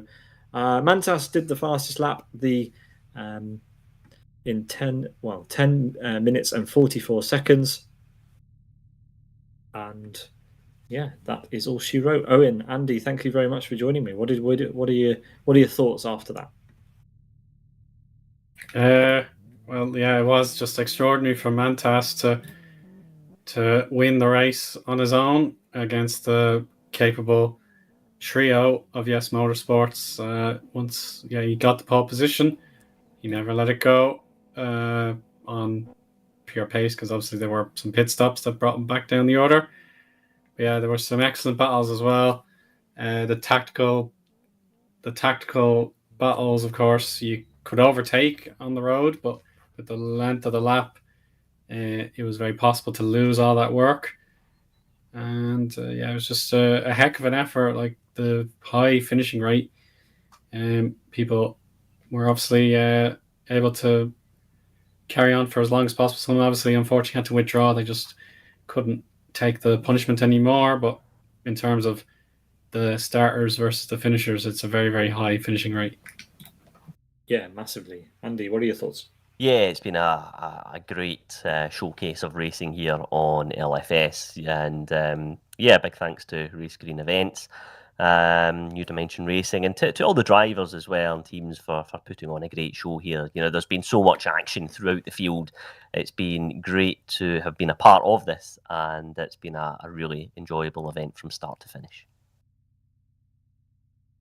We have an interview with Trespasser. Trespasser, welcome. P2 ultimately.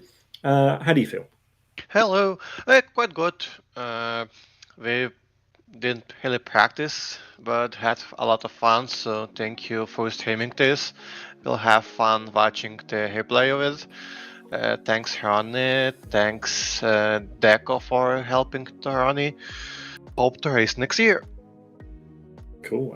What did you think of your teammate's performance? Gabor was, I think, psyching himself out before he got in the car because he didn't seem to think he had the pace, and ultimately Mantas was able to just run away. But what's the feeling in camp? Who actually decided to run the FXO? That's what it was last minute change. Yeah, but whose fault was it? Excellent. But Gabor didn't find the run before at all, so it's either FXO or this or before.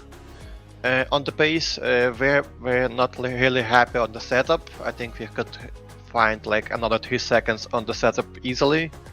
Sure, so maybe it could be a bit more closely to Mantas, but Mantas did a great job today, so congrats to him.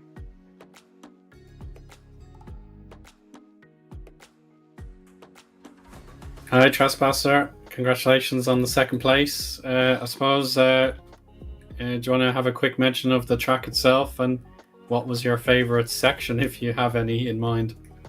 As I did his first edition of this track updates pretty much each year. I hope this layout will stay now, because I think it's fine. It's really chef's kiss on the track. Yeah, absolutely. Yeah, totally. I agree with you, mate. 100%. Chef's kiss, best corner. Best corner. So yeah, I hope Ronnie doesn't do changes now, and we have same track for next year and years to go, so we can compare lap times each year. how it changes, because now that I think it's finished, nothing major to do. So why not keep it like it is? Yeah, I was made aware during the broadcast that the track has changed throughout the years. So yeah, it's good to know that it can adapt and change to driver preferences. But yeah, thanks for the words there, Trespasser, and yeah, congrats again on your result. Thank you. Have fun.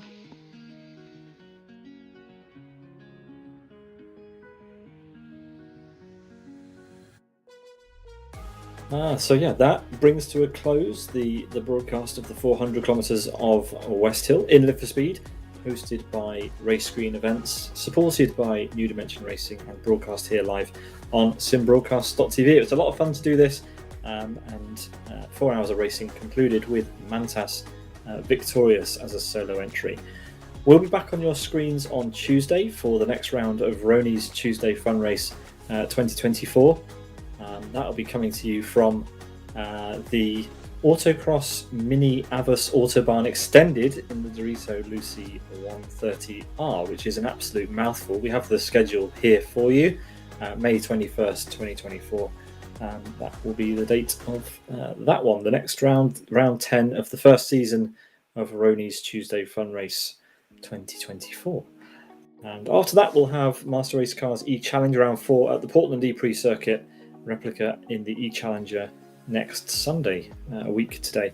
So from all of us here at Sim Broadcast, we hope you have a wonderful rest of your evening, rest of your weekend, whatever you're doing, and thanks as ever for the support. We'll see you all again next time.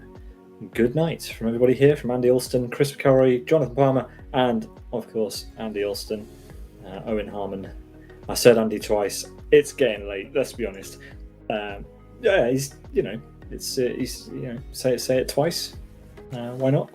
And yeah, thank you, boys. We'll sign off for now, and good night. Goodbye. Ladies and gentlemen, welcome to the 5th edition of the 400 kilometers of Westhill.